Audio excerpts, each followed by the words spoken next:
In competitive chess, the weight of a win, draw, or loss is all on one's shoulders. It's easy to feel alone. Those lonely days are over. Oh my goodness! The Pro Chess League is back. Once again, in chess, teammates matter. What a beautiful tactic. The Indian Yogis are the first team to make it to the playoffs. Welcome back, PCL. A unique collection of teams, each with their own personality of different colors, shapes, and sizes. There are gnomes and knights, chess bras and bishops, and whatever the heck this is. The PCL is the only place where the best players in the world risk their fate alongside content creators and players from different levels, ages, and perspectives. Because there's a back rank weakness. Rooksy, what a stunning move this is. Just unbelievable what he does. Entering its 5th season, 16 teams will reboot the PCL legacy with a new format and new schedule. Only one team can be crowned the next PCL champion. Did King F5? F4 is falling. That was a huge blunder. He's gonna get made. My friends, it's the 2023 Pro Chess League. Which team can rise above the rest? They won't be able to do it alone. And the B pawn comes. Oh my goodness, Miley, way to go, girl. That's huge. That is huge for us.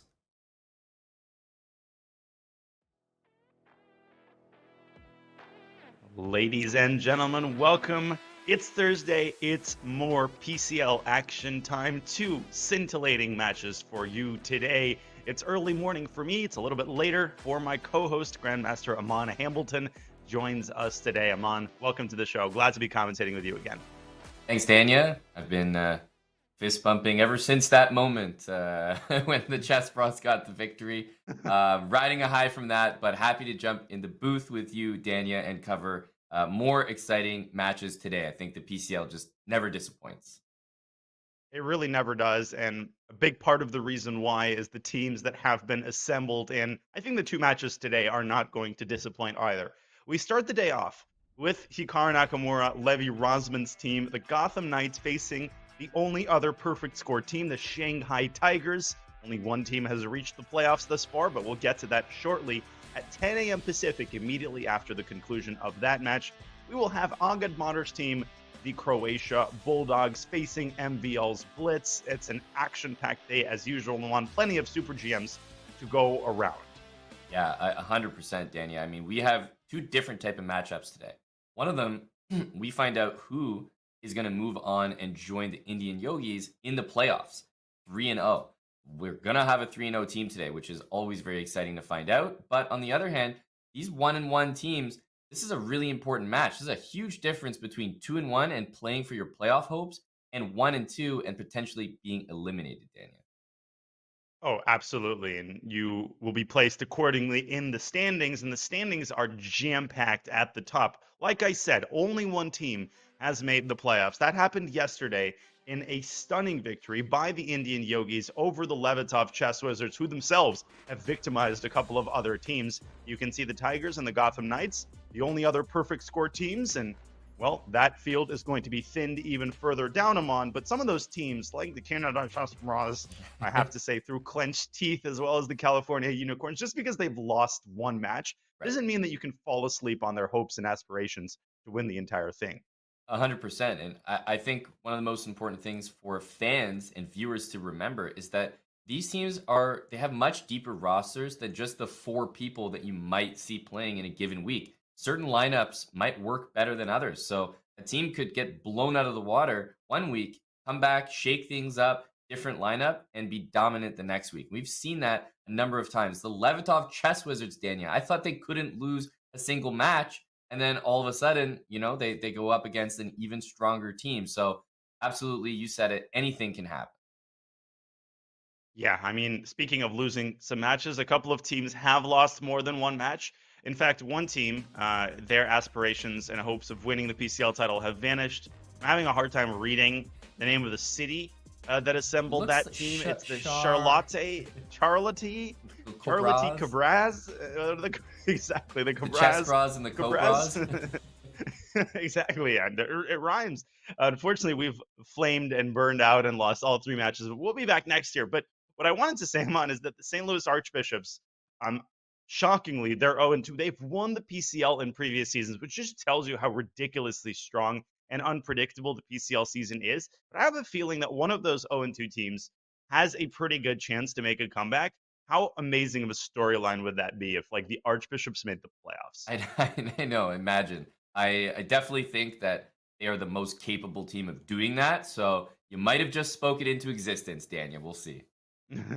Oh man, now the PCL is cursed. Well, let's review the rosters for today's match. Of course, everybody knows who the MVP is on the Gotham Knights. It's that smiling face of Grandmaster Hikaru Nakamura, who will be putting in an appearance today. But he is not the only Grandmaster and player capable of carrying a team. They've also got Lei Kwang Lim, former World Blitz champion, by the way, Vladimir Fedoseev, and one player, Amon, that I think a lot of people and fans are looking forward to seeing in a slightly longer time control format is, of course, I am Mikola Bordnik, who's thrown it down in countless long Chess.com Blitz matches. Time for Mikola to test his mettle in a more serious event. Absolutely. I mean, he's one of those players that always has the rating that seems to back up, his incredible performances, but he doesn't get to show them on the biggest stages. So I'm absolutely excited to see what he can bring to this Gotham Knights team, to the PCL.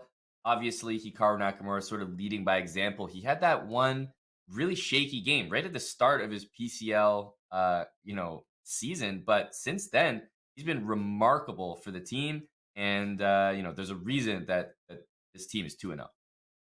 There absolutely is, and Hikaru is a big part of that reason. He's also had a 4-0 run in a previous week, as has the sort of MVP member of the Shanghai Tigers, Wei Yi. Not to be outdone, the Shanghai Tigers have assembled a powerhouse team that is composed of some players, Amon, that don't necessarily have eye-popping ratings, but have already shown themselves capable of throwing it down with the best of them. I'm looking, of course, at Zhu Wenjun, the reigning women's world champion, and players like Wei Yi, Nihua, Zhang Zhang, and they are unbelievably solid. And that's ultimately what you need from a PCL team and from a player, Amon. You need players who can consistently perform 2.5 out of 4, 3 out of 4, and who rarely have flame out type performances. Yeah, that's a great point. And what strikes me as maybe one of the biggest reasons why this team might be doing well, Dania, is they have all their players from China. So there's a lot of team camaraderie, a lot of chemistry, and you can really see it in the players. They're joking in between the rounds. You see Zhu Wenjun there on camera. I just think that this team is having fun with it, and they're all so talented. They're interested in sharing lines, sharing ideas in the openings with one another, and you don't always see that with different chess colleagues from countries around the world. So I think that might be one of the reasons why this team is currently 2-0 and looks like one of the absolute favorites. Great point, and that also stands behind the success of a lot of chess Olympiad teams throughout history. Team chemistry really is important in chess team events, as is your participation in our weekly community questions. Voting does close on Tuesday, so it's too late to vote on this one, but just to tell you what you've been missing out on if you haven't used the Exclam Predict feature in chat. The question for this week: how many bishops will the Shanghai Tigers fianchetto today? Over/under is 5.5. Amon, it's too late to vote now, but I'll give you, as the commentator, the privilege of making that prediction. Thank you, Dania. I appreciate that. And the great privilege. I will absolutely be locking in over 5.5, but I'll even do you one better because you gave me permission, Dania. I'll say over, but I'll specifically say 8. 8 Okay. fianchettoed bishops. Let's have the chat keep track, and we'll see how I do. We'll alert our scribes and counters and our statisticians, and they will keep a very close eye on this one. But we will keep a close eye on the matchups and the lineups, because they are indeed quite scintillating. Starting with the board assignments, Hikaru Nakamura and Wei Yi both have had perfect runs. They are our board ones, and of course Zhu Wenjun, Xu Yi, and Lu Yiping. Amon, this is the lineup that has won, I think, both of the matches for the Shanghai Tigers with minimal changes. For the Gotham Knights, I think this is Mikola Bordnik's first appearance. Alina Kashlinskaya don't fall asleep on her. I mean, she's basically a grandmaster. Two powerhouse teams that we have here. Yeah, I think if I'm looking at the two lineups that we have in front of us here, the most interesting thing to start off is that you mentioned it. Two previous 4-0 weeks are actually going head to head. So I'm sorry, but only one of those, and potentially none of them, have a chance to survive based on this incoming matchup when they do meet on board one. So that's already pretty exciting. And as we go down that list, I'm also drawn to the name International Master Alina Kashlinskaya, who I know I certainly remember from the I Am Not a GM tournament. I think she definitely belongs in the GM Not an IM tournament because she always puts in a good performance. I think she's going to be rock solid on board 3. Exciting to see her in action. And you just go over that Shanghai Tiger side, and it's like you don't seem to have to change that much. If it ain't broke, No. don't fix it. I mean, this team has been doing well with very similar lineups, and most of the players, Daniel, remain unchanged. And I think you called it earlier, team camaraderie, right? When you've got the same lineup week in and week out, you almost feel a sense of responsibility to your team and to your teammates to keep performing well. Like you said, if it ain't broke, don't fix it. We've seen different match and team assembly strategies, and I Mhm. really am partial to teams that essentially keep the lineup week in and week out. So there are the board assignments. Ladies and gentlemen, everybody plays everybody. If you don't remember the format for the PCL, well, where have you been? Now, before we recap the format, let's actually look at the round 1 matchups because Hikaru is not going to play Wei Yi in round 1. That happens, folks, in round 4 when board 1 plays board 1. Conversely, in round 1, board 1 plays board 4. So Hikaru almost immediately, Amon, thrust into, I use this term sparingly, must-win situation. Obviously, Hikaru, he lost to Heinemann in his first ever PCL game, and the Gotham Knights were just totally okay, but he really wants to set the tone early, doesn't he? Yeah, I think whenever you see that board 1 versus board 4 matchup, you absolutely, you want to lean on your high-rated players, your board 1s. They're there for a reason. They're obviously expected to score the most points in a match, Dania. But one thing about these two lineups is they're actually fairly even. You're not seeing a 2200 in there and then a bunch of 2700s. You actually do see a lot of 24, 25, 2600s. So, I mean, you know it best, Dania. These 2400s are not going to be a, free point or anything like that. Oh, no. They're here to win, and they can absolutely give Hikaru Nakamura and Wei Yi on board 1 a good run for their money. Absolutely. And I think this is going to be a really interesting PCL match. We will try to hit on all of the entertaining games as usual. And once again, if you don't know the format, all right, we will recap the All format right, really fine. quickly. The time control for the PCL is 10 minutes with a 2-second increment. It's a nice cross between Blitz. It's not too blitzy and not too rapidy. Everybody plays everybody in a 4-round match. And the first team to reach a cumulative score of 8.5 wins the match. So this can happen technically in 3 rounds, but it's only happened that way in a handful of matches. And something tells me that this match is not going to be a blowout. In the event of an 8-8 tie, we reach tie breaks, which will feature the same lineups as in round 4 with colors reversed. But as I always say, we'll cross that bridge if we get there. We have had tie breaks on a couple of times, and if we are to have a match with tie breaks, likely, I think this one is definitely up there.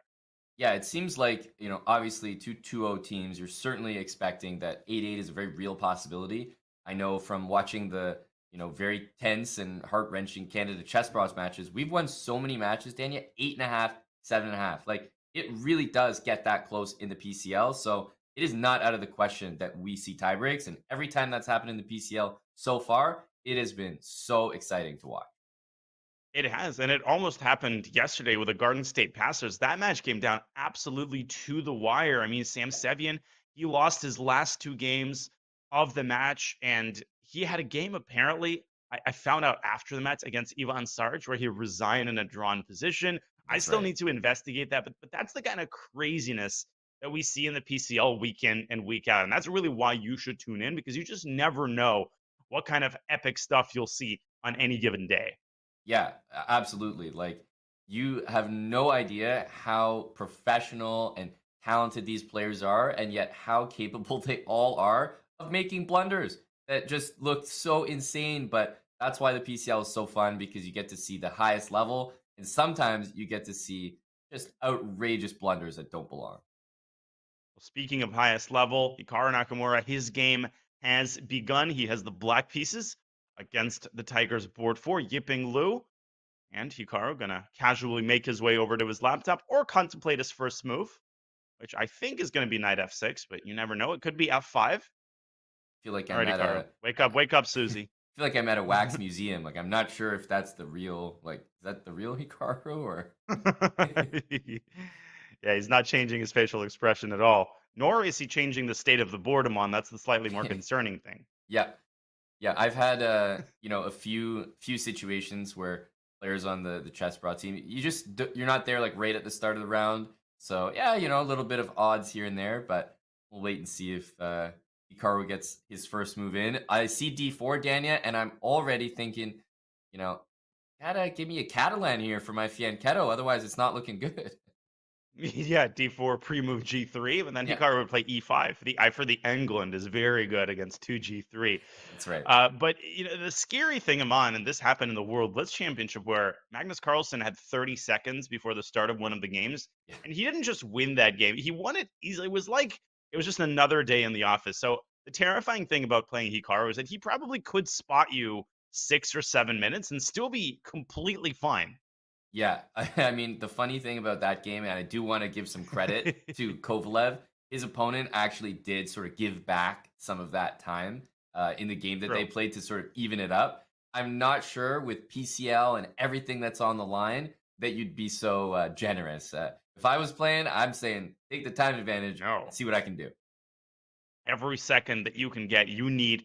And while we're figuring out Hikaru's game, we've got some more entertaining action on some of the other boards. Shu Yi and Vladimir Fedoseev are throwing it down. We have e4, c5. What about a nice Fianchetto g3, the accelerated closed Sicilian? What do you think about that, Amon?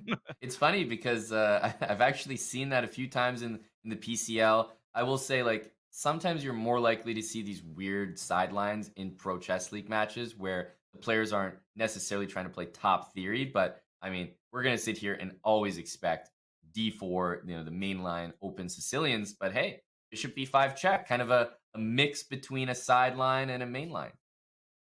Yeah, this I believe is called the Moscow variation or the canal attack. I've heard it referred to several different ways. I play this with white, and white plays bishop takes d7 check. Here, a major crossroads for black. Queen takes d7 is the more popular move, Mhm. but taking back with the knight on is the way to sort of unbalance the position if you want to preserve winning chances with black. And it's still a very, very solid system from the white side.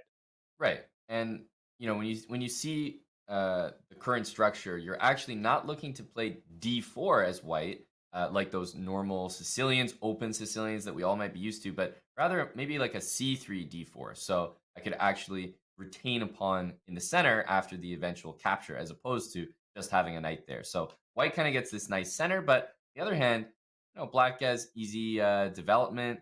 Shouldn't be any opening issues to start things off. Yeah, and black in turn has a bunch of setups that he can counter with. I think Fedoseev is doing the standard stuff. He goes e6. You can also fianchetto the bishop, Mhm. but the most common response is to meet c3 and d4 with a well-timed d5, counter-striking in the center. And then if white plays e5, you get that sort of French advance type structure. But with the absence of light squared bishops, the black knight, which lands on e4, is actually going to be very safe. And the only way to kick it away is either to trade it off for one of white's knights or to kick it away with the f pawn. But a different kind of setup for Shu Yi, playing maximally positionally b3.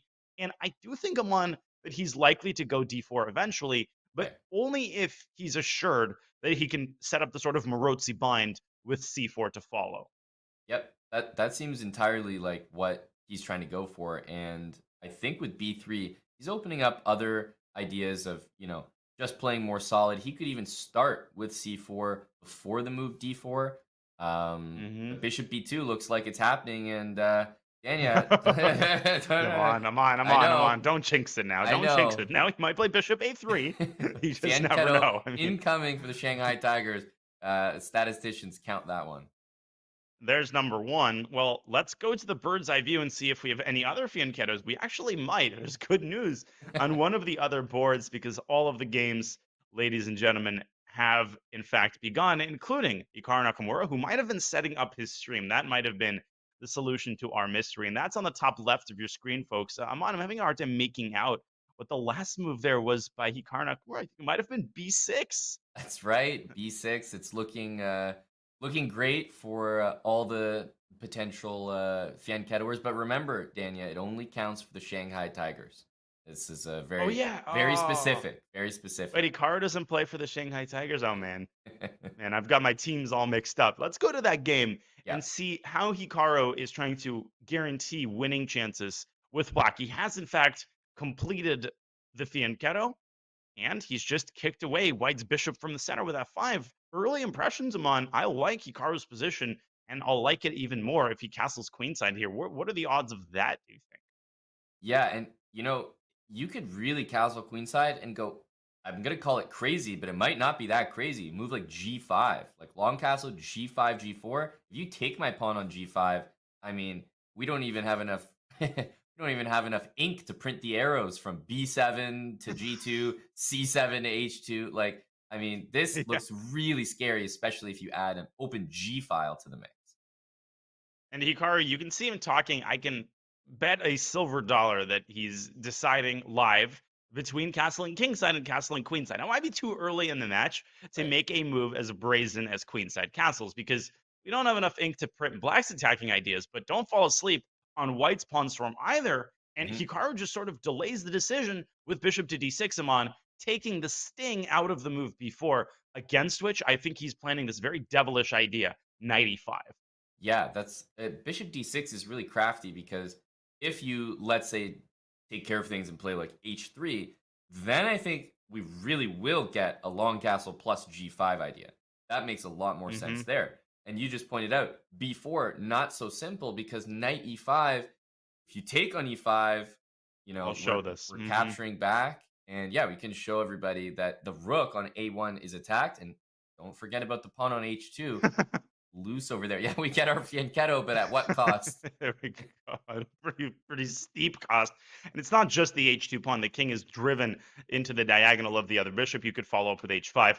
Right. Clearly, this is not the sort of thing Yiping Lu would want out of the opening against Hikaru. Mhm. So as we reload the live board, instead, white has counterstruck in the center with e4, a move that I actually really like. Yeah. Trying to get rid of the f-pawn, but more importantly, Amon, trying to contest this incredibly nasty bishop on the long diagonal with a bishop of white's own, which would land on e4 in the event of the trade.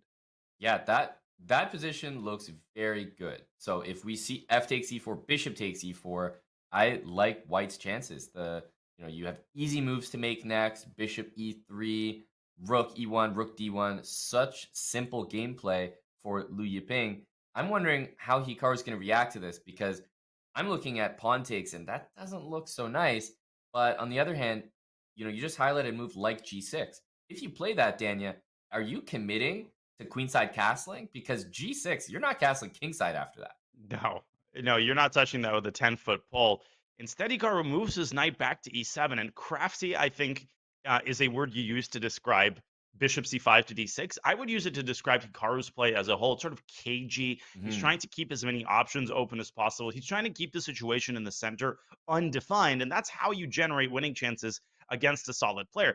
The issue is that it could backfire, and I wouldn't say that it's backfiring. I think that would be jumping the gun. But white is meeting Hikaru at the top, preparing e5, and suddenly the bishop on d6 could be encountering some difficulties. Bishop c5, b4. Right. You could probably save the minor piece by taking on f3, but that would hand white the bishop pair, and that's, again, not what Hikaru wants out of the opening. Yeah, it does look like with rather logical move, e4, rook e1, he's already putting the question to black's pieces, and we might see that exact line show up on the board. I mean, it's actually quite possible now that e5 is a real consideration, Daniel.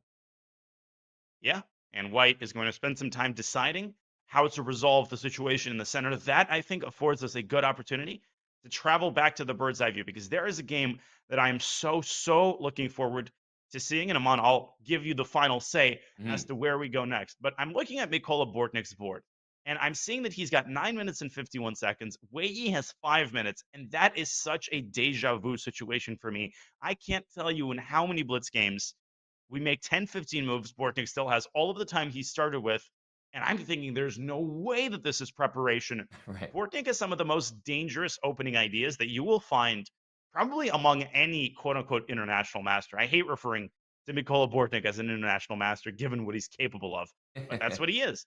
Exactly. Yeah, I agree. Let's jump into that game because it does seem like with that time advantage, everything going through your head is this is prep. What does he have in store for me? Knight b5, hitting the queen was the last move. The bishop pair for Wei Yi, but it looks like one of these situations where you have to work. You still have a lot of work ahead of you to actually make that bishop pair relevant. Like you're not even fully developed yet, let alone looking forward to utilizing the bishop pair. So sort of a long term advantage if you can arrange the pieces, but for now, dealing with short term threats.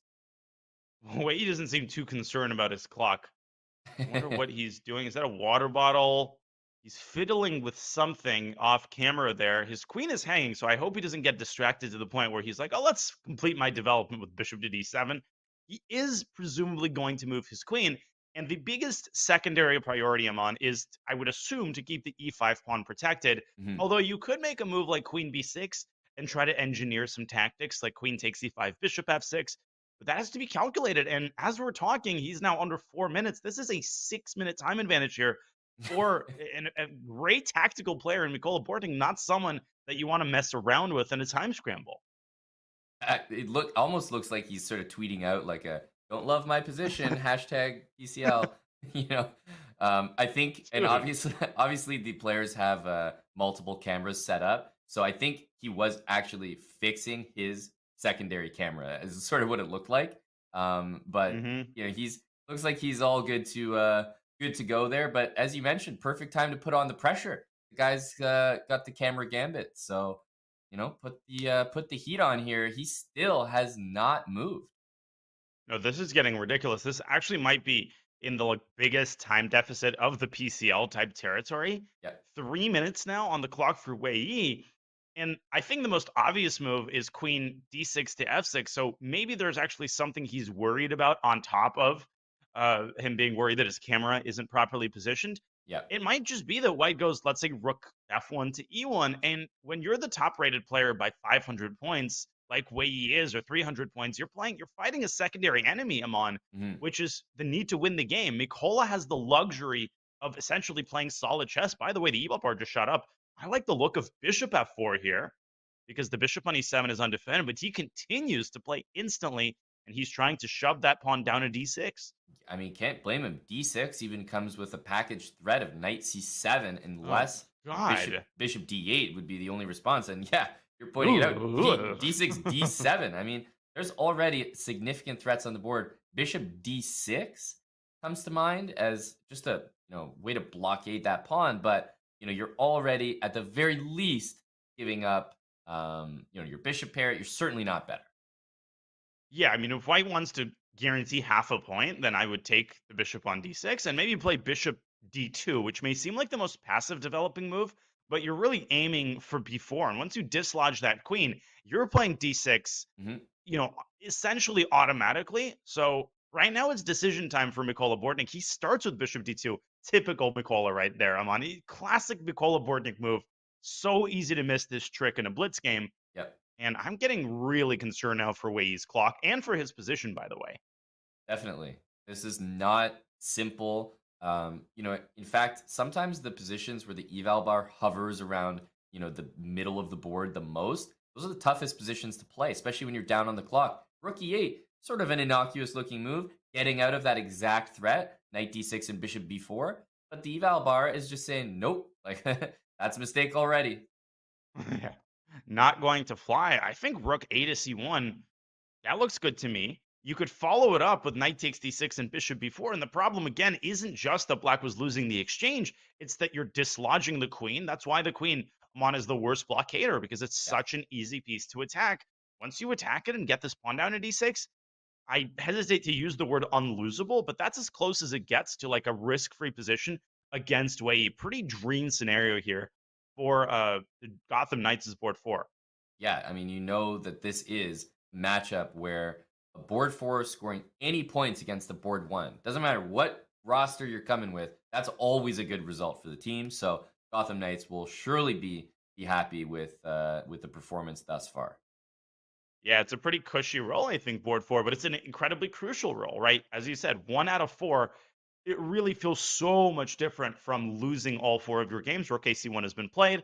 And as Wei tries to get his pieces out and muster up some resistance to Mikola Bordnik's initiative, let's go back to the bird's eye view because some of the other games have also reached a climax. Hikaru Nakamura is playing in the upper left-hand side of your screen. Mhm. He is locked in a pretty wild tactical struggle. He has, in fact, castled kingside, and he's managed to damage White's pawn structure. But a couple of the other games, Amon, that we haven't looked at also are locked in a very interesting battle. I'll give you the say. I'm experiencing decision anxiety as usual about where to go Yeah, next. they all look tempting. I was really fascinated by the imbalances in the Kashlinskaya and Ju Wenjun game. It looked like it may have come from some sort of Nimzo, so I'd love to dive into that one. That one looks like it's got a lot of imbalances structurally and with the pieces, the minor pieces on the board.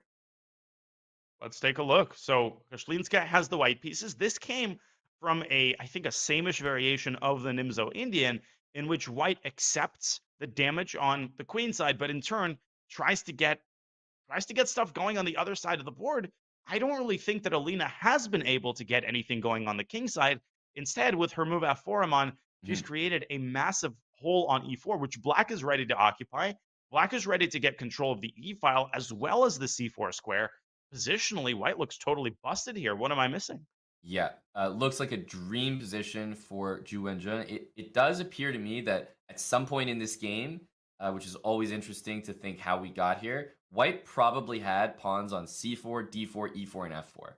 I wouldn't be Hmm. surprised. And then Black has sort of chipped away. This move F5 was probably well timed. That just looks like such a rock solid pawn. You mentioned the light squares. The dark squared bishop on C1 is just crying for attention here. Can't develop to A3. The F4 pawn also blocks that bishop on the other diagonal. Huge issues here for Kashlinskaya, and I think if Ju Wenjun is not taking a full point from this game, that's a big disservice. Especially given the trouble that Wei is in. But yeah, that's like paying taxes. You have pawns on C4, D4, E4, F4. Beautiful. Everything's good. By the time you're finished paying off the state and the country, you've got like one measly pawn. It's blockaded. You've Yeah, got a big weakness on E4. So Alina basically just has to sit around and wait. But yeah. she's trying. She's bringing her knight back to G1. King H1 was a crafty defensive move. Perhaps one day she can get her knight over to E5. But I think there's no question that Ju and Jun is winning positionally. She can play queen to E4 here and try to get the ladies off the board so that she can more easily attack the queenside pawns. I think she's got things under control. Absolutely. Yeah, this looks like a great start for the Shanghai Tigers. You can see that the eval bar reflects sort of what we're saying as well. Super comfortable position. And, the clock is also indicative of, the strength of the position, right? Because White's clock is ticking down. It's tough to play, bad positions quickly.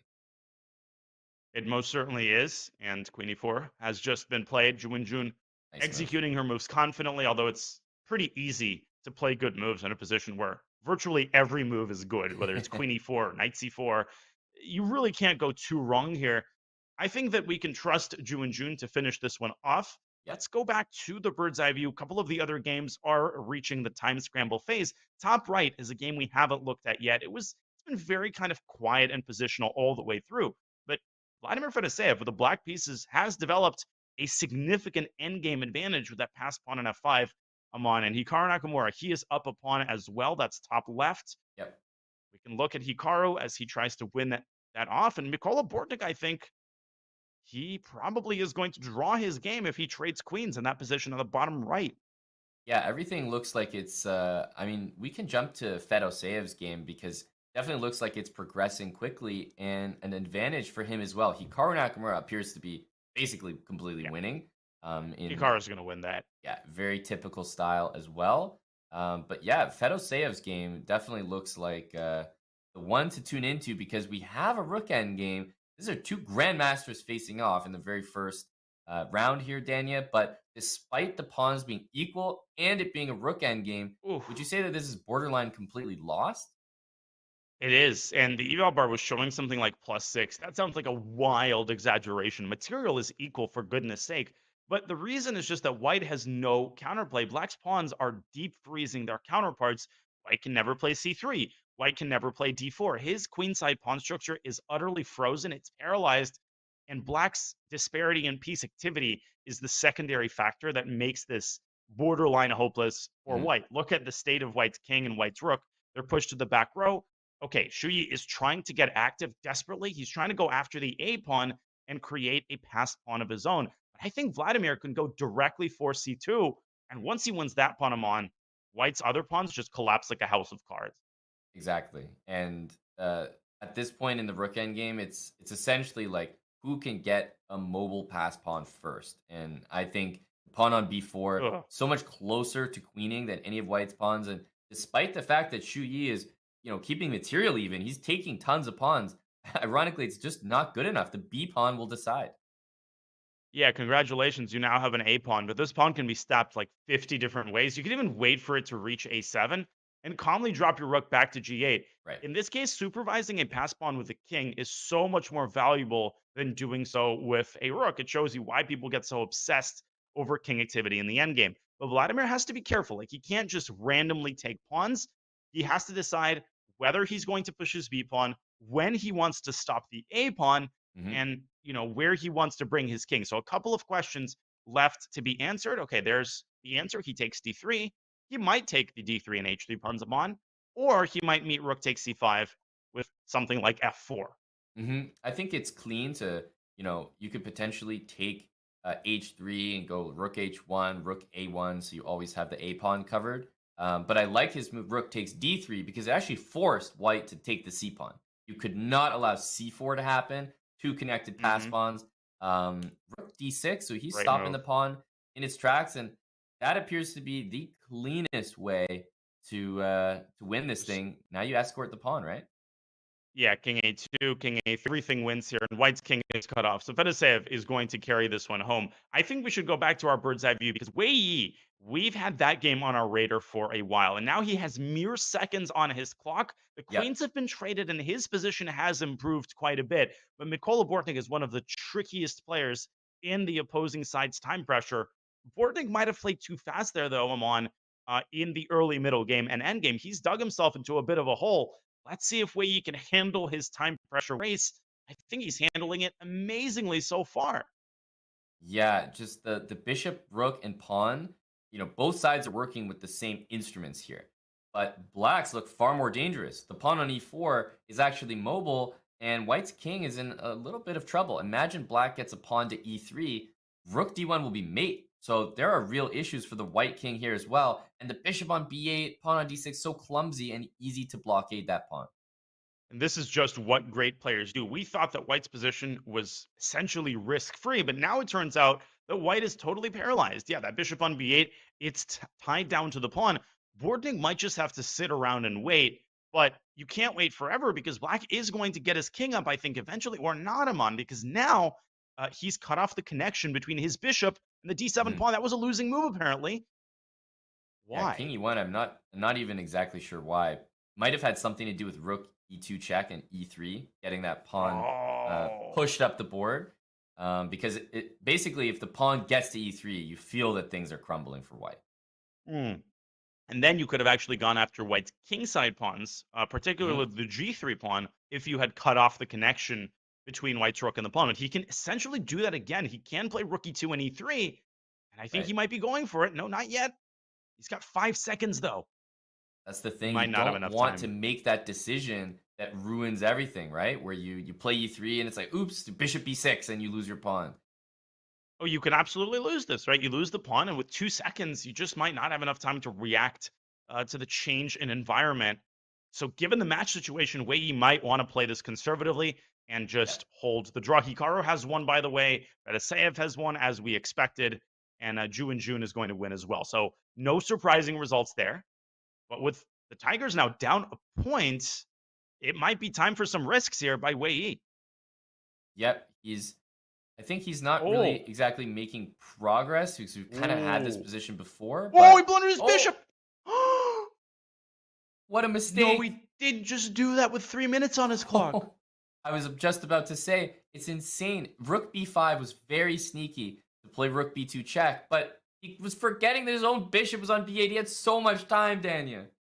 Oh my goodness, this is going to be a heartbreaker for the Gotham Knights. And I Oh actually my think, Amon, that if he had moved his bishop calmly, he does have good drawing chances, especially if the Absolutely. rooks go off the board. That was insane, but we've got one game still remaining. It's been winning for Ju and June for a while, but Kashlinska is holding on for dear life. She is down, yes, a full knight. This is completely winning, but Ju and June has struggled a little bit here, and she's down to 30 seconds. Amon, you can win this in so many different ways. Even knight g2 and knight takes f4, transitioning into a winning pawn endgame where you've got the opposition is totally winning. That's the one I like. Just keep it nice and clean. Don't have to worry about anything. But I don't think there needs to be any lessons in technique here. It's more of a choose your own adventure. Is so many ways to win. The only way not to win is to allow the trade of all the pawns. But Ju and June, h5 there was a really easy win, and get your king over to g4. She's down to 17 seconds. I don't know where she's going. Okay, eventually it's time to, get on the pot, so to speak. Mm-hmm. Yep. I think taking the f4 pawn is the easiest. It's the one I like the most. I think maybe if king e5, king e7 wants to be played. Knight d3. Okay, Yeah. Alina's made it a little bit easier there. Now she's going to resign because she simply drops the f4 pawn. Mm-hmm. It's hard to play these endgames down a full piece. Down a full knight, yeah. Yeah, and the women's world champion strikes with an important win for the Tigers. That means that we are all tied up. Hikaru, of course, has won his game. That Bortnik loss, someone, that was kind of a heartbreaker in the early going for the Gotham Knights, because that at least should have been a draw, given the time situation. Yeah, definitely. Well, given earlier on when, Wei Yi was having some camera issues and he was way down on time, position looked great for way Nikola down on Bortnik time there. You really did that. I mean, that is the lowest of the low-hanging fruit, Amon. At least you should reach up and grab some of the apples. I thought that, it was that kind of show. Was I misinformed? I mean, you'll have to Alina on me okay, I need to stop this right now, nip this in the bud, because we've got 3 more rounds, ladies and gentlemen, to cover in this fascinating PCL match. The score is 2-2. It is all tied up. First team to 8.5 wins. We'll have more Hikaru Nakamura, Wei Yi, and Gotham Knights against the Shanghai Tigers coming up in just a couple of minutes.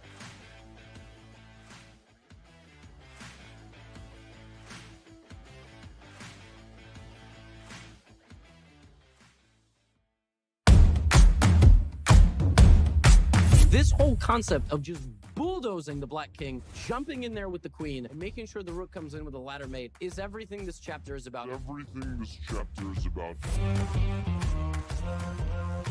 The point is, I don't want you to get a move that's not in the course and go, I don't know what to do.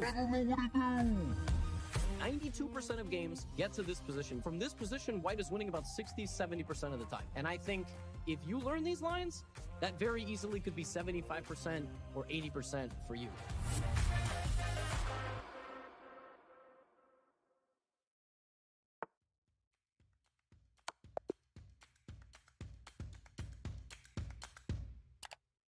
Just played an exciting game and want to see if you got a brilliancy?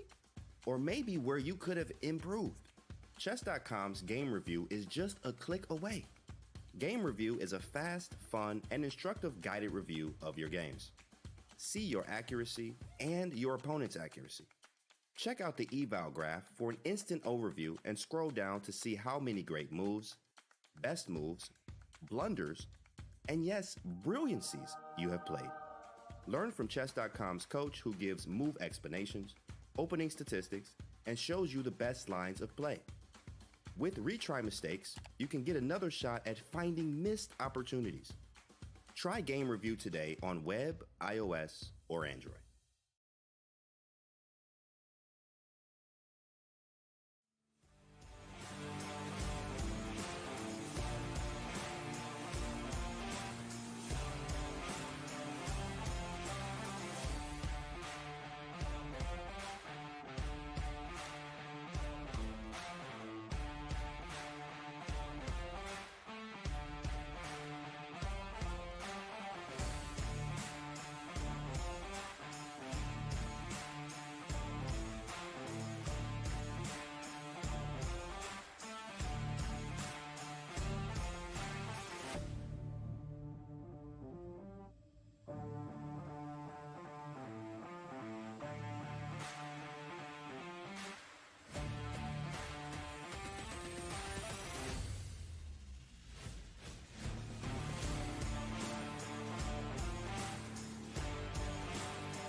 the smiling women's world champion Zhu Wenjun. She is laughing. I mean, to this she finds a commentary totally uproarious, as does everybody, of course. Zhu Wenjun is such a huge addition to any team. The Shanghai Tigers are lucky to have her, and she is an integral part of their lineup. We can see there that Zhu Wenjun is part of the Super Six women to have surpassed the 2,600 FIDE classical rating. Judith Polgar doing it, I think, at the age of 14 and 15, and Zhu Wenjun doing it for the first time in March of 2017, Amon. Yeah, only a handful of these women have played in the PCL, right? So it's exciting to not only recognize the accolades of these strong chess players, but also that we have them here playing in the PCL.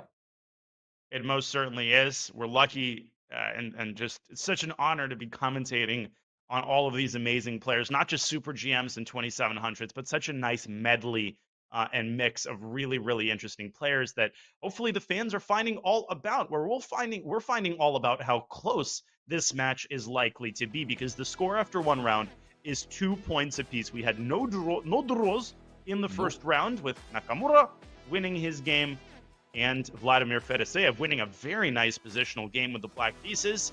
But on the Shanghai Tigers side, their top two boards, Wei Yi and Zhu Wenjun, delivering as well. So really no upsets, Amon, in the first round. But in the round two matchups, we see slightly less lopsided matchups at the top, as Hikaru Nakamura faces Xu Yi. Vladimir Fedoseev is white against Liu Yiping. It looks like another must-win situation for Nakamura and Fedoseev. We could get another 2-2 round, Amon, if we don't see any upsets. But something tells me that we might see at least one draw. Exactly. I mean, the way the match has gone so far, it's as if you were, only taking the expected results, right? Of course, the top two players on each team, they won their matches. That's what they're here to do.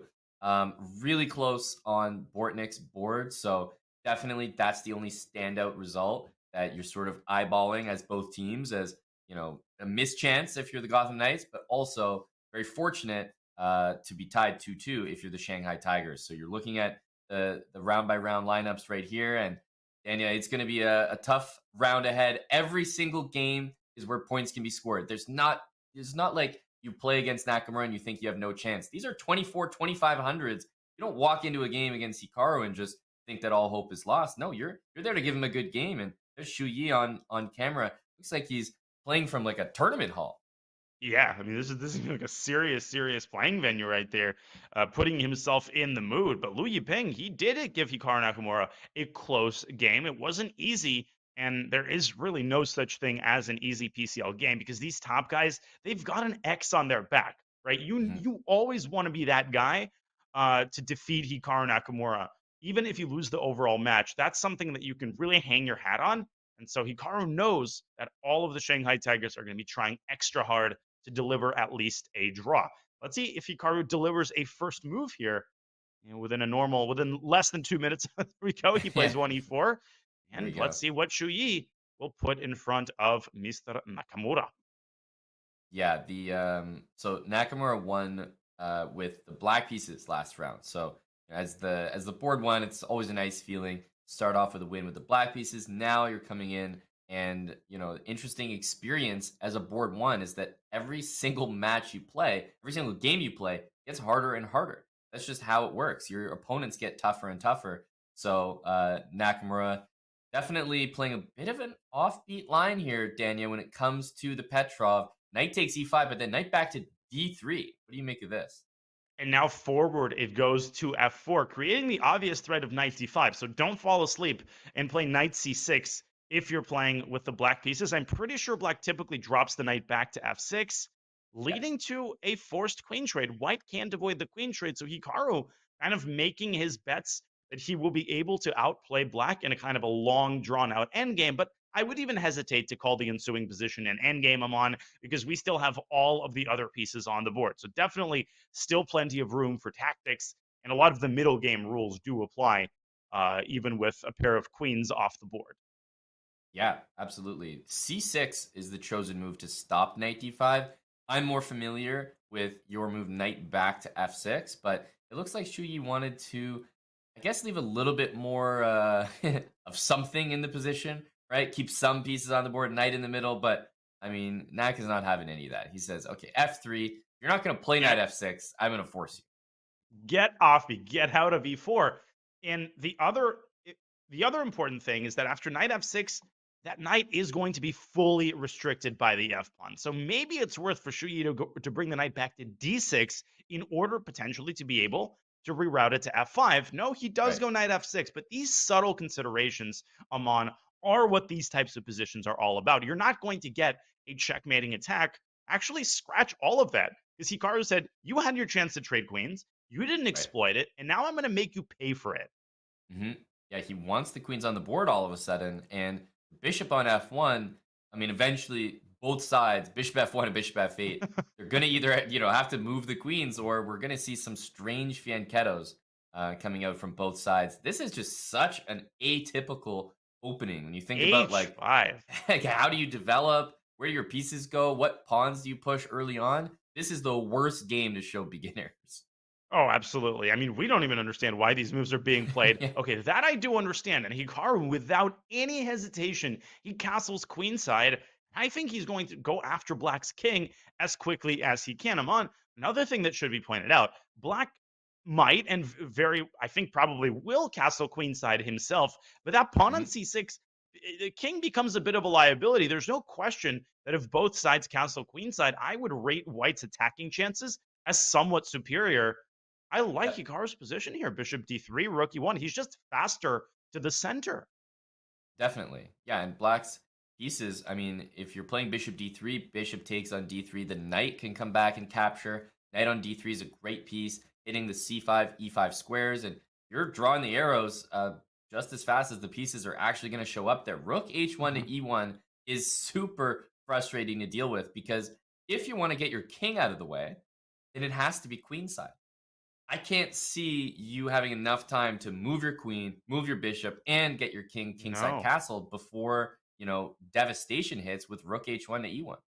That's the drawback of fianchettoing. It just takes so long, and bishop d3 is on the board. Hikaru, I think, already smells blood in the early going, and that queen on e7 could end up bleeding after White's rook gets over to e1. You don't have the d6 square because of bishop f4.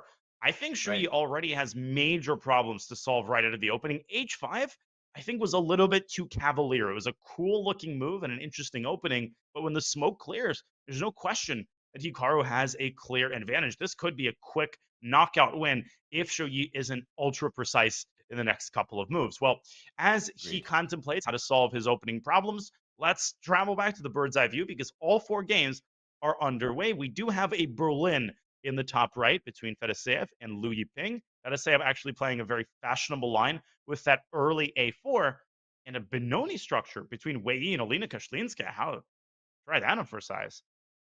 Yeah, I mean, if I'm looking at the mostanya positions, I'm definitely drawn to the Berlin, of course. Riveting up there in the top right. But, by popular demand, Danya, for the chat, of course, I think we're going to maybe choose another one. I'm looking over at Wei Yi's position against Kashlinskaya. I think the opening in general, the Benoni just always gets super imbalanced positions, middle game struggle. So I'm looking at that game as an interesting one to drop in on. And I'm looking at Zhu and Jun's board as well. So let's look at Yi against Kashlinska and then go to that chaos which is occurring in Zhu and Jun's game against Mikola Bortnik. But first, I do think we should do a quick overview of this Benoni structure, because really understanding structures that you don't play can be one really good way to sort of increase your general level of chess knowledge. And ideas can be borrowed, Aman, from one opening to the other. I think a lot of players and fans, they kind of get disappointed when there's an opening they don't play with either color, but that doesn't mean that some common ideas can't exist. This actually started as a King's Indian, so Kashlinska didn't intend to play the Benoni, but c5 was a response to the rare line that Wei Yi played. The bishop was on g5, it got kicked away with h6, and then Kashlinska struck at the center with c5. What do you make of this? Yeah, the interesting thing about this position, maybe compared to more traditional Benonis that people might be used to seeing, is that knight on c7.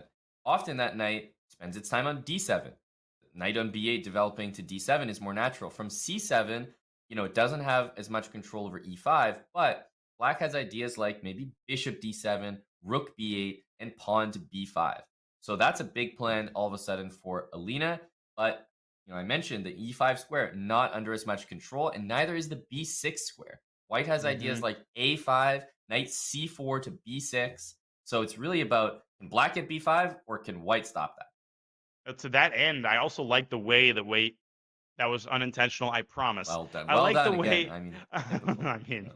I mean, it's early in the morning, but my mind is sharp. So Wei Yi's put his bishop on d3, and in the main line of the modern Benoni, you often see the white bishop on e2. The reason I think this is an improved version has to do with the fact that after knight c4, white's e4 pawn is well protected. So if we pull up an analysis board here really quickly, if Alina plays bishop d7, and white stops b5 with a5, then actually black can use that square for the knight. You can see the eval bar dropping. That's not what's going to happen. White's going to play knight to c4, and if the d6 pawn falls in the Benoni, or if you have to play this incredibly ugly move, white can, by the way, just follow up with bishop f4. You can see how quickly black's position simply falls apart. I mean, you have to go here, and things are not getting any better after knight b6. So let's not talk about this line. Alina has instead put her knight on d7, Aman, rather than her bishop, which I think is a reasonable choice given how cramped she is. She wants to meet knight c4, I assume, with knight d7 to e5. Yep, you're calling it exactly, and I think it's a good point for people to remember. Just look at where the pawns are located. Of course, white has that d pawn. Pawn on d5, way more space, more real estate for pieces to move around, which means the more pieces on the board, it'll generally be beneficial for white to have more pieces on. If black is trying to fit all these pieces, it's like a puzzle. There's just not enough space for where every piece wants to go. So knight c4, knight e5, trade those knights off. Then we have the d7 square available for the bishop. And it's a little bit harder for white to attack d6. We've got total madness in Mikola Bortnik's game against Ju and Jun. So let's do two things. We have somebody named Levi Rosman who is waiting in the wings to help us make sense of his team's game. So that's first order of business. Levi, welcome to the show. Glad to have you. Hi, guys. What's up? Thanks for having me. Hey, Levi. Welcome. We were... were we going to check in on the absolute chaos that's ensuing on one of these boards? Because this might be an exciting one to get Levy's take on as well. Yeah, and I wanted to get Levy's take on sort of Mikola Bortnik, I think, who's making his first PCL appearance. First game didn't go his way, but Levy, how excited are you to have someone this underrated, capable of basically beating everybody? Yeah, we were just talking about this on my stream with our esteemed manager of the year 2023, already decided, International Master Alex Ostrovsky. And yeah, we were just saying how this guy Mikola has a rating of 3,000 Blitz. I'm sure both of you guys have played him. I've had the misfortune of playing him. I know, Danya, you've probably played him like 500 times. Yep. And last game, he had a great position against Wei Yi, but he got 2,700, I saw this game. His position is kind of insane, and I mean the engine isn't giving it the full blessing, so I don't know exactly what's going on. But the craziest thing is, as good as he is technically, I think, the underdog in every single matchup, and it just goes to show you how absurdly stacked not just the Shanghai team is, but just all of the Pro Chess League. Yeah, you guys actually have a similar roster, whereas some teams come in with 2,200 on board 4, but it seems like the Shanghai Tigers and the Gotham Knights this week at least are coming in with a lineup of people that can pretty much win every single game. Was that a bit of strategy, Levy, maybe on your part or the manager, to bring in a lineup where everyone can beat everyone? Well, yeah, so we didn't know exactly what to do going into the season. So we thought we would get two 2,700s and be balanced. So today we have 2,400, and we looked at some of the best women in the world, but it's hard because there's a lot of women's candidates events. There's a lot of European Championship, for example. But actually, Aman, you guys inspired us to have two lineups, because when we saw that you guys had Magnus, and we were like, oh shit, like they could field Magnus, exactly. Saric, and like a 2,600 maybe, and like a 2,200. We were like, uh-oh. Yep. So we were looking ahead, man. We were like, if it's Braz and Gotham in the finals, like we need we've been calling it the Giga lineup. Yes, and Well, I'm not. your board 4 could be like a 2200. But yeah, dude, I mean, I don't know. Shanghai crushed the Blitz, and the Blitz had a monster lineup last week. So yeah, I don't know, Right. man. I mean, I think it ultimately comes down to the players and the games. I'm not making any bones about who I'm rooting for. I'm on in a Bras versus Gotham matchup because I'm rooting for the team that didn't send our Charlotte Cobras into a tailspin. I'm gonna let the chat figure out which team that is. By the way, I was kind of transfixed on this position, and I hate to be that guy who's like, let's get serious and look at the game. But Mikola Bortnik has just covered White's attack on the queen with knight b to d7. Instead, there was a ridiculous line, Levy. I think you'll be entertained by this as well. If we could pull up an analysis board here, bishop takes e4 was a possibility for black, trying to deflect the knight from its protection over the bishop. And after queen takes e4, the best move is queen takes h3. How did your guy not find this move, Levy? Come on. I think you need to recruit some new players.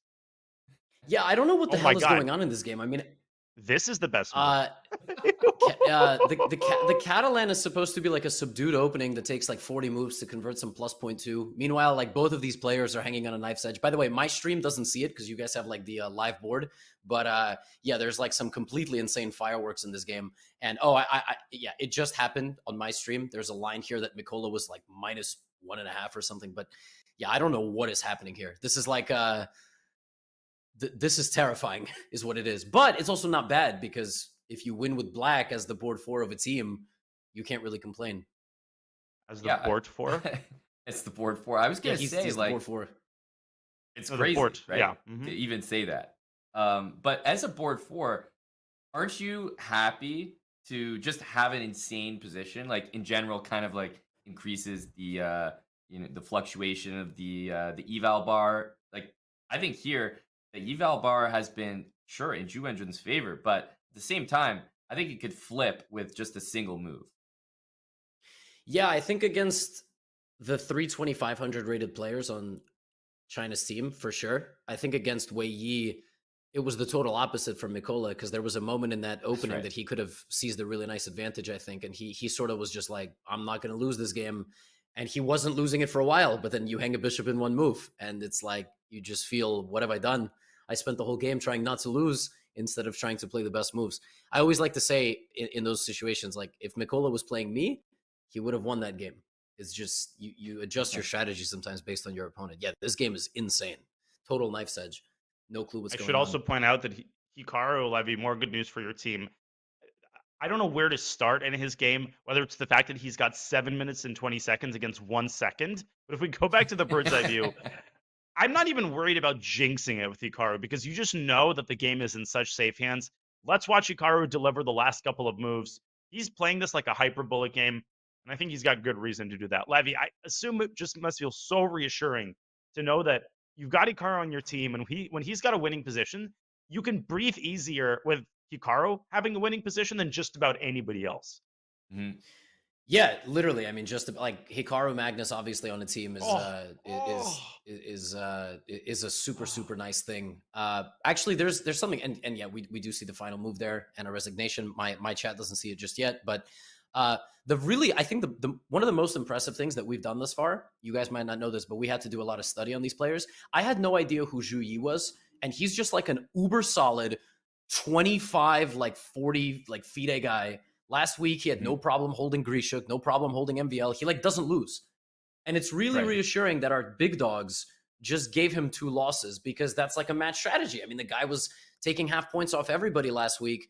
And here we have Hikaru and Fedoseev, like super dominant display. This guy played the Petrov. Hikaru said, you want to play the Petrov? Welcome to the 2700 club.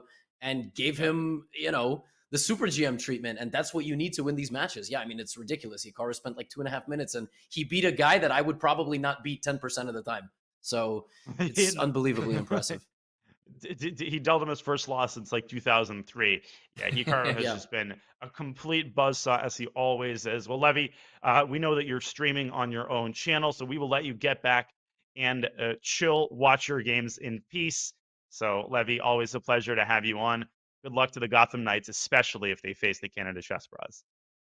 Yeah, we will definitely need it. That's definitely the matchup that people want to see. Thanks, guys. Have a good rest of your commentary. All right, see ya. Okay, That was that it was was Levy nice, Rosman. Danya, that we could bring him on for some wins. You don't always bring the guest on and get to share like a nice moment. Sometimes they join the broadcast and it's like, oh yeah, all your guys just lost, by the way. That's the worst because you just know how disappointed they are, and yet they're trying to keep it all buttoned up and nice, but you can just sense it. Yeah. This is looking really good for the Gotham Knights. They already have a point in this round. Vladimir Fedoseev is clearly in control in the top right, but I'm still looking. I'm transfixed on the bottom right because I'm watching Mhm. Ju and Jun's clock continue to dwindle, as is Alina's game. By the way, I think Alina might be flat out better in that Benoni line against Wei Yi. This is getting crazy. Yeah, I'm starting to see what could be. I mean, it's a flip on that final board between Bortnik Oh, and Ju Wenjun, but we could honestly see the Knights, like dare I say, like potentially sweep this round.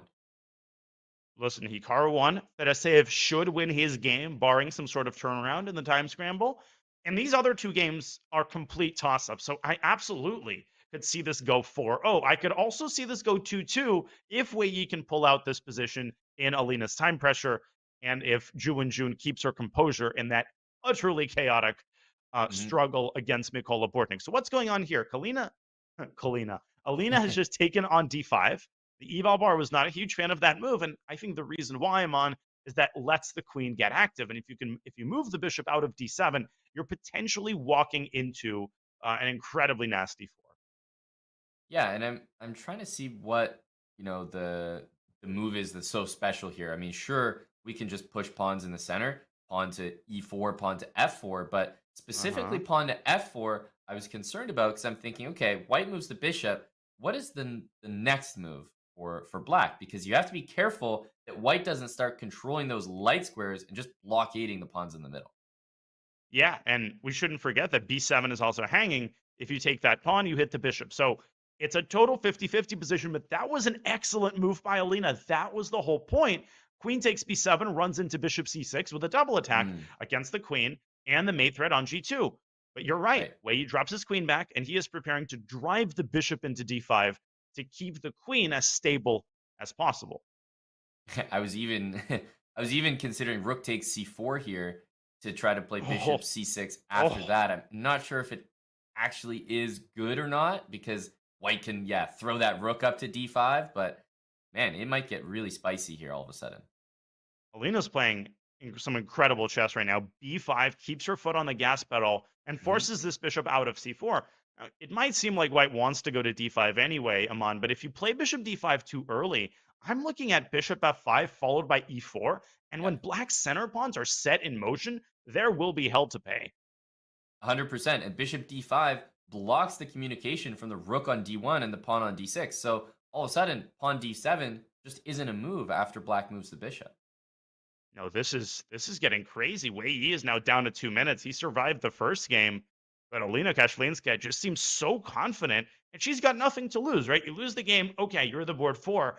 That's the luxury of being one of the lower rated players. All you really need is 1 point here, half a point there. Speaking of full points, it looks like Mikola Bordnik is gaining the upper hand against Ju and Jun, who's down to 10 seconds. I think we should go back to our bird's eye view and see if Mikola Bordnik can finish this game off. He's up a piece still. Ju and Jun with their last seconds trying to keep harassing the king on. I Yeah. feel like White's initiative is fizzling out at a breakneck pace. It definitely is. Bortnik That's is it. all of a sudden on top, and I'm looking at the clock being the deciding factor. I mean, Bortnik cannot let this chance go amiss, right? After that game one, where things just went south for him from a great position, you cannot afford to pass up on this opportunity. And part of not letting that happen is managing your time well. You don't want to get into a time scramble here. You've got 4 minutes on your clock.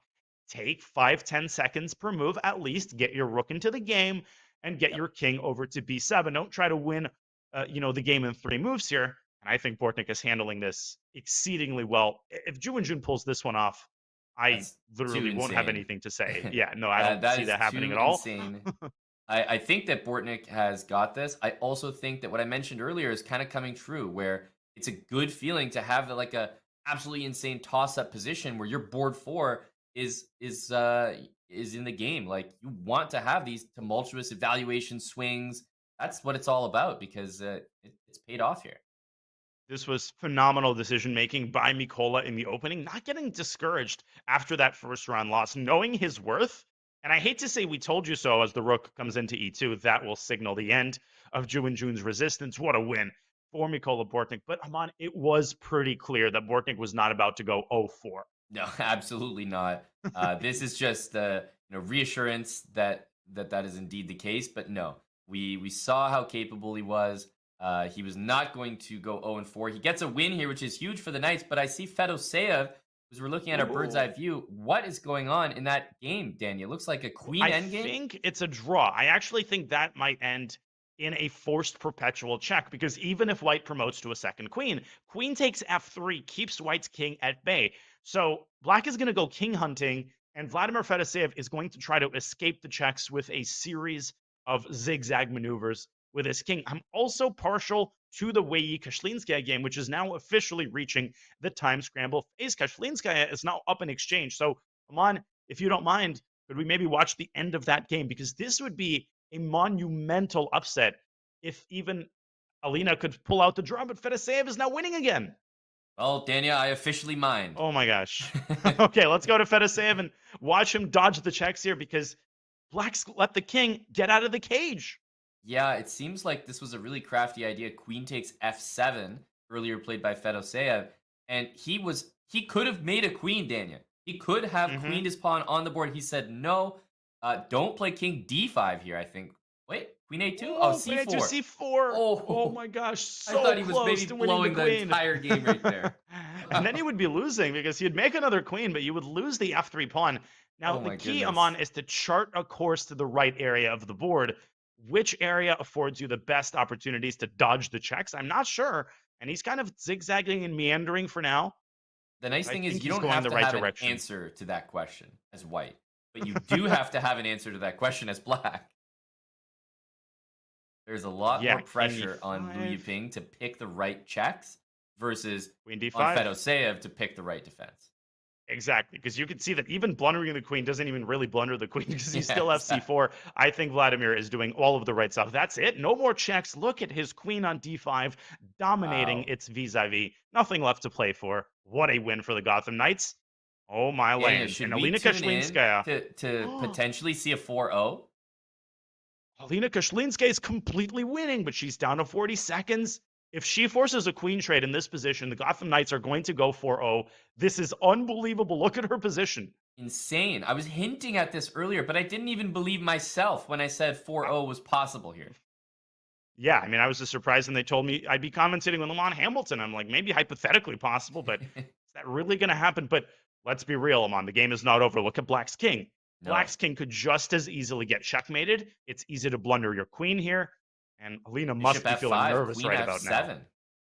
Yeah, only move on the board, I think, there. King h6. Maybe even h4 to cover the g3 square. Like e2, bishop d2, right? It's weird. You might almost get mated. Oh my gosh, bishop d2 is a devastating move. And queen b2 to follow up. That's the last thing you want. Bishop e4, by the way, is a ridiculous defense. Queen takes e4, queen takes g8. Dude. These freaking 2700s, man. You just cannot bring them down. 5 seconds now for Wei Yi, who's had a spotty connection. So you got to make sure you're not flagging. G3. Queen f6. Yeah, bishop's coming to c3, maybe. Uh-oh, but not immediately, because g3 hangs. Oh my gosh, that's a mate threat. That's a mate threat. Rook g8. Don't blunder mate. Time is ticking. h4 might be a nice move for black. h4, I think, was winning on the spot. Queen back to g5 and then go h4. Oh, she's blundered the E3. pawn. She's blundered the pawn. Bishop c3. Oh, no, he didn't. He's going to win. Oh, my goodness. Bishop d2. Bishop d2 is such a big threat. It's mate. It's mate. Queen h8. Queen f6. Oh. Yes. Oh, my God. What a swindle. He pulls it out, Dania, and Wei Yi is the sole reason it is not a 4-0 round.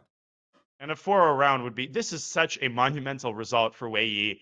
Alina goes for the win. She was one move away, Aman. I think if she went h4 in that position a couple of moves ago, it wasn't just, oh, you need some more precise moves. That was game over. White's king would get massacred by Black's heavy pieces there. Instead, Alina blunders the e3 pawn, and White's bishops decide the game. A huge result indeed. But, Aman, let's not miss the forest for the trees. Still a huge round, all things That's considered, for Mikola Bortnik and the Gotham Knights. Yeah, that we can't forget, just because, you know, Wei pulled magic out of a hat there, absolutely. But it's still a 3-1 round. Obviously, Levy will be super happy to see that. His top boards continue to perform, and whenever you get a full point from your board 4, Dania, it's always a really, really good sign going forward. It most certainly is, and we see there the individual scores. Hikaru, we've gotten used to excellence. He is displaying excellence once again. He's got 2 out of 2. Vladimir Fedoseev likewise, and Alina Koshlinskaya will hold her head up high, because if you're that close to beating your opposing team's board 1 with the black pieces, I think that bodes really, really well for her chances in the final 2 rounds. Well, folks, we'll have the final 2 rounds for you coming up soon, but Aman, I think there might be something else coming up pretty shortly, isn't there? I think there is, Dania. We want to make sure to remind everyone, while the PCL is super exciting, of course, the women's candidates finally comes to a head. That's Tuesday, March 28th, after taking down 6 of the strongest women in the game, including PCL's very own Katarina Lacno and Alexandra Kosteniuk. Lei Tingji and Tan Zhongyi are now vying for a seat across from reigning women's world champion. You just saw her in action, Zhu Wenjun. We are bringing you the live camera feeds and the exciting commentary, of course, of that match, and it'll be right here, twitch.tv/chess. Use !candidates in the chat right now for all of the details. And Dania, that is going to be super exciting. I think this match is shaping up to be super exciting. We had a 3-1 round. There's work to do for the Shanghai Tigers, but we are going to be right back. Everybody stay where you are, because it's 5-3 for the Gotham Knights. You won't want to miss the next round.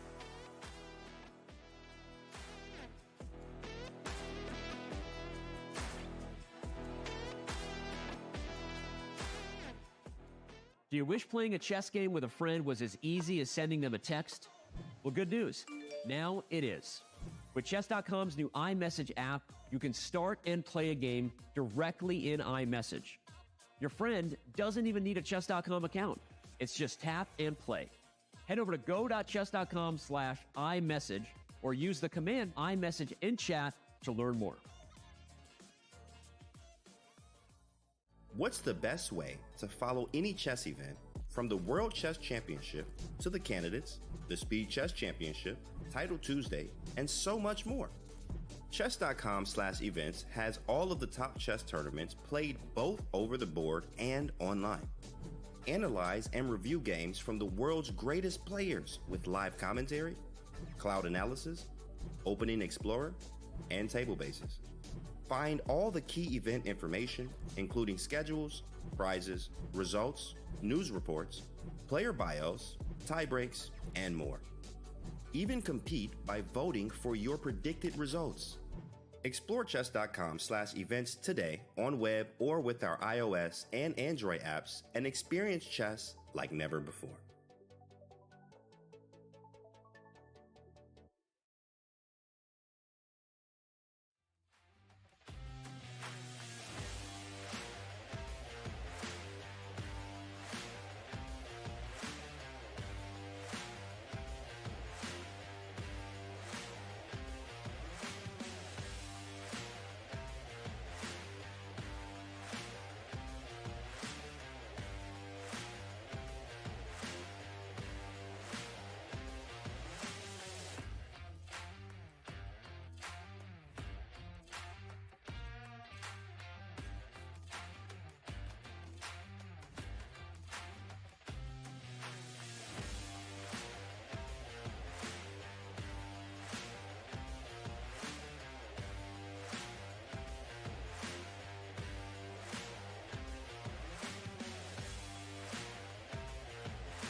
Well, Hikaru Nakamura might be traveling, but he's not letting him stop.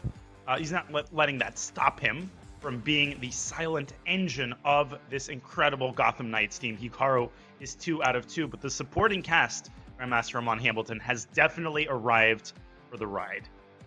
Yeah, you can't, say enough about Hikaru Nakamura, Danya. You can see his overall PCL record there, 9-0-1, and we should point out for the people watching that one loss came way at the beginning of this entire PCL journey. So he's been undefeated since. It's hard to imagine your team not doing well when you've got a guy on board one that is basically winning every single game. Look at his overall PCL record, Danya. I mean, 76 wins? This is insane.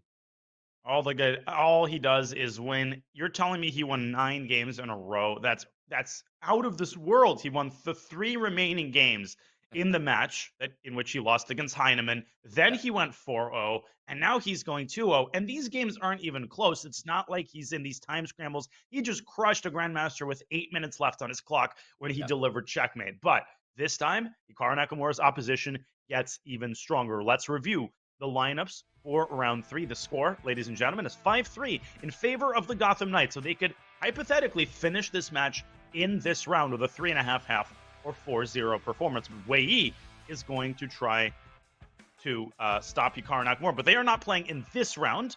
They are playing in the next round. Right now, Hikaru faces a different difficult trial in the Women's World Champion, Ju In-jun.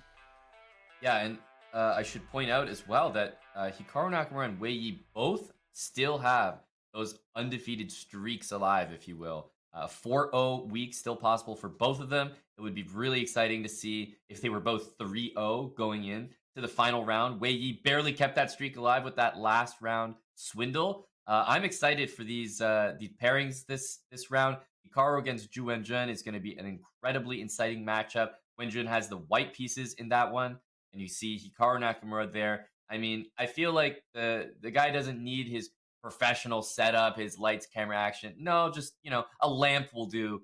The skills are there regardless. Give him a lamp, a 3 Mbps internet connection, and he is good to go. Of course, Hikaru is streaming, so he is making sure his setup is optimized. And I think another X Factor game is going to be Vladimir Fedoseyev's game against Wei Yi, because Wei Yi has not inspired confidence the first 2 games I'm on. He was 1 move away from suffering a shock defeat at the hands of Alina Koshlinskaya. But that's what great players do. Even when their form is not ideal, they make it happen. But Hikaru's form has been ideal thus far in the first 2 games. What strategy is he going to adopt in the opening? Is he going to go all out, Aman? Or is he going to play something a little bit more tame? I think the thing about when you're at that level, you're so strong in chess, is that even when you're playing in a way that's kind of boring or not taking much risk, there's still so much that the other player has to put into just neutralizing or not getting a worse position. So I feel like even when Hikaru's just kind of chilling or not trying to work too hard, maybe he's okay with a draw, the guy just accidentally gets a good position.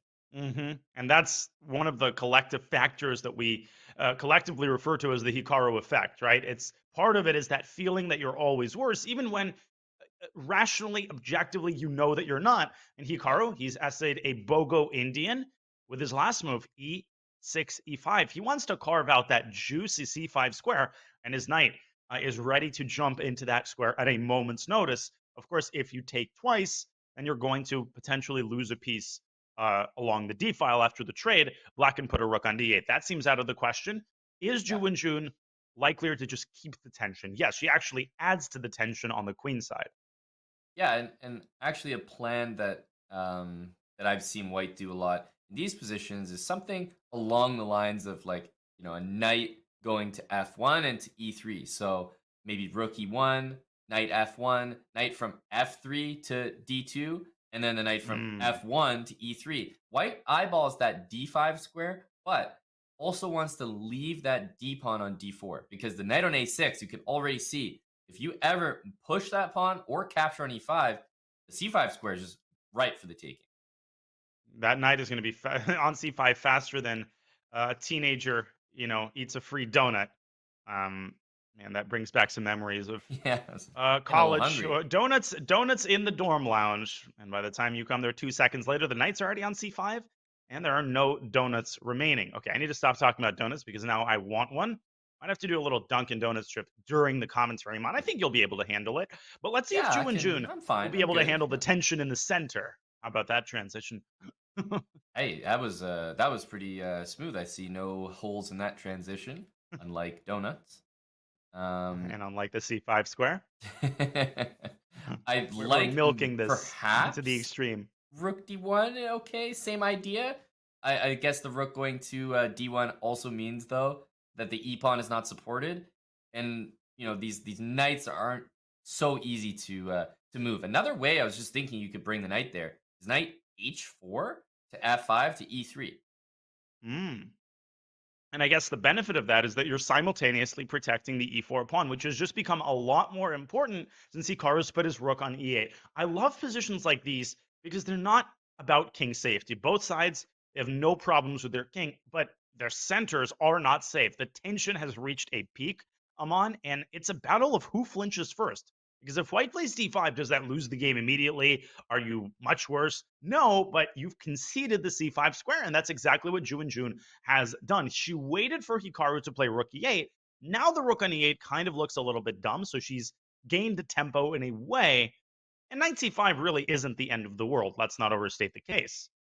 Yeah, I have to say the way that my brain sort of functions is that, oh, white played D5, game over. Black wins. Yeah, Like, exactly. That's C5 it. square, you couldn't have given up that square. Obviously, as you pointed out, it's not the be all end all, but it does mean that strategically Hikaru has achieved essentially the maximum for what his position could hope for. The knight on A6 defending the B pawn on B4. If you ever capture it, the knight's just going to take back. Oh, I think the way that Ju Wenjun has approached this game is oh. it's too compliant in It her play. And her last move was even more compliant because what she does is closes down the queen side, eliminates a source of tension that I think is favorable for white because it was keeping the a6 knight at bay. I was going to point out bishop c8 is automatic in this position. Why? Well, Yep. you might be rerouting your bishop to g4, but more importantly, you're preparing the sort of typical King's Indian type plan, f7, f5. White is completely devoid of play on either side of the board, Amon. And as crazy as it sounds, Hikaru is close to being positionally winning here. As Yep. much of an exaggeration as that may seem, I really don't think it is. I think Ju and Jun has misplayed this considerably. Yep, I think Hikaru has a tremendous position. This is what I was talking about. He might have played this opening thinking to himself, I've started out fantastically in the match so far, won 2 games. I have the black pieces right now. I don't mind making a draw, I'll play a solid opening, maybe play for a win with white in the last round. Instead, he's just accidentally winning. Like, he just has a great position for no reason. Crazy. An easy play, which is so valuable in a rapid game. Bishop g4, f5. The cost of a move here is not high. Even if black makes an inaccuracy, he's so solid that it really is hard to ruin your advantage. Hikaru doesn't really make inaccuracies, though. And I think things are getting worse and worse here for the women's world champion. We'll see if she'll be able to wheel her way out of this highly unpleasant position. In the meantime, all 4 games are underway, ladies and gentlemen. So we're going to look at our bird's eye view. And some of them have already reached a wild position. I'm looking at the top right, Wei Yi against Fedoseev. Exactly the kind of position you don't want against Vladimir Fedoseev typically. And the Grunfeld game on the bottom left is just as crazy, Amon. Yeah, the bottom left definitely has caught my attention with that sort of queen on h5. Like, what the heck is going on there? Fedoseev against Wei Yi is just such a star-studded matchup. Probably one of the closest games in the round. But how do you not take a look at this position? Like, queen on h5. Hey, first things that are coming to my mind: f3 and g4, or knight to f4. And hey, guess what's coming? h5 and the rook on h1 would like to join the party. I'm just captivated by Alina Koshlinska's change of appearance in the last couple of hours. I mean, you can never really pin her down. You never know who's going to take her place. We're going to go back to the bird's eye view for a second. Alina is in the kind of position in which the Evo bar might be showing an advantage for white. But that's the great thing about the Grunfeld. I think similar to the King's Indian, Amon, Yep. even if black is objectively much worse in the Grunfeld, the game is never over because white's center can really collapse at any moment. Yep, that's a great point. And probably one of the reasons why at the very highest level, you maybe don't see these openings as much, but completely, I mean, they just make for such exciting games in the meantime. Rook d8, d4, clearly a target here. It is defended adequately, but, it does tie every single piece, bishop, knight, and queen to that defense. Interestingly, black's queen is almost trapped. If it didn't have the a5 square, knight g3 would win the game on the spot. You can imagine a black pawn on a5, knight g3 would simply trap the queen. So black has to keep an eye out for that. There could be ideas like d5 and then Mhm. knight g3. Of course, in that case, the e5 square opens up. That's a classic scenario, right? Where you take away one square, some doors close, but you inadvertently open other doors. What catches your eye here from Alina's side? Should she play rook b1, something more positional, or should she go full pedal to the metal, d5, knight f4, etc.? I think there's sort of a phenomenon that happens when you're in a position like this with Alina clearly having an edge. One thing that happens is sometimes you fixate on that queen on h5 and you go all out. You're like, okay, I gotta get the queen trapped, so let me defend the a5 square. Rook b1, rook b5, bishop d2, and you're fixated only on trapping the queen. Alina has to realize, and I think she does, so credit to her. Her position is fantastic because of the queen on h5. Just play the game, right? Just develop your pieces, bring the pieces to good squares. There's no need to rush. If you can trap that queen in stride, go for it. But I like her choice, king f2. Just says, okay, back to you. What the heck are you doing with the position? She's not going to compromise her structure and make too many concessions trying to win that queen and win the game outright. Instead, she just passes the move back and says, okay, you figure it out. I think that's a great explanation. And I think as menacing as the pressure on d4 might seem, this is the worst of the enemies that white is going to face. Black literally has no other pieces that can be recruited to the cause of attacking the d4 pawn. And God forbid, the move e5 is not only terrible because it blunders the queen, but even if knight g3 didn't exist, white could meet that with d5. So attacking the pawn with a pawn isn't always a panacea. Black could try some tactics with knight takes d4. I think this might be something it's worth calculating for Yiping Lu, but I'm so pessimistic about any of that working because, again, anytime black plays e5, white not only can respond with knight g3, white also has the simple move g4, and at the very least, that's going to win a piece. So Yiping Lu takes a fundamentally different approach. He tries to trade off the dark squared bishops and soften up the d4 pawn even further. I'll tell you one person that didn't like that move, Mr. Evalvar. That eval bar is, man, he's tough to please, I tell you. Yes, Jesus. Try everything, never works. Is I mean, it really is logical when you think of like, okay, after we maybe trade these bishops, black's queen might have an avenue to safety, queen h6, queen g7. So I'm immediately fixated on queen c1 to just, if you take me, I'm take right back with the queen. The status quo has not changed. Queen is still in trouble from h5. Pawn is still defended on d4. So queen c1 looks like a nice option. There might even be better. I'm not sure. I think queen b3 is a move that achieves the same exact thing. The primary point is that you're reinforcing the bishop on e3, but you're simultaneously attacking f7. I like your move, though, Amon, because it forces black's hand. It hits the bishop on h6, and provided that you don't lose the d4 pawn, white is dominant on all three sides of the board. That's ultimately why black's position is so unappetizing, but Alina takes a more concrete approach. I don't know about that. She takes on h6, and she's going for checkmate down the h file. But black could keep things relatively closed down. And you mentioned avenue to safety, Amon. Alina better have something in mind against this move because d4 is now officially hanging. Yeah, and I mean, I just think that's got to call a spade. I think bishop takes h6 was a blunder, like a big time mistake. Yeah.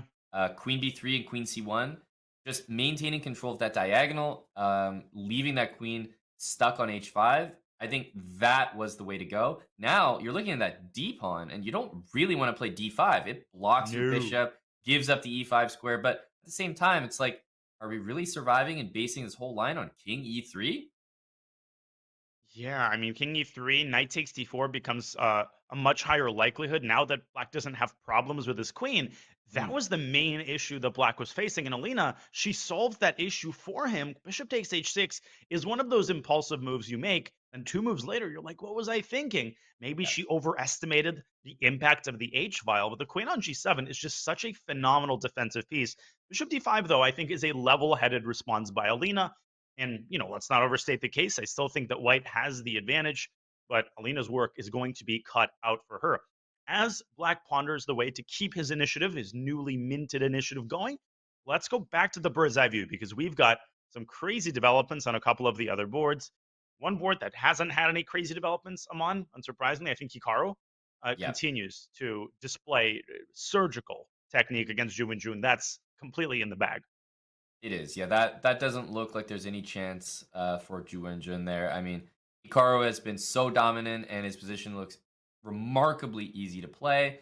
I trust that he's going to be winning that game. I'm looking at now the rest of the games because if I'm looking at this from, the Shanghai Tigers perspective, we need points on the board here, right? Where are we going to get them? I see Wei Yi and Fedoseev in a tight battle there, but Dania, where are these points coming from? Is it Wei Yi? Is it Shu Yi? I think at this point in the match for Wei Yi, it's essentially a must-win game because you think about it, Alina Koshlinskaya might very well win her game, even though she's let a lot of the advantage slip. If she does, that's already 2 points right there. You're in the territory where you can go down, 8-4 at the end of this match, and let's be real, you're not coming back against a Gotham Knights team when you need to go 4-0. So let's see how Wei Yi is doing. He does have the kind of unbalanced position that you would want in a must-win situation. There's a small problem, Amon, in that I think he's got the worst end of the stick here. Yeah, it's like there are a few things that go into the checklist of what kind of position you want in a must-win game, and it's like imbalance, check. Better side of the imbalance, can't quite check that one off. That. But still, I like the idea of the imbalance. That's something, right? And it's an imbalance not in terms of the pieces, right? When we say imbalance, I think players often think, well, where's the knight versus bishop, or where's the queen versus 2 rooks? That's not the only type of imbalance. When the kings are castled to opposite sides of the board, that's just as much of an imbalance, which creates oftentimes just as much intrigue as you would get when the players have differing pieces on the board. Now, first of all, I'm going to make a very controversial observation. So, Amon, you might have to save me from, Bracing the myself. marauding crowds. Yeah, I think Black is up a pawn here, which might not seem like a problem right now, but as the rooks get traded, I think Wei Yi might be borderline lost. His last couple of moves were very sloppy. He gave up the E-file, and the E-file is the main conduit that Black can use to get more pieces off the board. Yep. No, that's well said. Rook E7 is also a really, really good move.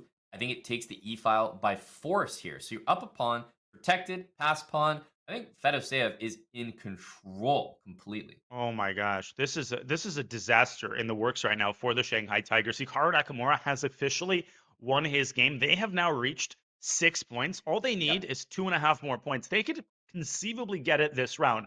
Insane. If Vladimir Fedoseev finishes this game off, let's go back one more time to the bird's eye view because those 2 other games, now they officially become must-win games for the Shanghai Tigers if they want to have not only if they want to make it to the 4th round, but if they want to have any realistic chance of staging a comeback.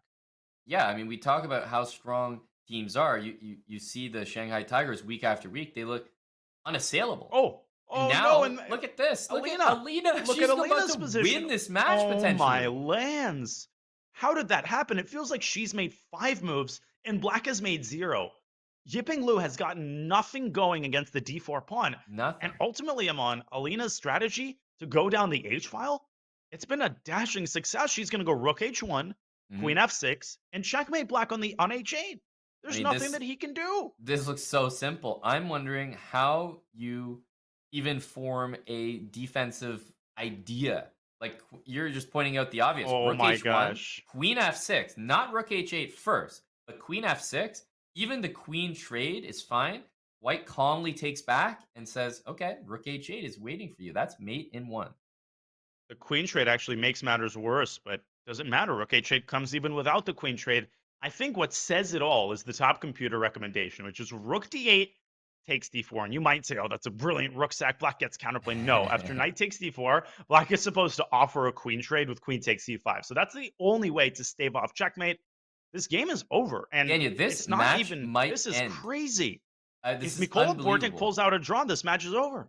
Oh my god. I can't believe I'm even saying that when you have these two powerhouse teams matched up against each other. Daniel, it's also official that Oh my Fedoseev gosh. has won his game.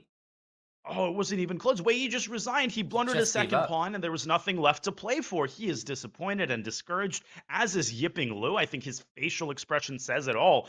It's basically down to Mikola Bortnik. If he pulls out a draw, this match is over in this round. Even if he doesn't, that will still be a crazy blowout. The Gotham Knights, at least, will be up 8-4. It's hard to say that. I mean, it's crazy. You know, like imagine going into the last round. It's like, all right, Bortnik, Kalinskaya, Fedoseev, and Nakamura. I'm gonna need half a point in total, and we win the match. It's like, great. I think we can manage that. I'd like to go to the Mikola Bortnik game because I think the result of this game is not in question. Yiping Liu might very well resign in this very position. Yeah, There's nothing left to play for. truly. More good news for the Gotham Knights. I think Bortnik is handling himself very well. I think he's got a draw in the bag. Yeah, you can. Oh my gosh. You can almost force a draw with a perpetual of some sort. So, I mean, Bortnik has done all he needs to do. He has indeed, and he scored that crucial point against Ju in June. That gave them the boost that they needed. This is a dead draw. I would just take the bishop on. I wouldn't even play around with these checks. Knight takes d6, c takes d6, and maybe just queen c8 and queen takes b7, and black's actually on the defending side there. I'm even, if I want to make a draw, I'm looking at queen c8, queen f5, and like, how is that endgame? I don't know. Queen c8 and queen c2 is a forced draw. Literally a forced draw. Let's see if Levy might type in the chat, in the group chat, that all we need is a draw. Queen c8 and queen f5 is probably a drawn pawn endgame, but there's no need to calculate here. Yeah, but I mean, he can also just sit there, right? Play h4. There's absolutely no need to do anything insane. I think he's located queen c2. And barring absolute insanity on Kalinskaya's board, this should be the match, Dania. I can't believe that's even coming out of my mouth right now. He takes b7. Mikola Bortnik might say, hey, I'm now playing for the win. Exactly. I don't need just to make a cowardly draw here. But He of says, course, you black make the shouldn't draw. have any problems. You check me. That's the meta game, because we might meet again. Queen e5 check. Yeah, Bortnik's playing for a win here. I mean, king g2 was a draw. I don't really know why he's doing that. Yeah. And I think he's got to be a little bit careful, Aman, because he is kind of playing with fire, and you don't just want to like give this game away. Yeah, they're going to win even with an 8-4 score, but you don't want to give even the slightest inkling of a chance for a miracle. Yeah, and I think he can rein it in at any point because he has this queen e4, queen e8, draw mechanism. So I truly think he isn't risking a lot. But you're right. If he has that mentality that, I have to play for a win at every moment here, he might mess it up. I said this yesterday. I'll say it again today. For the purposes of the team match, you're not an individual player. And ultimately, you have to sacrifice your individual intentions for what the team needs. And we saw players agreeing to a draw with an extra piece, which is what you're supposed to do if that guarantees victory for your team. I agree, Aman. I was overstating it a little bit. White is not risking here at all. And I think a draw for might actually just be forthcoming. Indeed. And oh my gosh, Alina's up a queen. Oh, she's going to win. Extra queen, eh? Yeah, that's... Look at that position. Where is Black's queen? Resignation. Okay, Bortnik, time to repeat moves. Like the good team player that you are. Yeah, queen e4 will seal the match. It's unclear if he knows that at the moment. However, it's also probably the objective, best decision overall. So he continues to play on for seemingly no reason. This must be driving Levy crazy. He's just like, just exactly. seal the deal, make the draw. But I can hear White's the got all of commentary his pawns now, protected. Yeah. I would be the same way. If I'm watching a game and it is a draw and all we need is a draw and they're not making the draw, it's like, excuse me. Oh, God. I mean, the pawn end game might even be winning for White. At least White's not risking in that pawn end game, that's for sure. Mm-hmm. But I've seen ways, you can lose every single pawn. It doesn't matter how much better your king position is. It's always possible to mess it up. So I think Levy still has a little bit of anxiety here. Oh, and apparently the pawn end game is now winning. Yeah, I'm kind of wondering. So it does make sense that if you take with the D pawn, that it may indeed be winning. I'm wondering what happens if the f-pawn captures. Oh, I think you just make your way to the queen side. I kind of forgot, Amon, that there was a pair of pawns lying in wait on the queen side. White's Right. king is just a lot closer to b5. I mean, look, we've been talking about being a team player, but what about being an absolute stud and just winning out the last round? Just like on demand, getting a W and your team winning 9-3 in round 3 against the Shanghai Tigers? I mean, that's a statement. Mikola Borton, by the way, is an incredible endgame player. I've lost so many pawn endgames to him that I was totally convinced are unlosable. So he's going to invest some time and calculate this. I have no doubt in my mind that he's going to calculate it accurately. Come on, being a stud, that works too. That's going to win you some matches. Are we actually seeing a potential 4-0 in the final round in Yeah. a match where both teams were 2-0? I also want to mention, first of all, yes. Second of all, it almost happened last round. Let's not forget. It's almost like back-to-back 4-0 performances from this Gotham Knights team. I mean, Daniel, are they cementing themselves as one of the scariest teams in the PCL right now? Listen, we've had a couple of teams look unstoppable. You pointed out the Levitov Chess Wizards. Well, they were stopped yesterday. In this match, the level of unstoppableness had reached entirely different proportions. Among this was the kind of scary level where you're like, if our team pulls out half a point in any of the rounds, that's already a miracle. This is insane. Yep. It's over. Borton's going to win. He's going to play h5, Yeah, it's fixing over on the pawn spot. on g7, and he's just going to walk his king over to g7 and use this pawn as a decoy. It's a 4-0 final round. That's just incredible. I'm just languishing here because we don't get to see a final round, Dania. But Yeah. I mean, you can't complain when people are putting performances like this on the board. You have to just tip your hat. This Gotham Knights team came to play today, and this Bortnik addition to board 4. I mean, what a signing! That is an incredible signing. They've got such a well-assembled team. Basically, every one of their players, from Hikaru Nakamura, obviously, to Mikola Bortnik, are capable of getting a plus score. And when you've got a board 4 that gives you this kind of push, you're already one of the top teams in the league.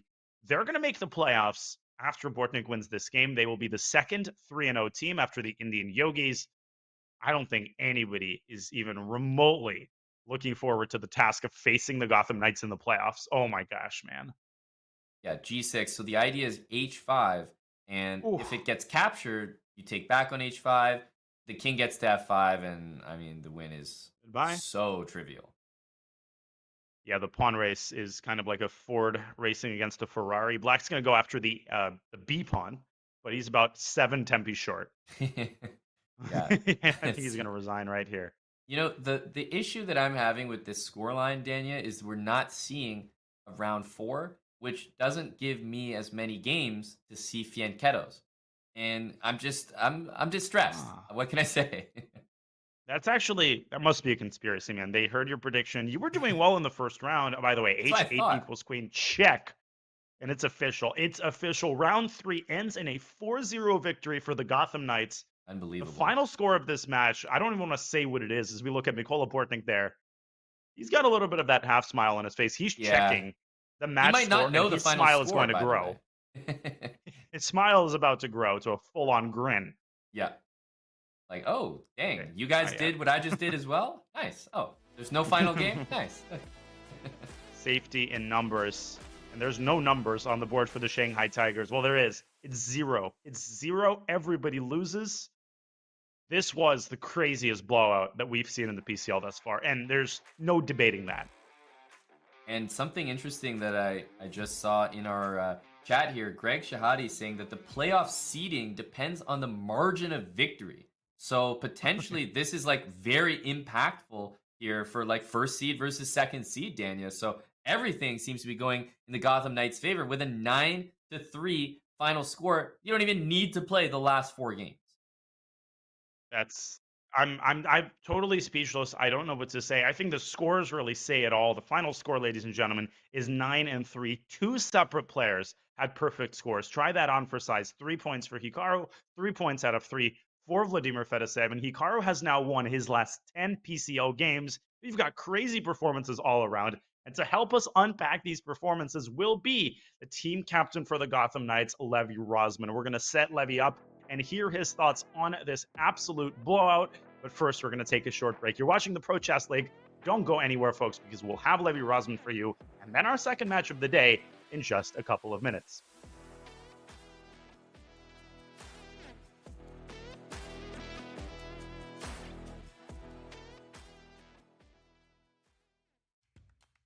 Struggling to improve your game?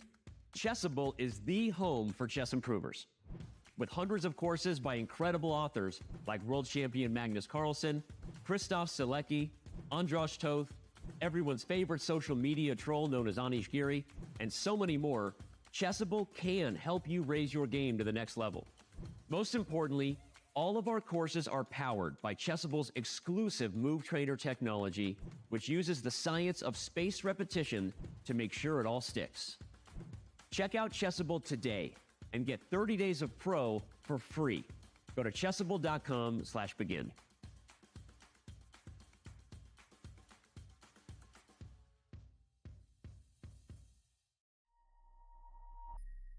My inspiration was reading about great players from the past, great performers from the past. Arthur Ashe, reading his life, his legacy. Jackie Robinson, who was even earlier. After reading about people like that, Malcolm X and Dr. King, their journey, James Baldwin, those are people who made me feel, as I was pursuing this history-making moment, if you will, that I wasn't really going through stuff that was that hard. I mean, I know we were still and still are in the middle of a deeply divided society in this way, where the struggle is still real for African Americans, where equality of treatment is something you thought should have happened a century ago, or at least in the last century, but it's still happening today. But it's not like it was. And I understood that I'm standing on the shoulder of the giants, and they were absolutely my inspiration in dark moments, difficult times.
Welcome back to the Pro Chess League. We just witnessed perhaps the craziest match, the craziest blowout, that's for sure, of the Pro Chess League thus far. The Gotham Knights have blown open the gates against the Shanghai Tigers. 9-3 the final score.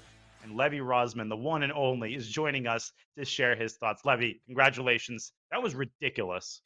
It was ridiculous, and I will thank you for having me on, because I am like the cheerleader and the creator behind this team. But all credit to the players and the manager of the team, because the strategic lineup that we put in this week was absurd, and the performance of all the players was completely unbelievable. But I will happily be our glorified cheerleader on camera, because just unreal, honestly. What a performance! Absolutely not what we expected.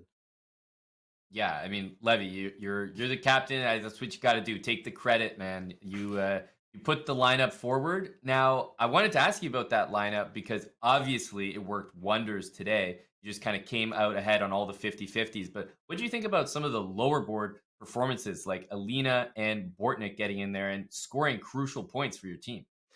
Bortnik was wild. When you guys had me on in the second round, it's kind of everything we wanted. It's sort of what went into planning a lot of our lineups. So we looked for young, talented players. We also looked for guys like Bortnik, who is criminally underrated in classical chess, in my opinion, and in the manager's opinion as well. And we just didn't know if Bullet and Blitz would translate to Rapid. And man, it did. Like, his nerves got in the way in that first game, right? He hung the bishop, but second game was absurd, and that could have gone either way. And that's just how it goes sometimes. Today, a lot of things went our way, but he was great. And Alina's playing style was also super, super aggressive, fun to watch. And she almost deserved that second game, but Wei Yi did what 2700s do.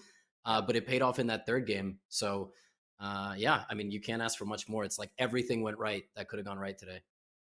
Yeah, Alina played amazing against Wei Yi. I mean, she was basically one move away, which is crazy. I mean, it's anytime your board 4 gets a chance to beat the opposing side's board 1. At what point, Levy, in the final round, I guess technically it's round 3, at what point did you start suspecting that a 4-0 victory might be possible?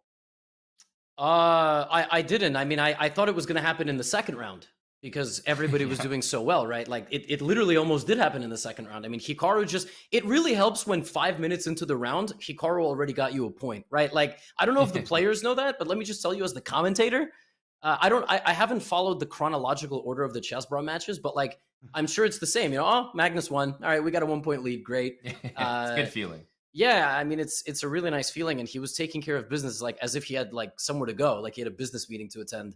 The rest of the games in the last round, the Wei Yi loss just came out of nowhere, because it looked like he had a nice position from the opening, and I was confident Alina was going to get it done, but it was so wild, man. Like, there was literally almost a chance that we won 2 games back to back, 2 matches, 4-0.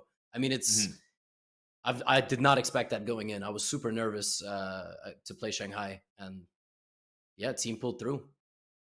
I think that's the thing, Levy, with like teams that are 2-0. You look at them and you're like, okay, these guys are never losing a match. Like, these teams look insane. And then based on the lineup that you put forward in a certain week, it could just work wonders as it did for you guys in this round. Like, going into this and now seeing the result, Levy, I put you on the spot here. Do you think you're one of the absolute favorites in the Pro Chess League?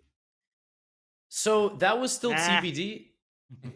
I was going to say that was still TBD, I think, before this match today. But yeah, I mean, after seeing today, it's kind of hard to argue.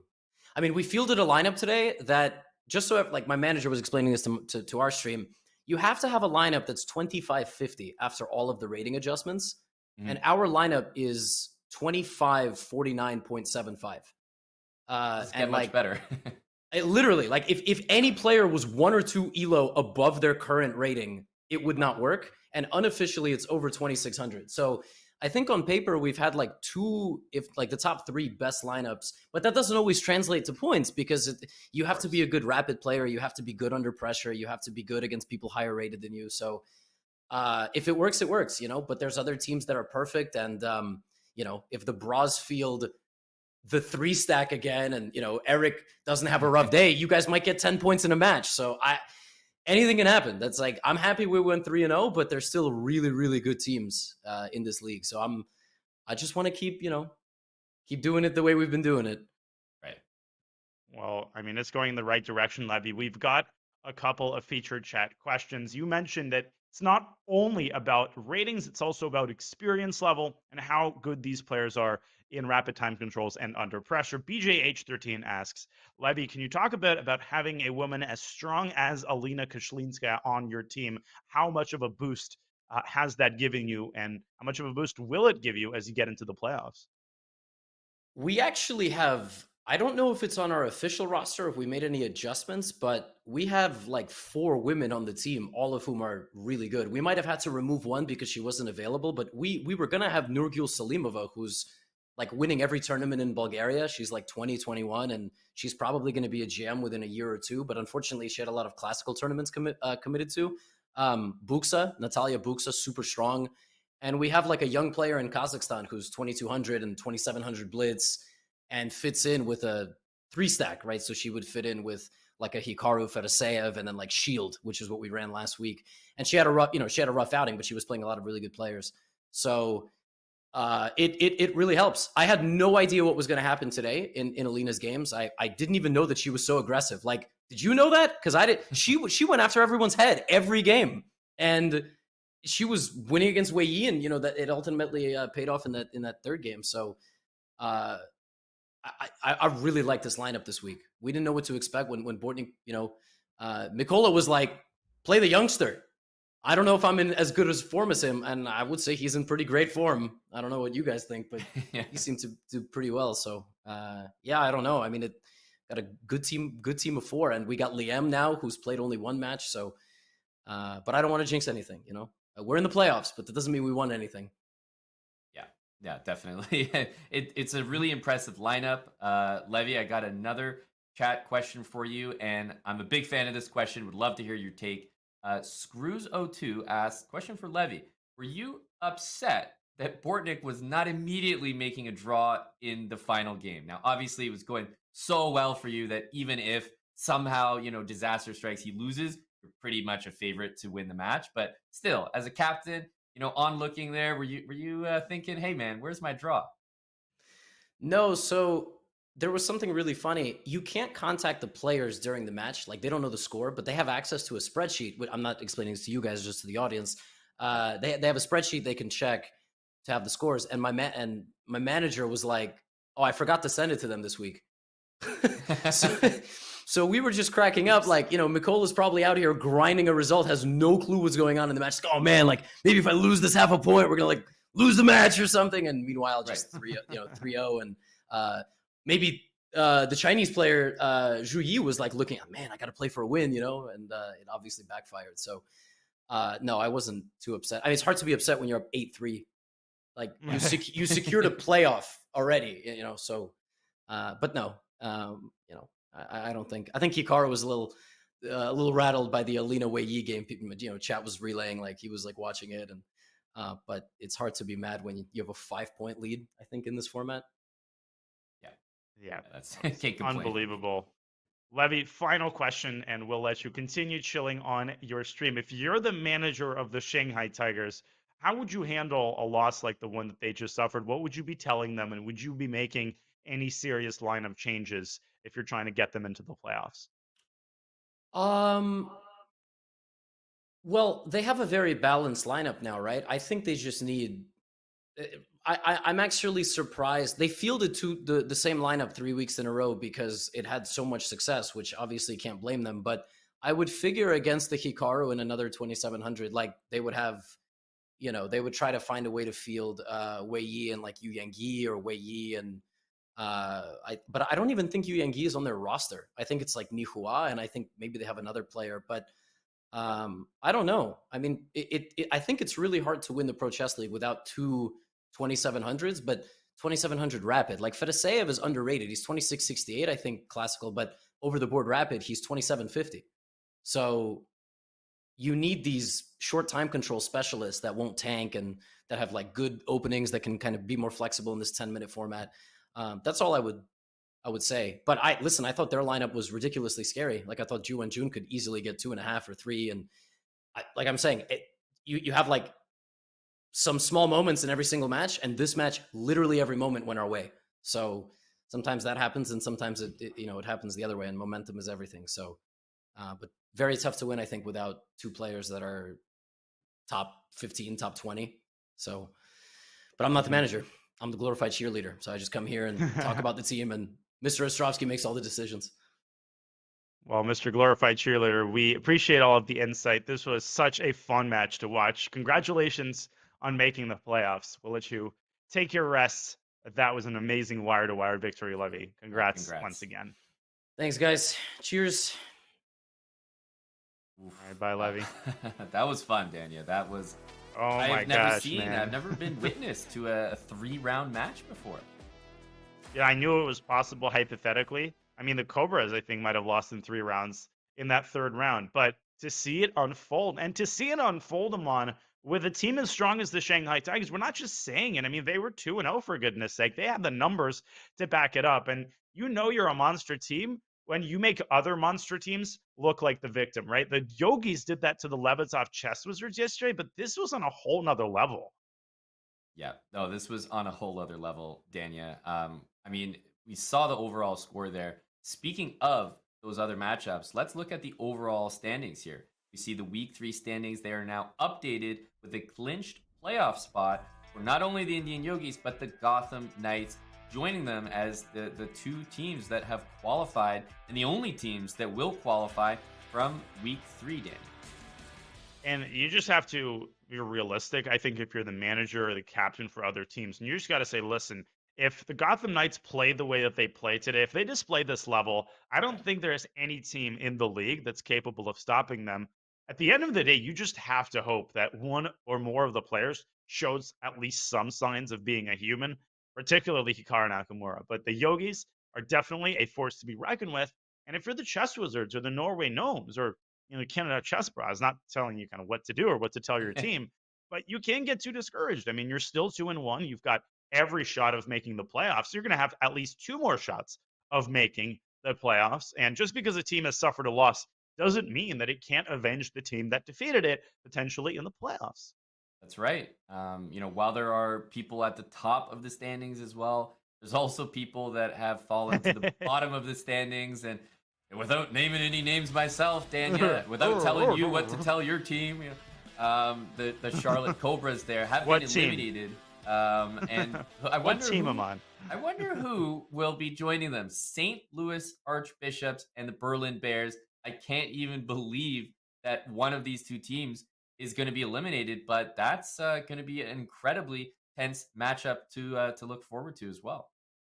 Listen, you just see how this could have gone another way. This just shows you how evenly matched the teams in the PCL are. And I think how well formatted the tournament is, right? That's what creates the intrigue, the idea that a pre-tournament favorite could be sitting on 0-2 and staring down the barrel of elimination. But like I said at the start of this match, I think we're still going to hear from the Archbishops. I think they're going to hunker down, and we might very well see 3 victories rattled off in a row. Obviously, realistically, that's an incredibly difficult task to achieve. But the Passers, and of course, the teams that we have playing each other in the next match, the Blitz and the Croatia Bulldogs, any one team can defeat any other team in any particular match. So we do have, ladies and gentlemen, the Blitz featuring Agadmator's team, the Croatia Bulldogs. They've got some incredibly strong rosters, Amon. So if anybody had work plans, has to meet their boss for brunch, just forget all of that. You won't want to miss our second match of the day, will you? No, I mean, this is a different type of matchup. It's not 2-0 teams, but I think it might be closer for that very reason. The 2-0 teams, it's like, even if you lose, you're 2-1. You really don't want to be 1-2. And as you said, staring down the barrel of elimination with 2 losses going on 3, that really puts your team in a tough spot. So these teams at 1-1 right now, Dania, have everything to play for. Yeah, it's a total toss-up. It's a wild card. Listen, if this match isn't closer than the previous match, then we're in a lot of trouble. If we see more of a blowout than 9-3, well, I won't know what to say. So we can count on this match at least reaching round 4. I think it's going to be a really entertaining one, and we will delve into the rosters, into the round-by-round lineups, and into the sort of nature of this match. But first, we're going to refill our coffee cups. So, ladies and gentlemen, you're watching the Pro Chess League. One match down, one match to go. And before we refill our coffee cups, you, Aman, have another announcement to make. Oh my gosh, fine, go ahead. Danya, I just want to give me a break. I want to remind people we're in a new month. It's March. And this month we are celebrating women who have changed the world with the March bots. On Chess.com, challenge Mary Jackson, NASA's first black female engineer. Test your skills against Ada Lovelace, often recognized as the first ever computer programmer. What lines will the visionary and activist Malala Yousafzai bring to the chessboard? You don't want to miss your chance to find out. You can get these new bots over there at chess.com/play/computer. They will disappear once March ends, so head over there quickly and use !WHM in the chat to play now. Daniel, we have some new bots. We are not going to be going to a break without a tear in our eye that we didn't get a round 4, but I will say I'm excited for round 4 potentially in this upcoming match. The teams have a lot more to play for, so everybody stay where you are. We're right back with another match in this Pro Chess League action.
In competitive chess, the weight of a win, draw, or loss is all on one's shoulders.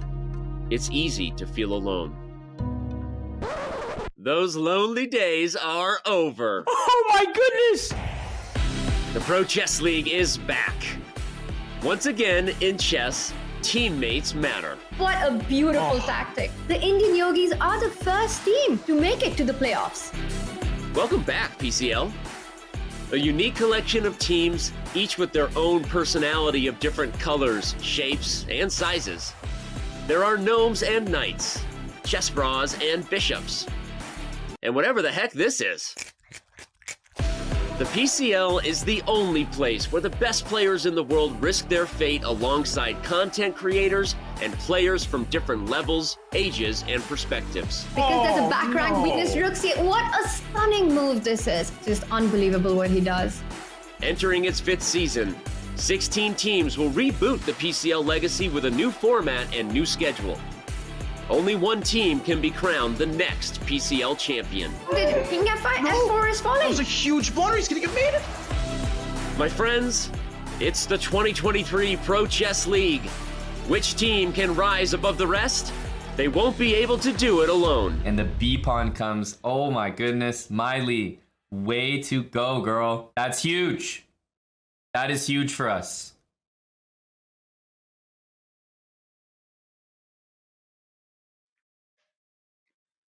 Well, ladies and gentlemen, we just had some of the most ridiculous 2 hours of the Pro Chess League thus far, and it's been a great pleasure commentating.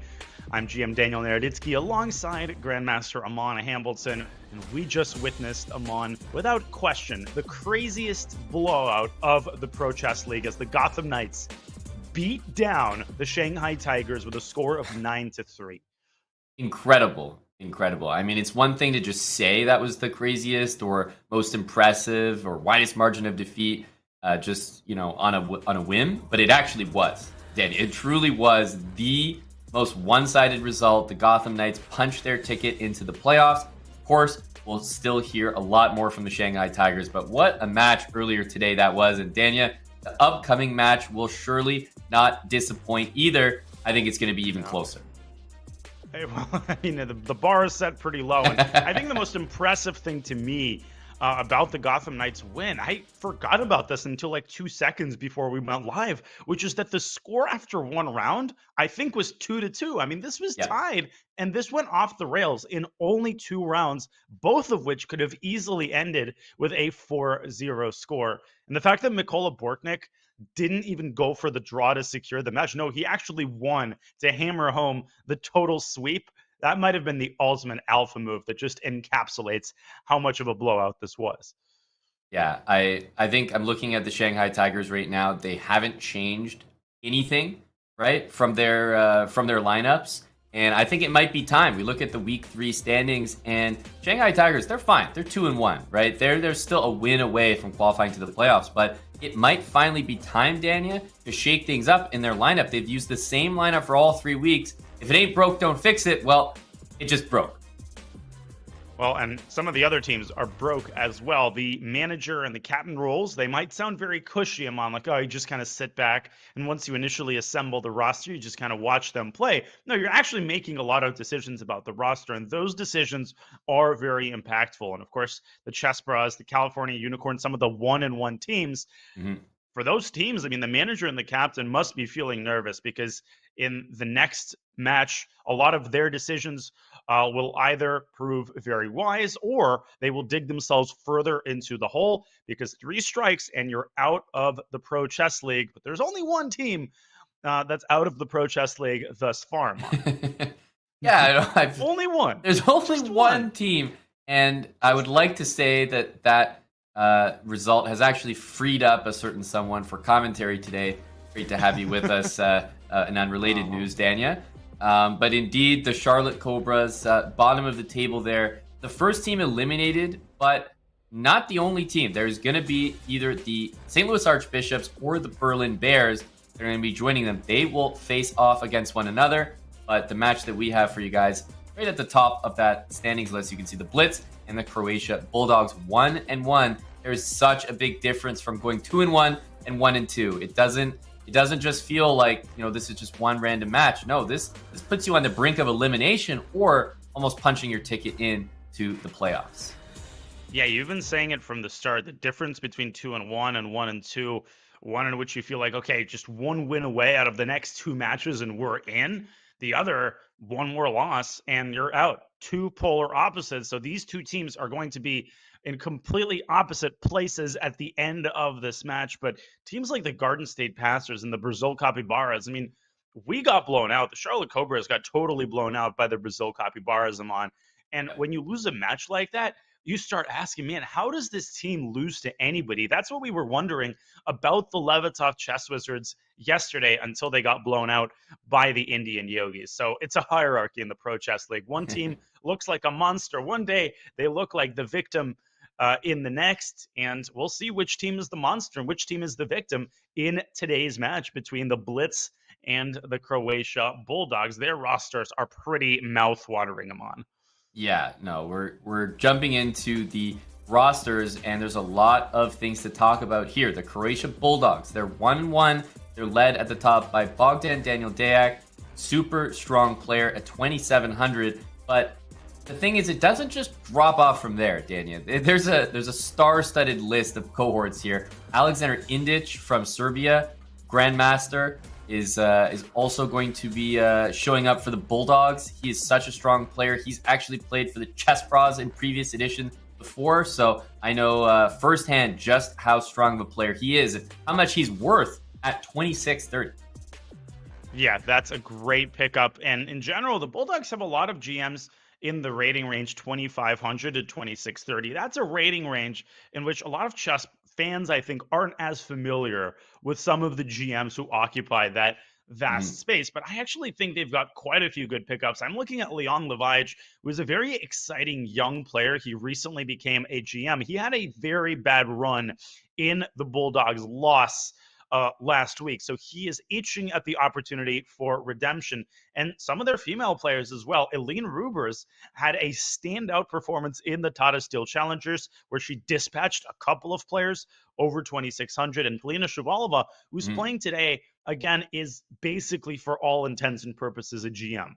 That's right. I mean, this lineup here is such a strong one. I also am drawn to Bardia Danshavar, which is another I think it's another player that is worth way more than just 2,500. We talk about, essentially, for all intents and purposes, a GM. I think Bardia is very much in that category. Standout performance recently by him. So I'm looking at this team, and I think my summary is that I'm looking at a lot of players that are likely worth way more than their rating would indicate. You're absolutely right. By the way, Daneshwar, we got word a couple of weeks ago, did complete his final Grandmaster norm, and his rating unofficially is over 2,500. So there we his go. rightful title, you called it, even without knowing it, will be confirmed pretty soon at the next FIDE Congress. Let's confirm the roster for the Bulldogs' opponent today. The Blitz are one of the most fascinating teams in the league. You called them a family team because there are a couple of couples and father and son relationships in the Blitz. You got the 2 Bacros, you got the 2 Cornets, and you got Katerina Lagno and her husband Alexander Grischuk. I love that, Amon.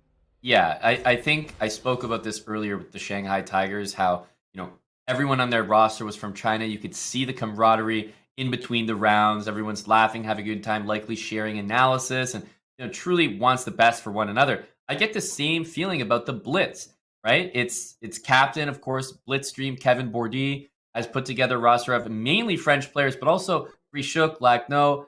They have a connection literally like no other. And this team has been fun to watch so far, Dave. That was really smooth. Now, Amon, let me ask you this. When you've got, let's say, a couple like Grischuk and Lagno, or even father and son, Etienne and Alexander, do you think there's a little bit of healthy competition that might happen, which might drive the players to do better? Like, hey, I did better than I'm sure that Alexander Grischuk, Katerina Lagno didn't let Alexander Grischuk forget his rather mediocre performance last week. So do you think that actually contributes to the motivation that some of these players feel? I would actually say yes, but only because they're on the same team. So it's like you're competing against one another for fun, and it kind of motivates you. You want to do better. You definitely want to do better than your son. I mean, that's a clear rule of the house. But also, if you were playing against one another, that's, I think, when it gets dicey. Husband against wife. I mean, look, I like my Elo, but I also like sleeping in a bed. So you gotta make some decisions. Well, you also have to make some roster decisions because you can't just play all of your top players. There are some rules and requirements. In particular, each team must include at least one woman every week. The total cap average rating is 2550, but there's some good value to playing players over 2700 who count as 2700, and women over 2350, such as Ju and Jun, they count as 2350. So once again, the captain and the manager don't just have kind of a cushy role. They actually are really involved in the decision making, and these requirements are in order for the teams to be as evenly matched and as intriguing as possible. I think we can safely say, Aman, that these requirements have produced one of the most fascinating PCL seasons ever, maybe the most interesting ever. So I'm a big fan. I'm a big fan of these requirements. Yeah, I think they bring a lot. I mean, they allow people to be flexible with the rosters, but also you're able to have those 2,700 plus players on your team without feeling constrained. As we look at the board assignments Speaking here. of 2,700 players, yeah, I know. Got There's a couple few of them here. Just a few of them. A few of them over there on the Blitz. You may have Grischuk, heard of MVL, them. Jeez. Yeah, they're household names, shall we say? But obviously, the Bulldogs have 27 of their own in Bogdan Daniel Deak. If I'm looking at these boards, top to bottom here, Dania, I definitely think that obviously we're not going to get these board versus board matchups until the final round. But on board 3, I'm looking at Bardia for the Croatia Bulldogs to have a big performance. And over there on the Blitz, I'm actually looking right to the top. Alexander Grischuk, you hinted at it earlier, did not have the most scintillating performance last time. He needs to step up as board 1 and score more points than he did last time. He most certainly does, and I've been saying this from the start. I think there are two large-scale strategies that teams can adopt when choosing their rosters. You can have the sort of evenly balanced team like the Shanghai Tigers had, or you can have the sort of top-heavy team where you have two super GMs, but then you have a slightly weaker board 3 and 4. And if you're adopting that strategy, Aman, I think you want to have the kinds of players like Mahel Boyer, who I pointed out last week when I was a guest commentator for about 5 seconds with Hess and Danny handling the duties. That Boyer's one of those players that a lot of people don't know, but I've played him in a bunch of Title Tuesdays, and I know that he's capable of delivering a couple of upsets. So if you're Boyer and if you're Cornet, you're not necessarily aiming for a 4 out of 4 performance. You're offloading the heavy lifting to your two super GMs, but you need to get them on. You need to get half a point here, a full point there. That might be the difference in this match. Yeah, that's a great point, Dania. We see these are the board assignments, but these aren't how they're going to be matched up initially, right? Obviously, things start off with board 1 against board 4. So we see the round-by-round lineups here. This is round 1. Grischuk is starting with the black pieces against Polina Shuvalova. MVL on board 2 also starts with the black pieces. I'm immediately drawn to the board 2 and board 3 matchups because I think you have two very hungry, very talented IMs on both sides, Mahel Boyer and Bardia Daneshvar. Both of these players are going to be looking, with the white pieces, mind you, looking for a big result to start off round 1. Daniel, I'm looking at both of those boards as potential upset situation. Oh, completely. I agree. And even though on paper, round 1 is the most lopsided matchup because board 1 faces board 4. First of all, we've seen board 4 defeat board 1 on several occasions. So we're not just saying this to keep people in their seats. I mean, we saw Alexander Kostyanyuk defeat Salam Saleh. That's just the first thing that comes to mind in like 20 moves. So for Polina Shuvalova, I mean, she's got the white pieces. She's an incredibly solid player. This is not just a walkover win for Alexander Grischuk. And I really think, Aman, that Mahel Boyer is not thinking of this game as one in which he just has to hunker down and try to eke out a draw. I think Right. he's just flat out playing for a win and probably not even looking at himself as that much of an underdog, given how good he is in rapid time controls. Yeah, given how good he is, and there's another sort of X factor there. Given how young he is, I think in general the younger players are just so confident, right? They're always ready to play for a win. There's never a position in front of them where they're like, whatever, I'm fine making a draw. I think that's the that's my mentality. That's the older generation's mentality, Daniel. They're like, I'm willing to take a draw here and go home. No, I think the PCL is all about the hunger, the determination to win, and knowing that a half point versus a full point for your team is a huge difference in the value that you bring. So I think that he's absolutely going to be hungry here. He's going to be looking for results. And what better way to start than an upset in round one to really give the Blitz some confidence going forward?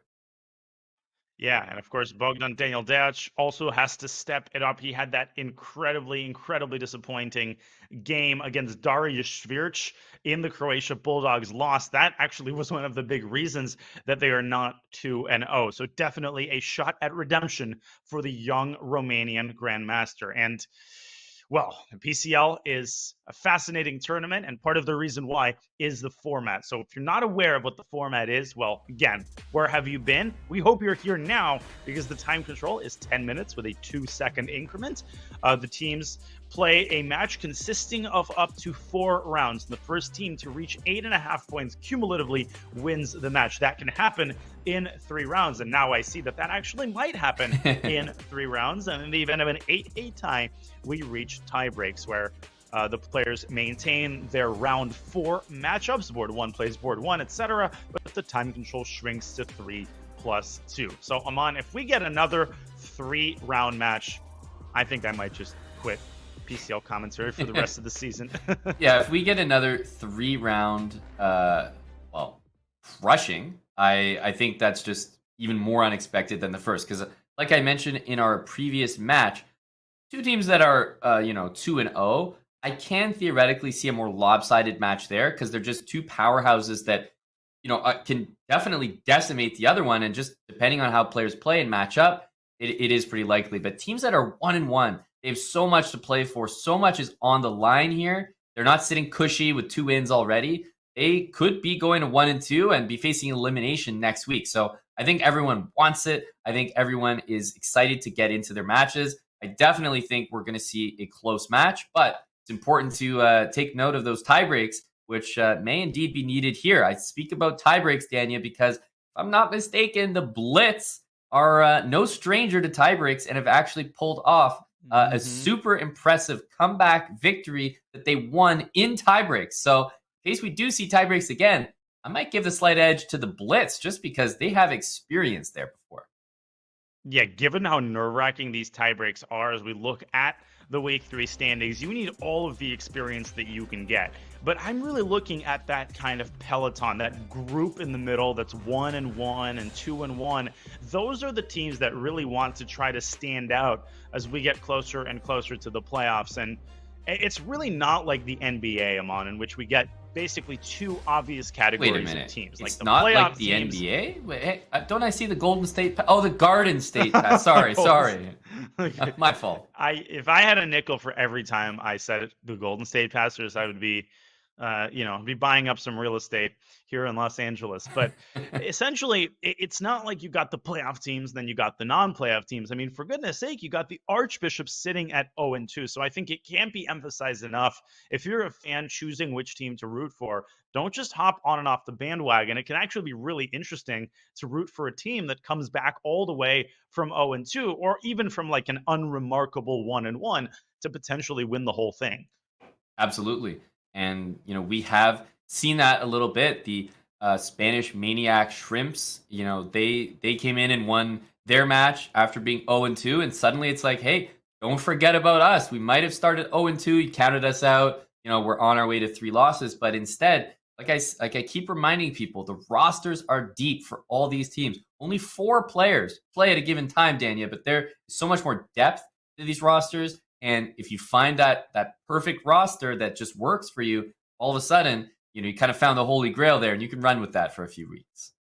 Well, as I told our team manager at the start of the Cobra season, I was reviewing all of the rosters, and it just immediately occurred to me that the PCL, I think, is largely going to be decided by form, Mhm. not even really by the rosters themselves. Although the Gotham Knights beg to differ in that regard. I mean, you got Certainly. players who are basically guaranteed 4 out of 4, but unless you're a team that has Magnus or Hikaru, a lot of it is going to depend on the form that your players show. And I think in this match today, we see that more so than ever with Grischuk and MVL. I mean, these are two complete X Factor players.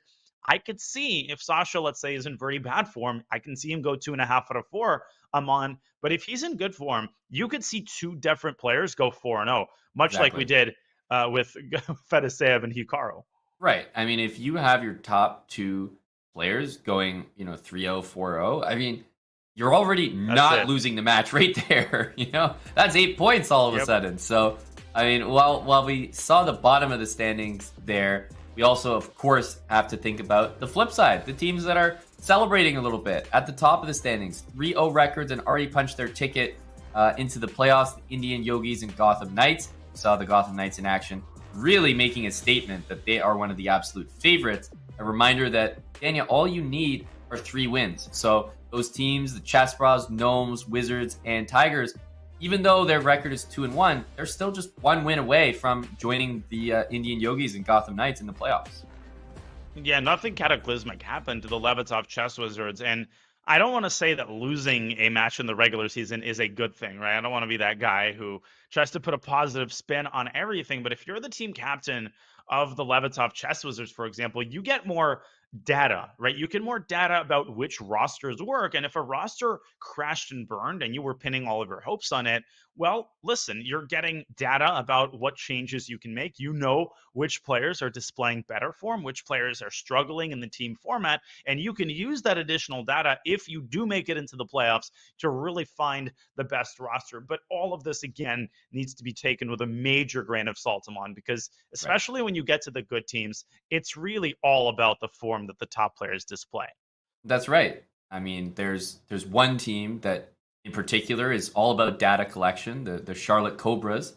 Really just trying Hey, really, we're rebuilding. We're in a rebuilding phase. really just Amon. trying to collect as much data as possible. I can actually see the Indian Next Yogis. season. They're quivering at the top there. They just lack the data that I believe Charlotte has to go through this rebuilding stage. So agree completely, Dania.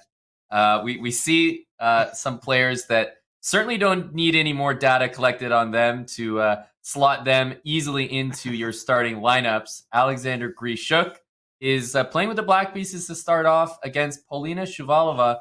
And Dania, I mean, where's my featured chat question? I feel empty here. Where is my Fianchetto question? Come on. The Fianchetto question, it's gone. Well, the voting has closed already, Amon. It's too late for everybody Yeah. to talk about it. But we're going to get our statisticians to count up Yeah, I want to know the if I number of won or not. Fianchettos. How about the move B3 in this position? I think that's a pretty workable move, right? I mean, sacrifice them a knight, but you at least get the bishop pair there. Anything for the Fianchettos. I've been trying to say that. But honestly, we see in Nimzo, bishop D3 early. It is a little bit flexible. You can go knight F3, or you can go for knight E2. Usually, knight GE2 is a move played before the bishop gets to D3, and then immediately you're ready to challenge the bishop on B4 with A3. For the most part in the Nimzo, it's not usually too common to play A3 to chase the bishop because the bishop will probably take on C3 anyway. Yeah. Yeah, so you've seen actually some very modern treatments of this line in recent years. This line itself, it's called the Rubinstein variation or the classical Botvinnik system. Sometimes I read these chess.com line labels and there's like 7 different players. I could say it's the Makaganov Kasparov defense of the Alekhine sub variation. How do you get your name on in one the of those? classical traditional system? Like, okay, if everybody's not hopping on the train, yeah, where's the sign up sheet? Now, C6 by Alexander Grischuk is a pretty unusual way to handle this position because it's not a Very weird. semi-Slav, and normally C5 is pretty much automatic. Amon, what do you make of this? I'm shocked. I have to say, C6 is shocked. I was also shocked a little bit by A3 because I thought maybe we'd see knight F3 castle or knight GE2. but instead a3, so forcing the issue. But then it just feels so weird to me to play a3, force the bishop to take, and then play knight e2. Why not knight e2 first and then play a3? Yeah, it doesn't seem like 92 had a downside. I get that you want the bishop pair, but a3 was inflexible. I'm with you there. Now, the one line where you see the move c6 featured in the Nimzo Indian happens in the same. So I do want to show this just kind of generally for context, and some players in the chat might find this familiar. If White plays the move f3, which is, I think, the Kmach variation, there is a line. It's not the most popular in the world, but after d5, a3, and the trade on c3, a Lithuanian grandmaster, Eduardas Rosentalis, who's a Nimzo expert, really likes the move c6 here. And if White plays e3 and Black plays b6 and bishop a6, then you actually get a very similar position to the one that we have in the game. Actually, we might have transposed into the Kmach variation. Let's rewind to the current position.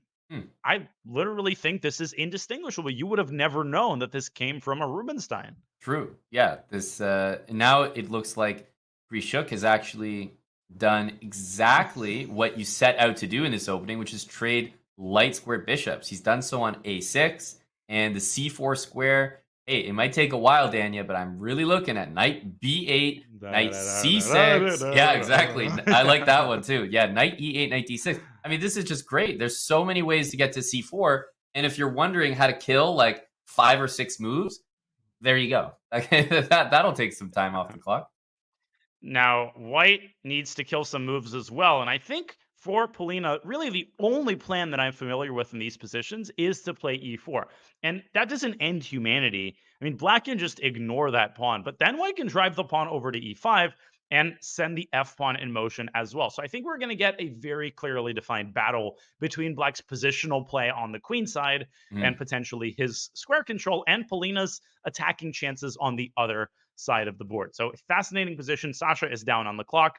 All things are normal. The world continues to spin, and he protects the knight on a6. We will continue to spin around the horn and look at the other games, Amon, because all 4 of them are now underway. Yeah, we were just taking a look at the game in the top left of your screen, Grischuk with the black pieces. I see MVL is in a position that looks very symmetrical thus far, and it's actually the other games on boards 3 and 4 there that seem to have the most action going on. And I say action, of course, I'm drawn to the Benoni type position. Okay, let's start with the Benoni game between Mihail Boyer and Becca95. That's Alexander Indich, who's a very sharp player. He always looks for unbalanced positions with the black pieces. And this is indeed a modern Benoni. So Indich making no bones about what he wants to do with black to start this match. No, the pawn count, which I've been counting for the last 3 minutes, is actually even. I thought that White was up a pawn because normally you get this kind of position in the Benko and the B pawn has disappeared. Here, Black hasn't even sacrificed a pawn and he's still gotten that Benko compensation. But on the flip side, I'm looking at Black's queen side and I'm getting a little bit concerned because if White can grab control of the E file with Black's rooks not coordinated, you got to be very, very careful about not allowing a rook infiltration to E7 or E8. Yeah, exactly. And, it's funny that you mentioned the positions are sometimes from a Benko because I'm looking at that eval bar and it really likes White. I'm starting to wonder if the pawn was not on A7, would it be more equal or what's going on here? It's almost like the pawns are equal and Black's position is worse. What the heck happened in this game? I love that the move rook e1 had highlighted. I think queen d2, rook e1 are lethal moves. Black looks like he's going to be way too busy on the queen side, getting knights, bishops, rooks out. And hang on, queen d2, bishop h6. And that could be just like a lethal checkmating attack before Black can even bring any pieces over to defend. Yeah, I mean, conceptually, right, Black is doing great. He's got the bishop pair. He's got the Benko pressure on the queen side. From a developmental standpoint, though, he's in pretty big trouble. And that's why I have my eyes on the immediate rook e1. If we could pull up an analysis board, this obviously looks like it blunders a pawn. But the last thing that Black can do is send the queen over to e1 and then not defend the e8 square. This is the best way to get checkmated in 2 seconds. Yeah. And I had some fun actually looking at this position I'm on. Yeah. I could not, I don't know if I'd be able to resist the move rook e1 with queen takes f8 check as a threat. But I actually think that bishop oh, look at this line. Bishop h6, sack the rook. Oh, Sack the rook. sack the rook. And then after knight d7, send the knight in, and black can't defend f7 and f8 That's amazing. at the same time. So this is just one indication of the price that you pay for not developing your queenside. Rook e1 is on the board. That's, I think, just good instincts.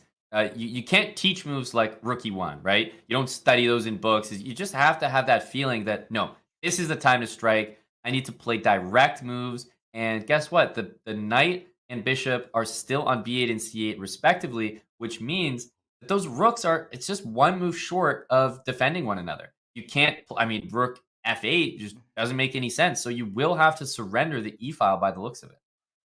Yeah, and the best way to surrender it might be to simultaneously develop your bishop. I think the top priority for black, forget the b2 pawn, get your bishop and your knight out so that a queen doesn't land on e8. He takes on e1 though, and maybe he wants to meet queen e1 with bishop d7. No, knight d7. Oh man, I'd be quivering in my boots here, Amon. I mean, queen e8 check looks scary in and of itself. I guess white wants knight f8 and then to smoke the queen out by fianchettoing the bishop. Right. There you go. Another fianchetto. Yeah, it's hopefully we're still keeping track the amended scores. Queen e8 looks dangerous, but the funny thing is the bishop on g5 is on the square that the knight would need to jump into to make another threat.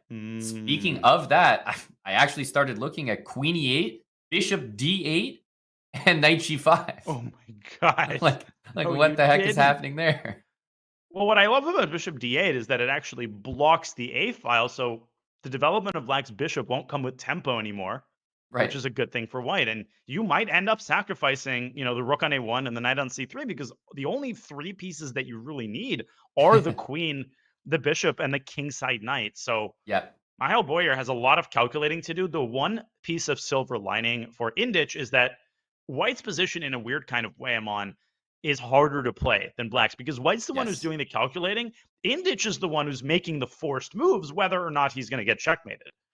Correct. And that's such a frustrating feeling as a chess player. Mihail Boyer is going through it right now because he feels, oh, my position is so good. What the heck is this? Queen e8, it must be working. Whereas Indich is like, if it works, I made it. There's nothing more I can do. I can't fight the evaluation. But if not, I know exactly what my next moves are. So you're right. He definitely has an easier time with the black pieces here. And Mihail Boyer, he's got a lot to think about.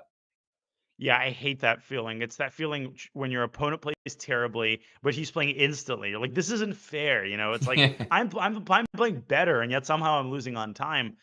And Boyer has to keep a certain amount of time in reserve, because you just know that this game is going to stay tactical for a while to come. So as Boyer is hard at work there, leaning back and forth and stretching his arms a little bit and enjoying the moment, we are going to enjoy a look at the bird's eye view. I see a pawn on g4 on the top right. Berdia Daneshvar has his hands tied with MVL. Looks like a pretty decent position for the Frenchman with three names on. And of course, Cornet against Datch in the bottom right also looks like a pretty nice position for the white pieces.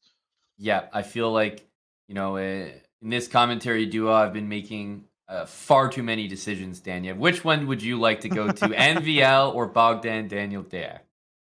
Okay, let's go to BDD. Let's go to Bogdan Daniel Dach. I'm getting better and better at saying that. The Croatian bulldog with three names. Yeah, exactly. That rolls right off the tongue. BDD.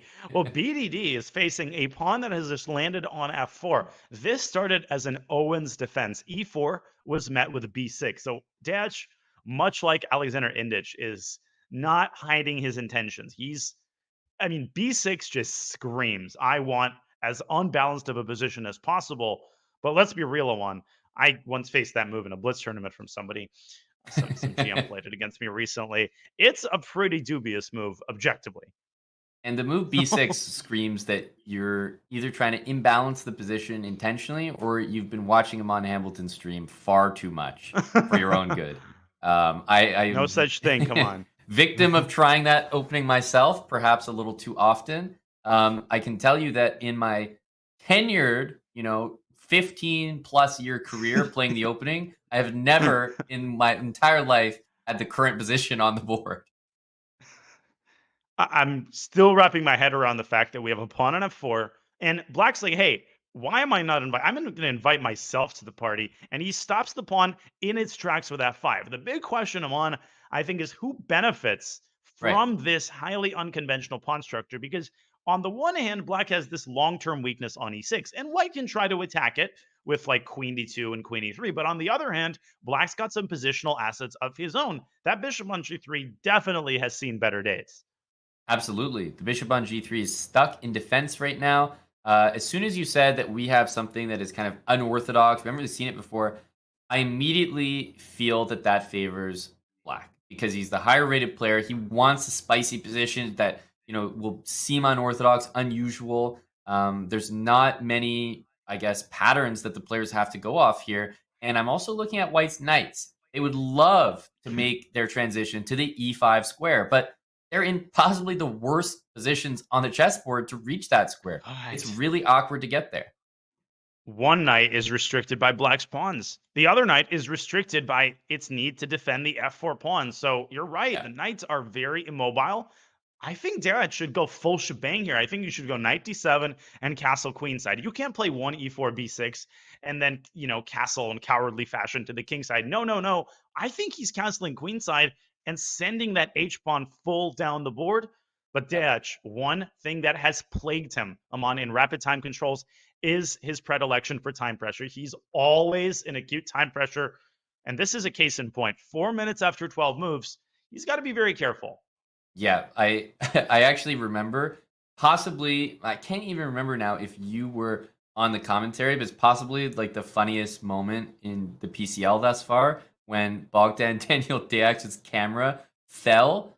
Like it fell off his monitor. I can't remember who was doing the commentary, but it was like the funniest thing I've ever seen because he has to fix it, right? You can't keep playing your game until it's fixed. It's like in, tournament chess when you can't actually keep playing until you make sure your score sheet is written down properly. So, I mean, he's had to deal with a lot this PCL. Let's put it that way.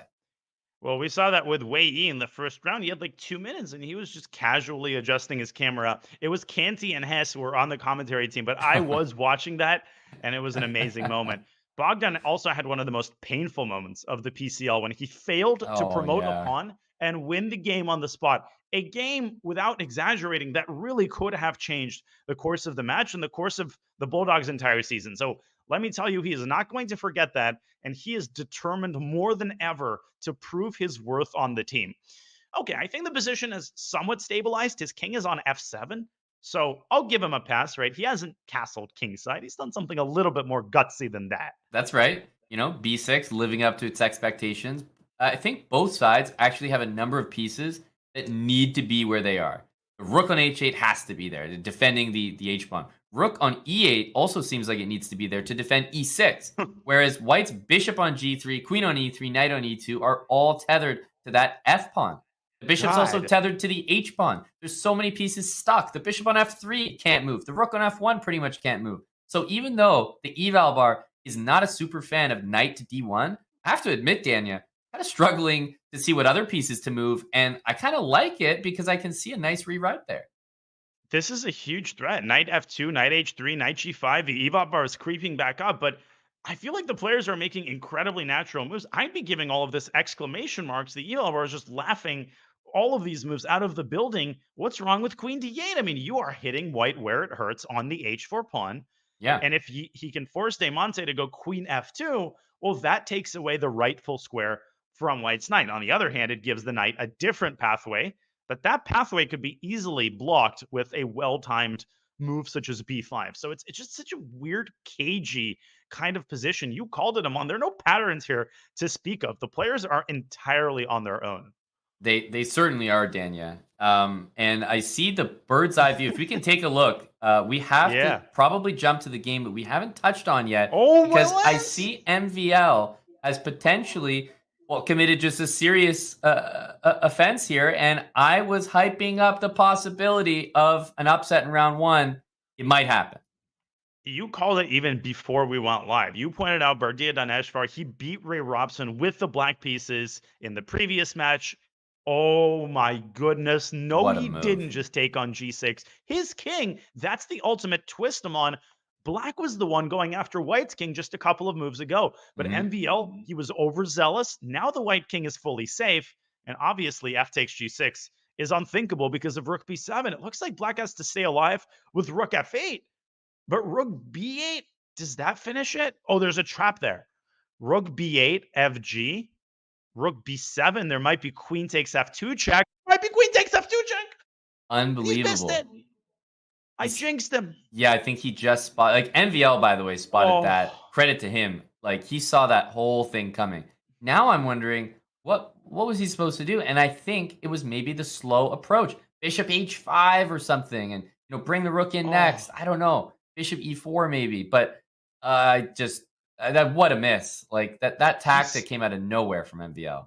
Well, I'm going to show exactly what he missed. I think even rook b7 I'm on because Black literally has no threats here. This is resign time. You just take on f7. Right. You're up 1,000 pawns. What he was trying to do is force fg and now go rook b7. What is the rook on f8 doing here? Well, it's allowing the tactic which he missed. Queen takes f2. The bishop steps away with a discovery. But what's crazy about this, apparently, is the move is bishop e7. I apologize. And Black actually wins. Oh, so it's the same idea. Yeah. But after queen takes e7, you actually do get mated after queen takes f2 check. What a miss for Daneshvar. And what a great decision, Aman, to not stubbornly play rook b7, but accept the inevitable. Or has he accepted the inevitable? No, he's going for the win. Yeah, so basically Black was about to play bishop g7 if the checks kept coming. Instead, he's played d6. He's also low on time. He can actually lose this game. Oh, he absolutely can. And I apologize. MVL was the one who went for the win by tucking his king away on h7. I think he is going to lose this game. Definitely. This is insane. Yeah, knight f4 is in the picture. The king is actually remarkably safe there on h7. And guess what? a5 it can't move. The pieces are covering d8. White's pawns, even though there's 3 of them for the piece, they suddenly seem so immobile. Nothing about this match is normal thus far. Another crazy thing has happened. Alexander Indich has won his game against Michael Boyer, who did get into acute time pressure on. This is exactly what we kind of predicted. That's right. He didn't have the time to figure out how to conduct his initiative, and the tables turned almost immediately. So a big win for the Bulldogs there in the early going. That eval bar is swinging and swinging. How does MVL finish off the attack? Yeah, I'm looking at knight d3, and it's like, how do you defend Queen f2? c7, queen c2, queen c7, queen c2. Oh, wow. But then there's bishop e5, and there might be a fork on e1? Oh, my God. Yeah, what the heck is going on? Queen a7? Oh, and now you want to move the knight and defend from a7. I missed a lot there. I'll start by saying that. So did I, and I think so did MVL, who probably did not spot queen a7. The fact that he's thinking right now says a lot. Now, where does the knight go? Does it go up to d5, which Aman threatens checkmate with knight f6? And stops queen f4. Is going to get victimized in the end. Yeah, I love knight d5. That has to be the decision here. Oh, it's the wrong move again. What? Unbelievable. It looks like everything that White is doing makes so much sense, but MVL is up to task. King g2, queen d5. Oh. That was the reason that knight d5 is wrong. How could he have missed that with 10 seconds left? Come on. Come on, Bardia, step up your game. And the king doesn't have any other squares. King f3, knight e1 is checkmate. He has to play that f4. mating pattern. Yeah, that's incredible. Okay, queen e1. Yeah. That's got to be the move. Although that's... Oh, king f3, knight e5. That's a great tactic. I'm wondering where the win is after king h2. Oh, knight e5. He missed it. But he's got mate. Oh, he missed it in favor of mate. This winning the queen. Amateur. That's a beautiful mate. God. I still was not convinced after king h2 what the win was, but MVL was seeing so much there. He missed the initial bishop sacrifice, and then it felt like he saw literally everything.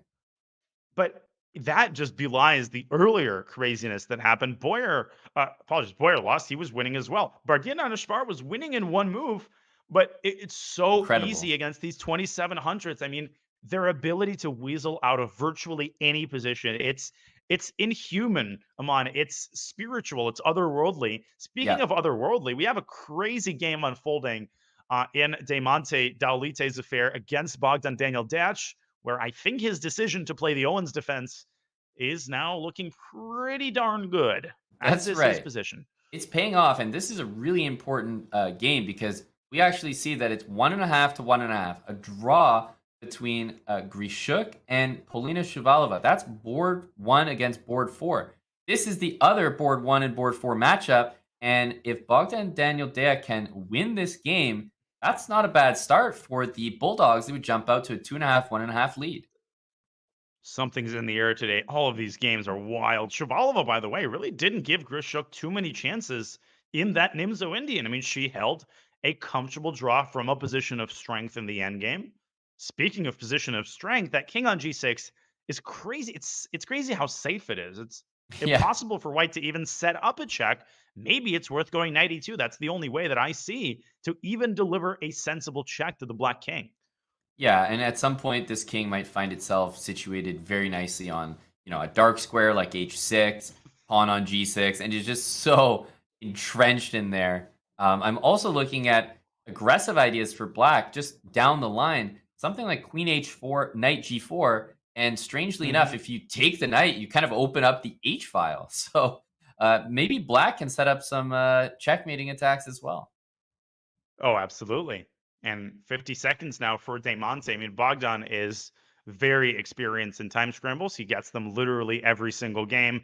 It feels like Demonte is losing the thread here. I would still try knight e2 because anything can happen when you've got a knight and a king and a queen in such close proximity. But she continues to hesitate here. I don't even see an alternative. Knight e2 is on the board. I like and that look move. at Bogdan just bringing his bishop back, which is kind of passive, and it gives white, it hands over the initiative. Where's the king going to hide away? F7 maybe? Yeah, f7 guards the pawn. My feeling is that, king h6 is just kind of safe, and I want to play g6 after that. But down to h7 it goes. That's probably my third choice, honestly. Now, I think the idea is that if the bishop moves away from f3, the knight could have jumped into g4. Demonte takes the other pawn, attacking the queen. Another totally sensible move. We've got a trade, and rook e8 is going to be tough to deal with, I think. Yeah, there's also, some ideas like queen e3 check, right? Let's say you play queen takes c6, queen e3 check comes, and I could see some funny lines like knight g4 takes at like rook back to h8. Oh, yeah. All of a sudden, And don't then the forget king about the steps h away. file. I think this is a primitive remark. It may sound very primitive, but having a knight in these types of positions and in a time scramble is always preferable because there are just so much more tricks that can be generated when you've got the knight, let alone the fact that black is also up a pawn. So That's right. barring a cataclysmic turn of events, I think Diaz should be able to bag this game and take home the point. Agreed. This looks very good. I mean, you can trade the rooks with queen h4 and rook e1 if you want. You can also just sort of solidify things with g6. This looks good. I mean, I think he's just going to grind white down, trade the rooks, and exploit the 3-on-1 pawn majority. You have to be careful, though, about how you do that, because the last thing you want to allow is either a perpetual or some sort of fork. Don't fall asleep on white's pawn majority either. Yep. Yeah, queen c1 is an extremely good move here. Yeah. That'll just win on the spot. You can pick up every pawn, and guess what? White is threatening a total sum of 0 with queen b7. Bogdan, though, just going directly for checkmate. Queen c1, queen c2, queen f2 was forced mate there, which he missed. Knight e5 even. Listen, queen c2 was literal forced mate. The game's still not over here. He's got 8 seconds. I would just take the bishop and push my h pawn. Yeah, that should do it. Queen f2. Or this. Keeping the b6 pawn defended, but h4 at some point has to be thrown in, you have to say. You would think. I mean, f4 also possible with queen g6 coming up. It's just all about king safety here, and black's king is utterly unapproachable. That's what makes this such a one-sided position. Just don't go... Yeah, queen g4, queen h2, and queen g2, and eventually white's queen is going to get smoked out of there. But Demonte doing a great job of keeping some chances alive. Yeah, king e6 maybe? King e6, king f6. Oh, that's game. g5 was such a devilish move. It was actually threatening a lot. Like, my instinct was king e6, but I have to admit, I didn't realize it got out of queen f4. That was just luck. Neither did I. I just noticed that queen f4 was the threat. Okay, this position was basically indefensible for Demonte. She put up a tremendous fight, but the board one of the Bulldogs takes the game, and they take the first round, Aman, but only by a point. Yeah, and I'm looking at those at these results on your screen. Ardia Daneshvar, no points for that game and position that he had. Nothing on the board. Same for Mahel Boyer. So while the upsets were possible, at the end of the day, results are clear. The higher rated players pretty much got things done, with the exception of a player that I highlighted earlier, a player that I have a ton of respect for, and I know he can be performing better than he is. Grischuk, only half a point, continues to just come off to those shaky starts, Dania. We always talk about it, Aman. Those half points, they accumulate. And if you're the board 4, you don't need an outsized performance. You don't need 4 out of 4. Would be nice. And someone like Mikola Bortnik probably is going for 4 out of 4. But if you're Polina Shuvalova, every draw is incredibly valuable, because those draws, they add up incredibly fast. So it's a good start for the Croatia Bulldogs. And it's a good start that could have been even better. Bardia Daneshvar is going to have a slightly more manageable matchup in the next round. And I'm really excited to watch him try to score some upsets with the black pieces, Aman. This is a fascinating match in the works. So, ladies and gentlemen, you go absolutely nowhere, because we will have round 2 of the Croatia Bulldogs and the Blitz coming up in just a couple of short minutes.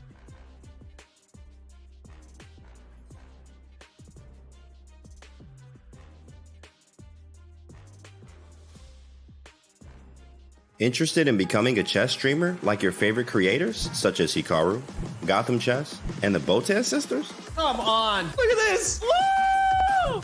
Chess.com is excited to announce the Community Streamer Program. Whether you're just getting started with streaming or already established and looking to expand your audience, you can now connect your account to Chess.com and have your stream promoted on the game's largest platform. Simply link your account at chess.com/settings/connected accounts, set your category to chess on Twitch, and start streaming. You'll get an ad-free experience on chess.com. You will pop up on our list of live streamers. Your chess.com profile will feature your Twitch stream, and your stream will be linked to your games on our Play server. Type Command Community Streamer in chat and start growing your stream today.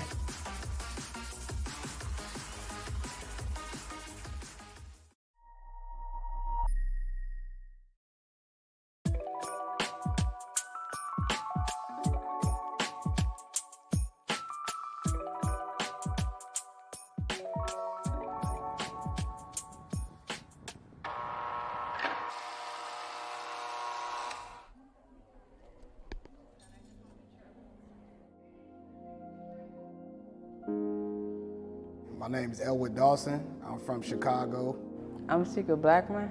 My name is Roberto Beza, Jr. And what I want to share is I love tacos. Tacos and chess. So, yeah.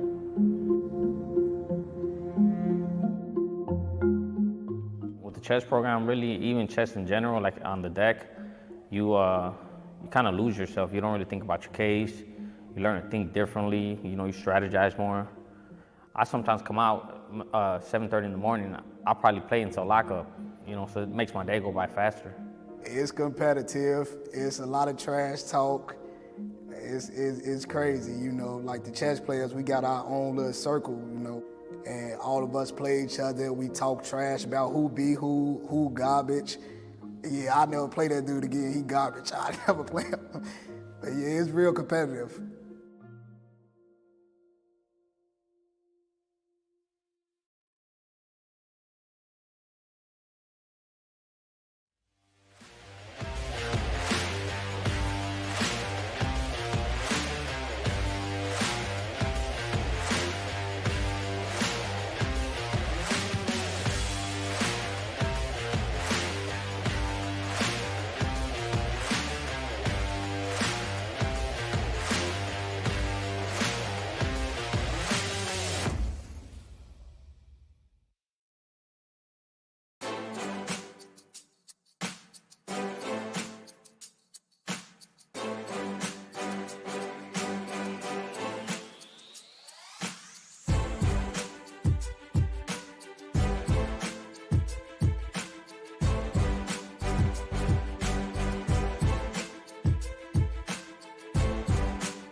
well, he won't be an international master for very much longer. Bardia Daneshvar is a key part of the Croatia Bulldogs. Even though he lost his first game, he was oh so close to defeating MVL and Amon. Just recently, a couple of weeks ago, he finished his GM requirements, scoring his third and final Grandmaster norm. He is a player with a very bright future.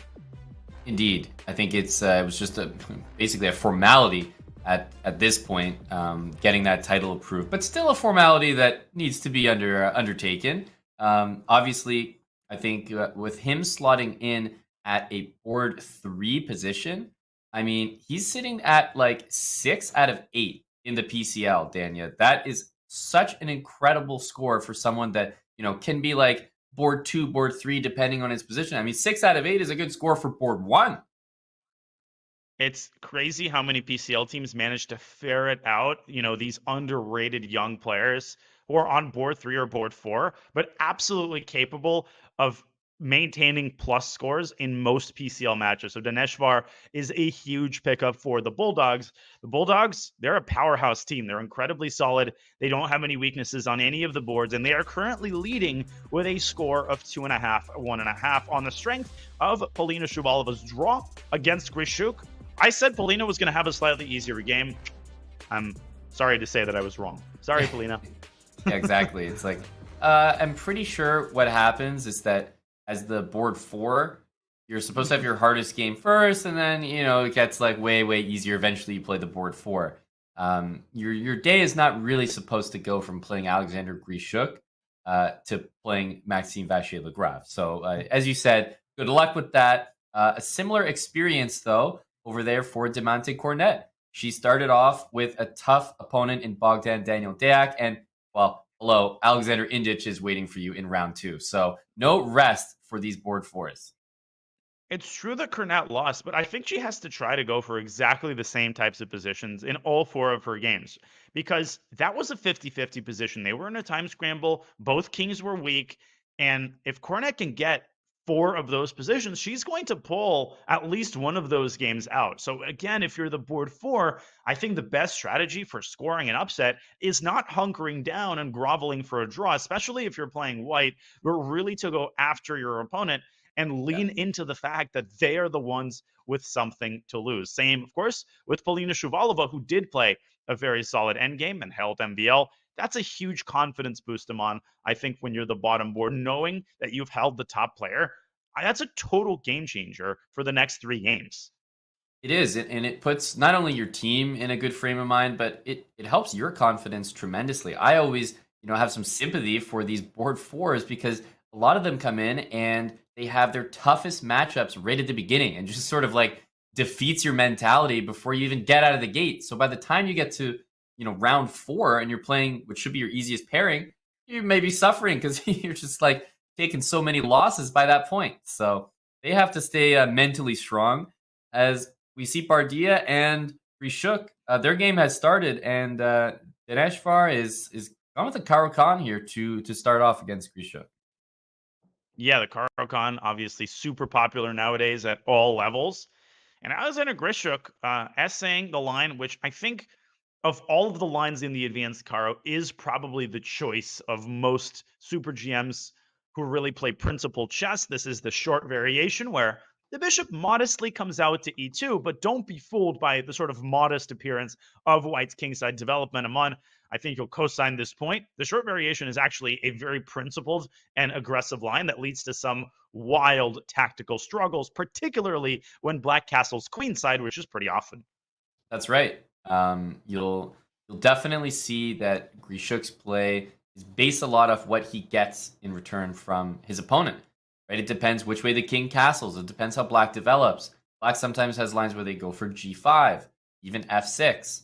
Knight e7 is definitely a more modest approach. I think g5 and bishop g7 is still on the table, but a lot of times you see, you know, even the bishop move again, like dropping back to g6, knight f5, bishop e7, just slowly getting developed like that. But you mentioned it, most top players these days are going for this advanced line with white because, hey, it takes more space, the computer co-signs it, and it's not easy for black to find enough squares for his pieces to develop.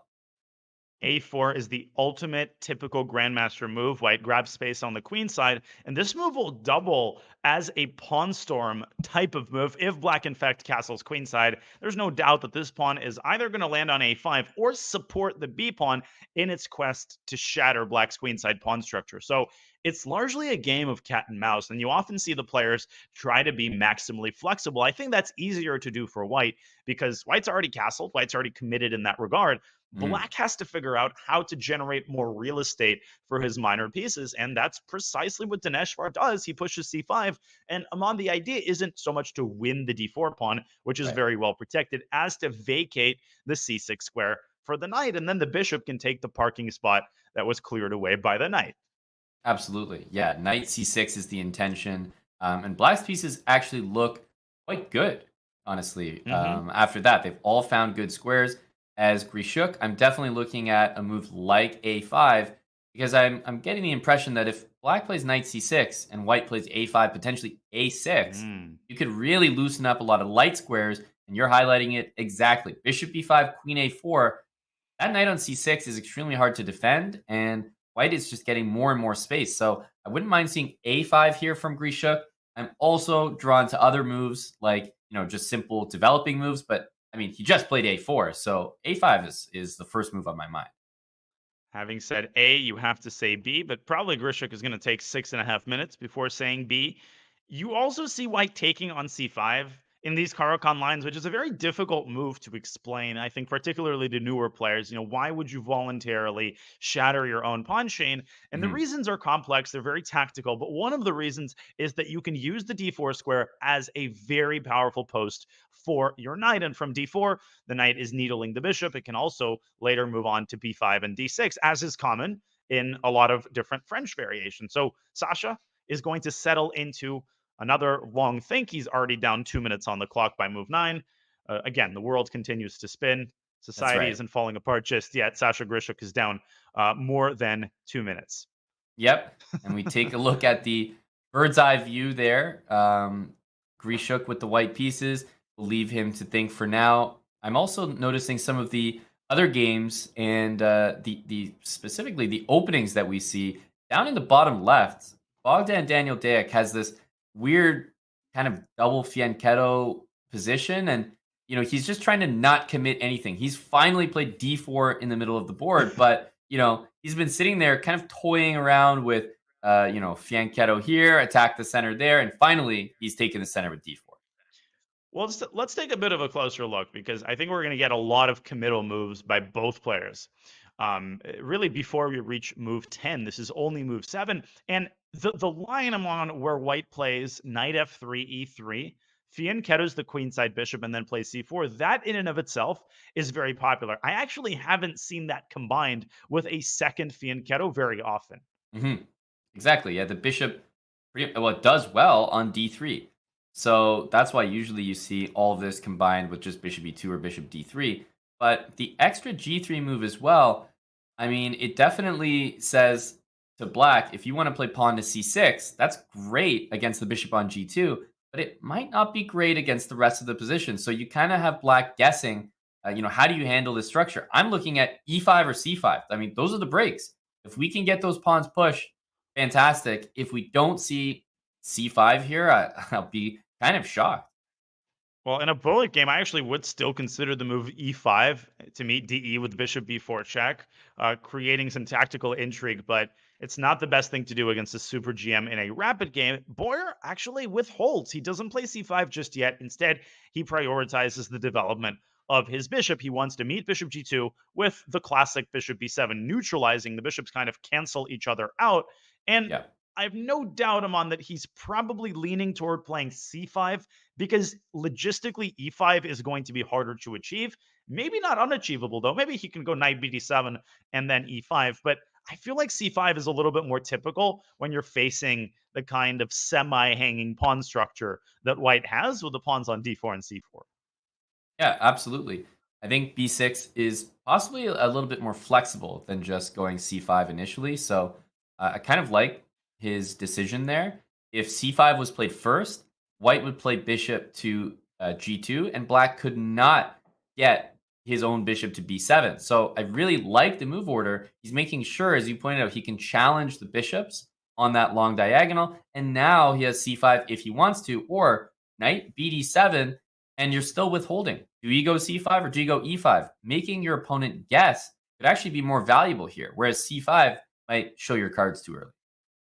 Boyer lost a frustrating game in the first round, and his clock management was a big part of the reason why. You can't really blame him because, as we were discussing him on, and this exact scenario unfolded, he had a position which I'm sure he knew was overwhelmingly better. But in order to figure out the right path, he had to invest almost all of his time in the early middle game. Right.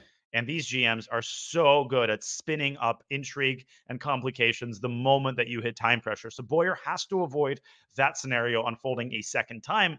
And I'm getting really worried because he's no Sasha Grischuk, with full due respect. When you're down 5 minutes in a PCL game against someone like Dach, the game's not over, but he's got to put a move on here. He's got to make an intuitive decision.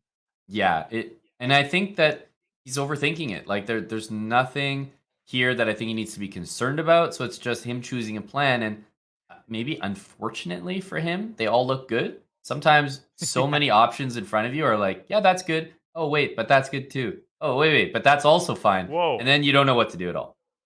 We have to go to the MVL game. Let's go back to the bird's eye view, because craziness is unfolding in MVL's game against Polina Shuvalova. Not only we have to look at the current position in which white is down an exchange, which MVL has, of course, sacrificed. Well, let's rewind a couple of moves and see how this got crazy. 5 moves ago, Amon, this was a totally normal kind of semi-Torres structure, whatever. Okay, bishop d3, white's just going to get his kingside on castle. No, Polina goes knight to b4 in this position. It looks like the knight cannot be captured because after the trade, black plays queen c1. But that check isn't as scary as it appears. White blocks with queen d1. Black delivers another check. Is this a fork? Yeah, but white defends. And now queen c1 check is a move that MVL, I think, might have overlooked, because queen to a1 check runs into, of course, rook to b1, and white wins on the spot.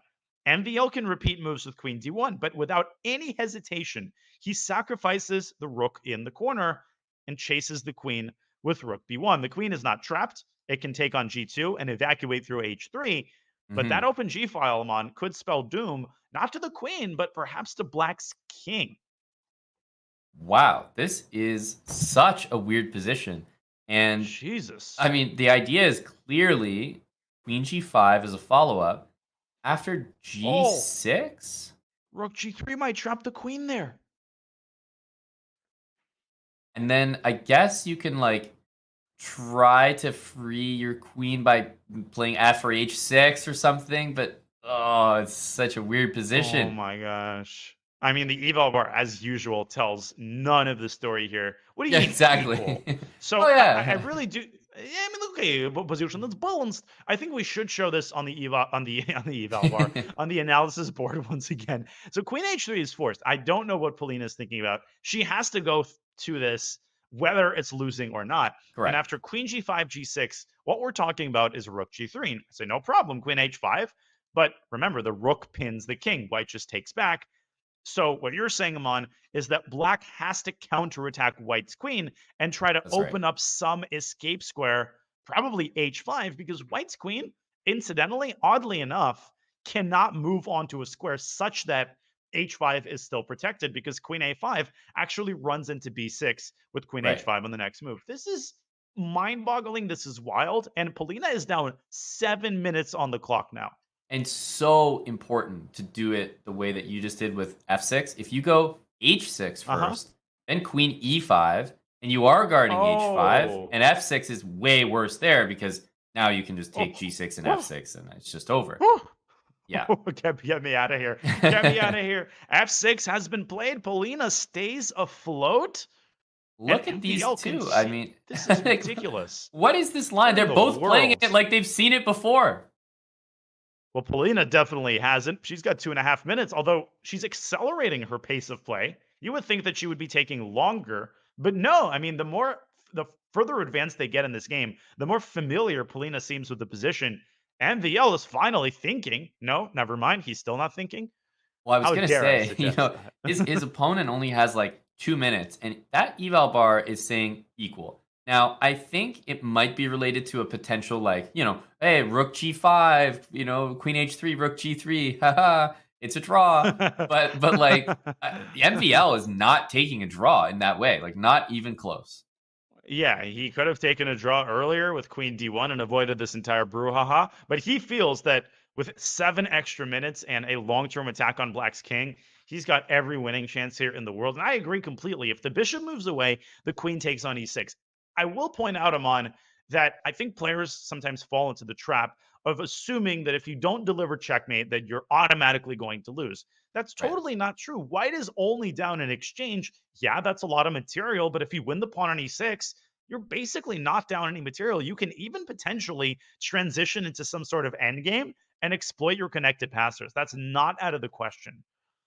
Yeah, rook c7 was just played. I'm looking at a potential bishop b5, but now kind of walking it is such a strange position here. I have no idea what's going on, but I've said this before. As a board 4, you're happy to be in a chaotic position against someone as strong as MVL. I'll just say that. Oh, absolutely. We were talking about this, right? This is what Demonte Cornet did in the previous round. It didn't go her way. But if your board 4s constantly get these types of positions, they're going to pull a couple of points out. Rook g5 by MVL, disliked by the eval bar. I think this might be sending the queen to a square that it wants to go to anyway, Amon. And is MVL just playing too quickly here and banking entirely on Black's clock? I will say that I don't think MVL can mess this position up. Like, I know the eval bar is kind of creeping, but I don't actually think that it can be messed up to a point of no return for MVL. And I do think that the time will tell the story. A minute on the clock for Black. It will be difficult for Paulina to keep up in this position with the eval bar, although I say that and look at her doing that. So I'm so impressed that she is finding moves here. She has to find some way to clarify this position, and I'm just as impressed as you are. This could go either way, and I think I know one man that must be watching this on the edge of his seat, and that would be the Croatia Bulldogs manager, Vyacheslav Nemec. Vyacheslav, welcome to the show. We're glad to have you. What are you feeling right now as you look at this game? Hi, guys. Nice to meet you both. Very, very Likewise. good pronunciation. A bit Russian, but very good of my name. Yeah, Is it I'm Nemec looking... or Nemec? Nemec. Nemec. Yeah. Got it. I also have Sorry. to say Please continue. hi, Daddy, to Aman because he adopted me 2 times and I promised my chat I would say that live. So, yeah. Anyway, Well, yeah, it's a pleasure to meet on even terms here. Yeah, right on the PCL broadcast. Yeah, exactly. Yeah. How even, I don't know, I think I understand these positions much less than you, but okay, we'll see. Yeah, the bar's pretty low. I don't understand them. So. I know the eval bar in this position. We were looking at this game here between Polina Shuvalova against MVL, and the eval bar is just an embarrassment to chess right now. It's saying 0.00, but the position looks completely insane. I mean, obviously, I was pointing out right before you joined us, I think it's a good place for your board 4 to be in, just a wild position where there are winning chances. What do you think about Black's chances in this wild position? Yeah, definitely like something we want, although, yeah, the clock situation is a little bit concerning. And if I'm not mistaken, this is also kind of MVL's type of position, right? We have seen that also in the previous game to a certain extent against Bardia, although he was probably quite lost at some point, but yeah, he managed to navigate his way and even win in the end. So yeah, we'll see what happens, although I am a little bit concerned with the time situation. 16 seconds now for Polina. Now, this is what MVL does, right? He always has 7 minutes at the end of each game. And this is just... The problem is you make one tiny mistake and Maxima has 5 minutes to refute it. Queen d8 check is a huge threat here. I don't see a move here for Polina. Maybe queen a5 to protect the rook. She's not finding it, though. Oh, queen d8 and it's over.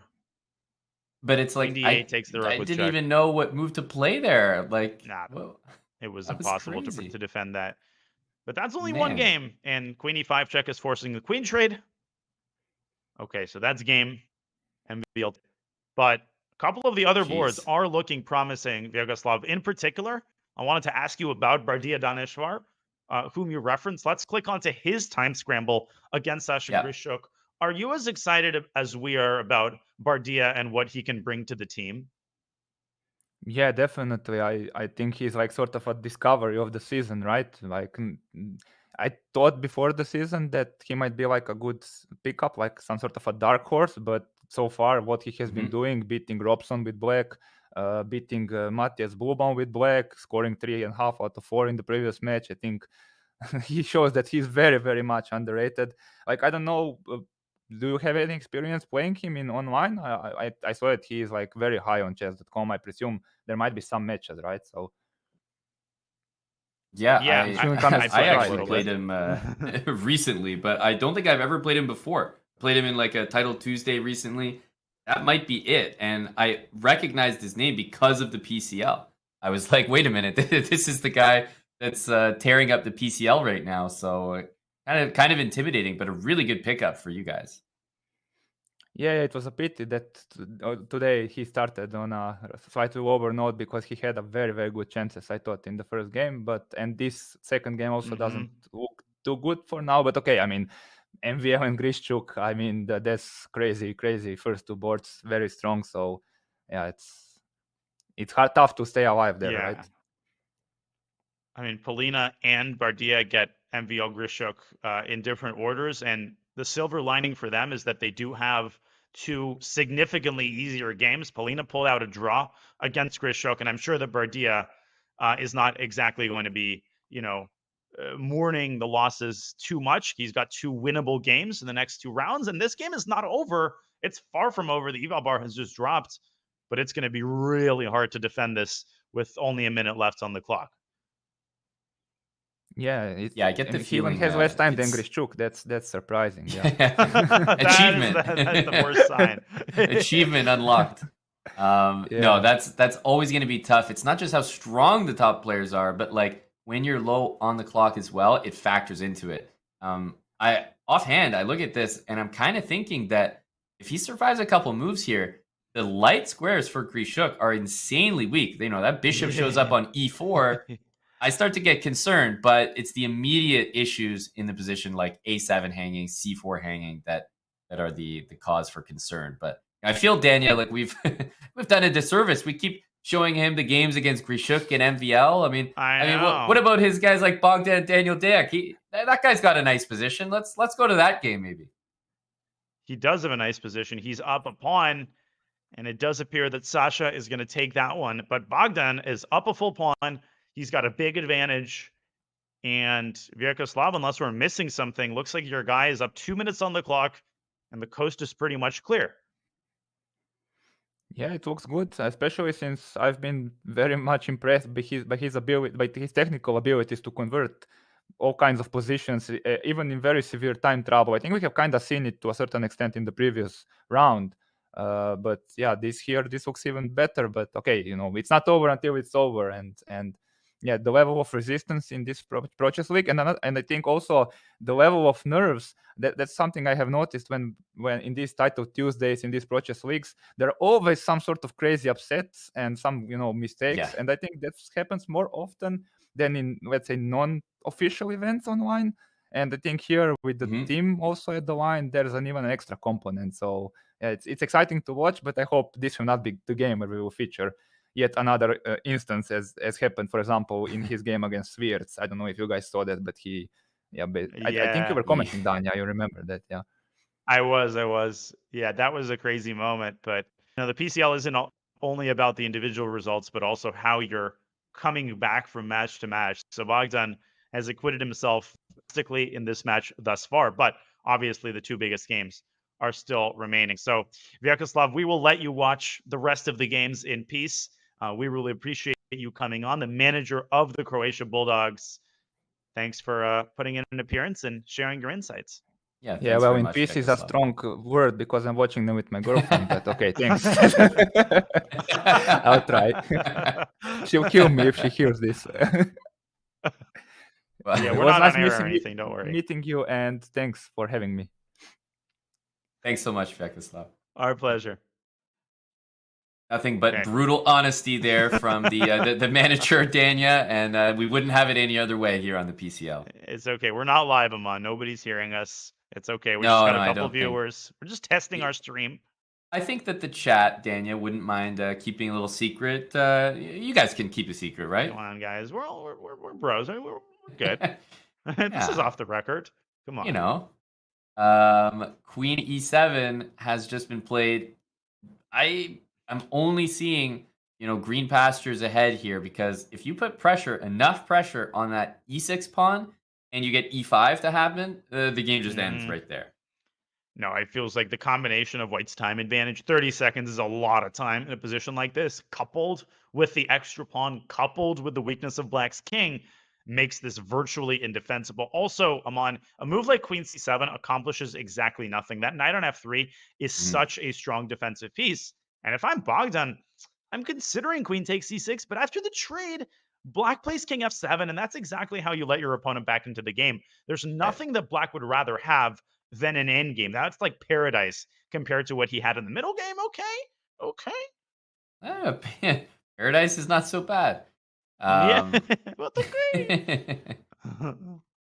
I'm actually drawn to a potential move like knight d4 and bishop d5 after.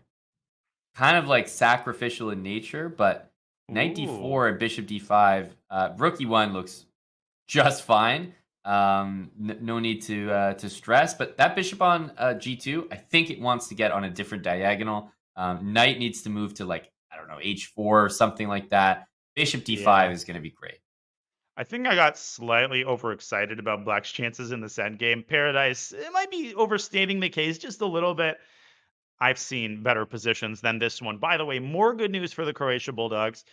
Alexander Indic has won a very smooth positional game against Demonte. The position was defensible, but Cornet was just too low on time. So a good effort there, and it's all down to this game. This is a huge game. If Daj can win it, then they tie the match 2-2. If Boyer can pull out a draw, then the Blitz will be able to tie the match.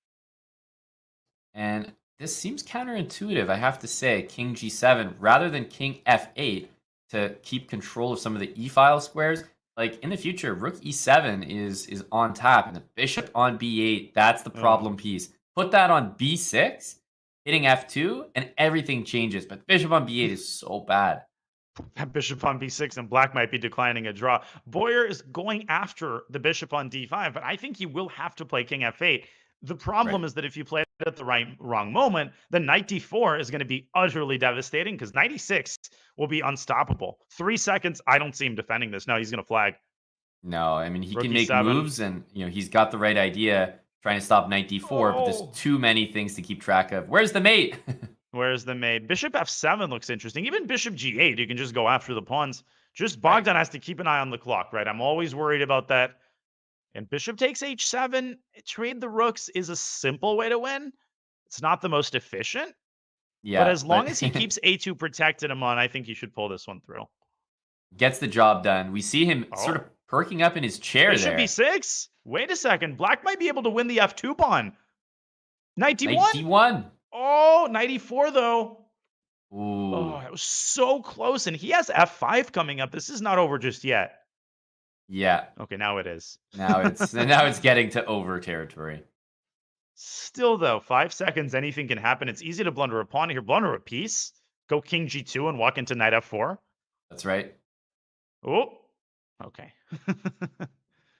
And this looks like pretty clean conversion, but presence of opposite bishop means, Daniel, if you take those knights, trade them off the board, draw. Yeah. Just Depends like that. where. I mean, if the knights are traded on g5 and Black lands a pawn on that square, White will not be able to make any progress. That's right. Oh, God. Bogdan's struggling to get his pawn to f4. He gets it to f3, but bishop e3. Oh, I wouldn't have done that. Okay. He's maintaining control of the dark squares here, though. You have to say, Mahel Boyer has fought so well. I mean, you can't do much better than this. Dude, he had 5 seconds for the last 3 hours, and he's somehow able. I mean, knight c2, that's such a tricky Bishop move. c7, king f5, and mate. King f5 and mate. Oh, he blew to the fish. Oh, he was going to get mated. Oh my god! It was That might actually be a the checkmate. most unbelievable thing I've ever seen. And wait a second, Black could still lose this. That's the craziest thing. King F5, and White is still playing for a win. What a twist that would be. Knight C6, got to get your knight in the game. Oh my goodness, take a knight C6. King H7. And now Black might win after knight D4. The pawn's the right color. This is remarkable. Yeah, the A pawn is the right color for both bishops. But, okay, White should not lose this because Black can't make any progress. In fact, Black could lose this after knight G6, bishop D3. Sack Knight the bishop for G8. G5. Do something.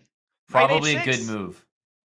He takes it, yeah. Oh my god. Playing it safe. Holy smokes, what the hell just happened? Dude, Bogdan has honestly had the most frustrating PCL run of anybody with these Literally. 2 games.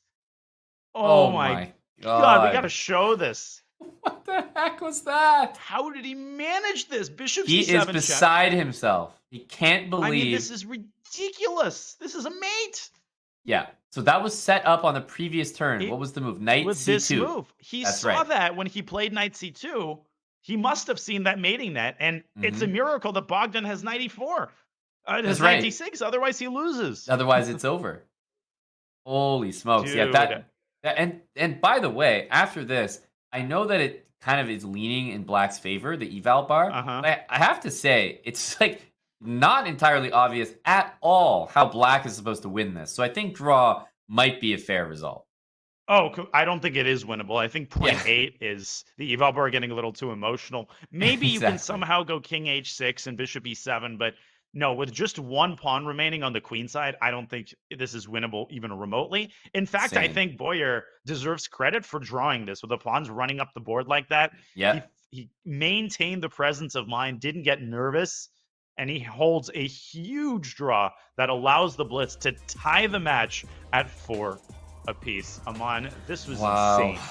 Yeah, and you highlighted it. It just feels like Bogdan Daniel Deac keeps finding himself on the wrong end of highlight clips. I mean, for all the wrong reasons. The poor guy, he put together an amazing game. I mean, we had Vyacheslav on, and he was talking about the great conversion technique, and he was right. Yeah. That was like literally flawless. Just a kind of a freak accident there, and what a setup by Boyer to even find that checkmate idea. 2.5 to 1.5. The round 2 score, which knots us up at 4 points. This is so close, Daniel. This has been a wild match. We've had some games that have gone completely off the rails, really from the very first round. Grischuk managed to win a big game against Bardia Daneshvar, never an easy opponent.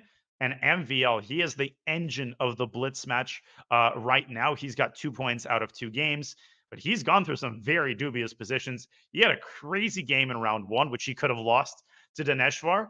And this time, MVL winning a significantly smoother game, although no less crazy game against Polina Shuvalova. They need more of the same if the Blitz are to have a good chance to reach 8.5 points first, Aman. That's right. We've seen a lot of mismatches so far. It seems like the higher rated players are getting it done as they should. A very similar situation on both sides for where the teams are getting their points from. And we want to remind people, Dania, before we go into our break for round 3, of course, we have to remind not just the chat, but the titled people in chat. Are you a titled player? You want to compete in the 2023 Champions Chess Tour? This is your chance. Don't miss it. You can qualify for the tour's second event. We host the qualifiers every Monday, excluding the days when other Champions Chess Tour events are underway. This is your next chance to join the action Monday, March 6th. For details, use !qualifiers in the chat. I think there's no doubt, Daniel, we'll see a lot of ! qualifiers, a lot of titled players in the chat, a lot of chat grandmasters that are certainly going to be looking to qualify for this Champions Chess Tour. But Dania, that was a exciting round. I am pleased to say we're tied up 4-4, which means I can say with certainty we are going to get all 4 rounds today. But round 3 is coming up next, so don't go anywhere. The PCL returns after this.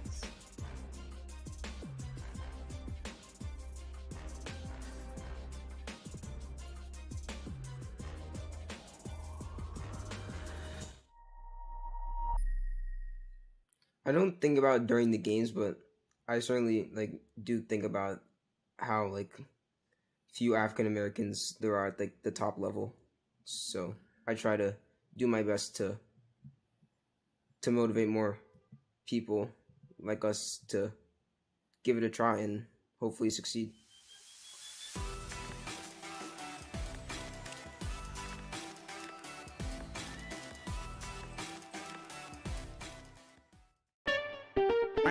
What is this? This is duck chess, you guys. This is a new variant. It's called duck chess. Chess, but with a duck. Quack, quack. How to play duck chess. The duck is a brick. Pieces cannot move through the square occupied by the duck. Click on a square to place the duck. Oh, you put the duck to prevent moves of opponent, not yourself. Yeah, so basically you do this, and this cannot move. I'm gonna go knight f6, and I'm gonna put the duck in the most inconvenient place for my opponent to move. No bishop, no queen, so no Londons can permanently stop the London. Capture the opponent's king to win. Oh, wow. Oh, there's no stalemate. Wait, there is stalemate. But the stalemated player wins. Ooh, if only that was real chess. I think I'm getting the hang of this game now. I think I actually am getting the hang of it. I think this works. Oh, that's a horrible blunder. Oh my god, I just blundered. I have to move something else first, then duck, and knight will take my king. This is the best way to lose the duck chess.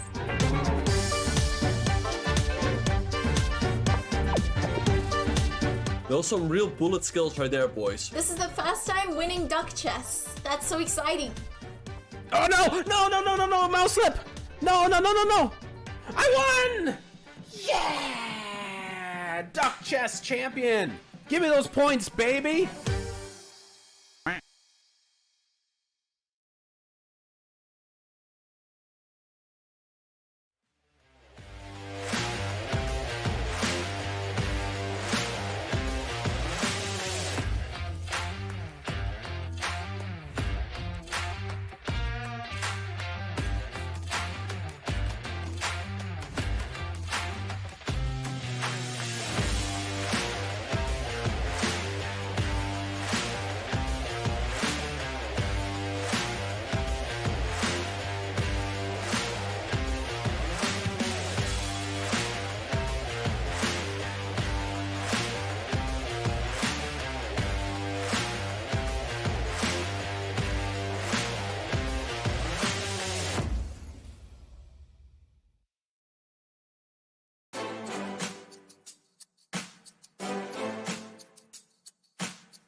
In competitive chess, the weight of a win, draw, or loss is all on one's shoulders. It's easy to feel alone. Those lonely days are over. Oh my goodness! The Pro Chess League is back. Once again, in chess, teammates matter. What a beautiful tactic. The Indian Yogis are the first team to make it to the playoffs. Welcome back, PCL. A unique collection of teams, each with their own personality of different colors, shapes, and sizes. There are gnomes and knights, chess bras and bishops, and whatever the heck this is. The PCL is the only place where the best players in the world risk their fate alongside content creators and players from different levels, ages, and perspectives. Because there's a back rank weakness, Rooksy. What a stunning move this is. Just unbelievable what he does. Entering its 5th season, 16 teams will reboot the PCL legacy with a new format and new schedule. Only one team can be crowned the next PCL champion. Did King F5 F4 is falling? That was a huge blunder. He's going to get made.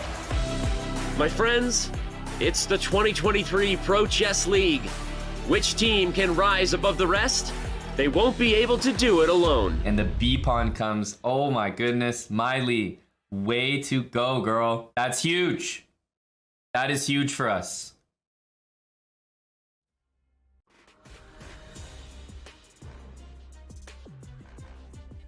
Welcome back to the Pro Chess League. And we have guest commentator Garrick Sporf. In all reality, it's GM Daniel Yanaditsky. Sadly, no Gary for us today, but we have a different world champion, Grandmaster Mon Hamilton. We hope you've been enjoying our coverage of PCL Thursday. We are in the midst of a much closer match, Amon, than we saw in the morning. The score in Croatia, the bar isn't very high. It's not very hard to have a closer match. It's as close of a match as it gets, though, all tied up at 4. Yeah, truly, I think this has lived up to the expectations. Neither team wants to give any ground here. We have 4-4, and look at the results. The top 2 boards for each team are bringing home the majority of the points, but you're getting a half point here and there from your board 3 and 4. That's exactly what you're looking for. It seems like both teams' managers have drafted some very close lineups, and they're matching up neck and neck, Daniel.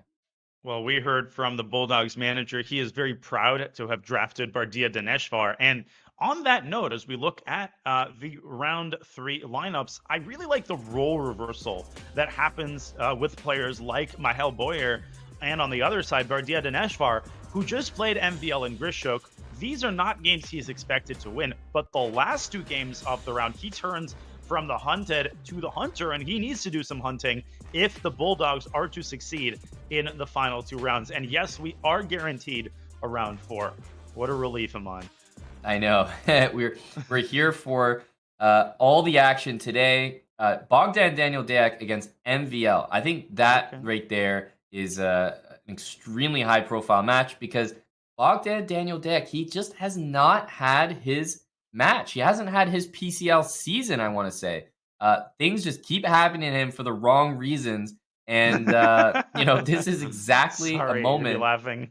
I know. It's so criminal because he puts in like all the legwork and then right at the finish line, it's almost like he trips over his own feet, queening a pawn, like just something as simple as that when I couldn't even begin to put in all the legwork that he does beforehand. No, he honestly is playing such high-quality chess. And 2 of the best games that he's played in his entire PCL season thus far, one of them was against Darius Schwirtz. What will not be talked about against the context of him not promoting the pawn is that was actually an incredible positional game that I'd be proud to play in a classical game. Same with his game against Mihail Boyer. So he has to find some way to maintain his composure and time pressure. Ultimately, Aman, I think that is what's driving these freak results, is the fact that he is finding himself, Grischuk style, in a lot of time pressure right out of the opening. So maybe trusting his intuition a little bit more, leaving himself with that extra 10, 15 seconds that he can use to avoid those freak checkmates and, lack of promotions and whatever has been affecting him. So he's got to push all that behind him because he's got a major trial coming up right now against Mr.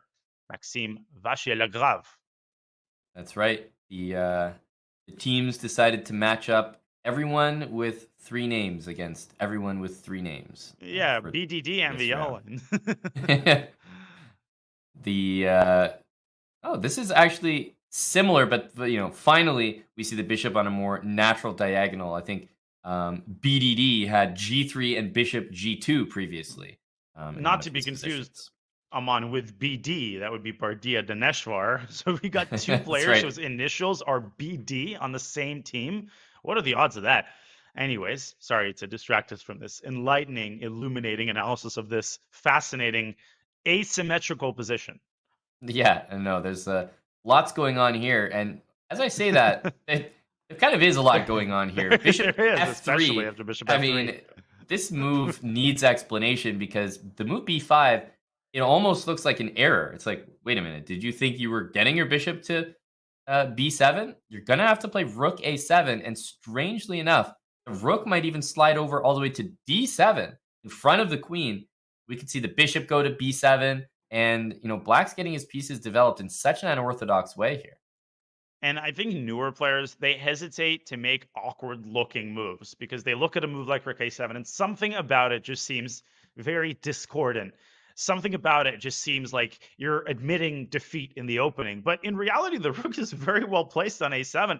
It's essentially as good as it would be on A8. And what a move by MVL. Very committal decision to play E5. Very importantly, the knight cannot jump out to F5. That's one of the benefits of keeping the bishop on C8 for now, is that it forces the knight probably back to C2. You could go knight E2, but then you'd have to reckon with the very nasty idea of E4. That might lose a piece. I think MVL is doing... Oh, there's also knight C6. Sorry, I forgot about that. Knight C6 is a bit of a funny-looking move because you're entering your opponent's territory there. Now, there's two pawns hanging. MVL has B5 and E5 hanging. However, because it's his turn, I think there are a few different ways to sort of gain time. Attacking a piece, for example, I don't know. Queen takes queen can be played. Queen C7 hits the bishop as well as defending the pawn. And I'm trying to think what move I prefer here. It's not that easy to decide, if I'm honest. I'm having a hard time making heads or tails of this. B takes A4 can be flicked in to kind of eliminate the headache of one of the hanging pawns, but then you have a different headache to deal with, which is that bishop takes C5 in response, trades a corner pawn for a center pawn, and then there are some crazy ideas connected with trapping the rook in the corner with bishop B8. So now is decision time for BDD. Maybe bishop takes E5. Maybe that's a move. To play bishop B8. I thought I might say that as a joke, but now I'm serious. Well, I think the less exotic alternative is obviously to take on A4, but there's another decision associated with that. Which piece are you taking with? And oddly enough, Aman, I actually think bishop takes A4 might be worthwhile. The bishop has sort of overstayed its welcome on C6 and can actually be used by Black as fodder for getting his rook to D8 quickly. I'm predicting bishop takes A4. I think Daj, especially after the last round, wants to play with an abundance of caution in the early going of this game. Yeah, you're not wrong there. I think that would be a wise decision, at least early on. I mean, these players are going to be playing for a while. There will certainly be chances for one, if not both of them, later stages of this game. So, I mean, looking at the bird's eye view of all the games right now, we see in the top right, that's the game that we just started by taking a look at. I'm looking at what we have on the board here and find myself immediately drawn to some of the other positions, like bottom left, Mahel Boyer. There's like a bishop that appears to be hanging, temporarily using a pin there. And if I'm not mistaken, that we've seen this opening before. It almost seems reminiscent of that MVL wild game that he played against Polina. Yeah, White is, I'd say, definitely finding himself more in Maheaven than in Mahel. I mean, the bishop on C4 is hanging. We're just going to pretend. I was watching you on the camera as I was saying it. It was just sort of an experiment. I was just watching your face, react in this contortion kind of way. That tells us all we need to know. The bishop on C4 is not technically hanging. Well, it is, but it can't be captured, obviously because of queen takes D8. And Aman, that is the price that Black pays for not coordinating her rooks soon enough. So presumably Polina is going to get her knight out to D7. And the big question for Boyer is going to be, how does he want to recapture on D5? I would be leaning toward doing it with a piece in order to preserve maximum activity. So I would like bishop takes D5 here. But pawn takes D5 does come with tempo. Where do you stand on that topic? I think in these kind of, first of all, in this opening, you very often see E takes D5 and just pushing that pawn, like takes, try to play D6. For the moment, if you take with the pawn, it definitely looks like Black's intending knight A5, attacking that light squared bishop, and then perhaps queen D6. So a lot of times if White can take on D5 and then play D6 and maybe D7, I know it looks funny, but getting that pawn all the way to d7 really early on can completely restrict and tie down your opponent's pieces. But I think black is going to get queen d6 to blockade that pawn before that's even possible. So because of that, I think I'm leaning bishop takes d5. Agreed, and that's actually a total game changer. The presence of the possibility of knight a5 to buy yourself that tempo that you can use to blockade the pawn.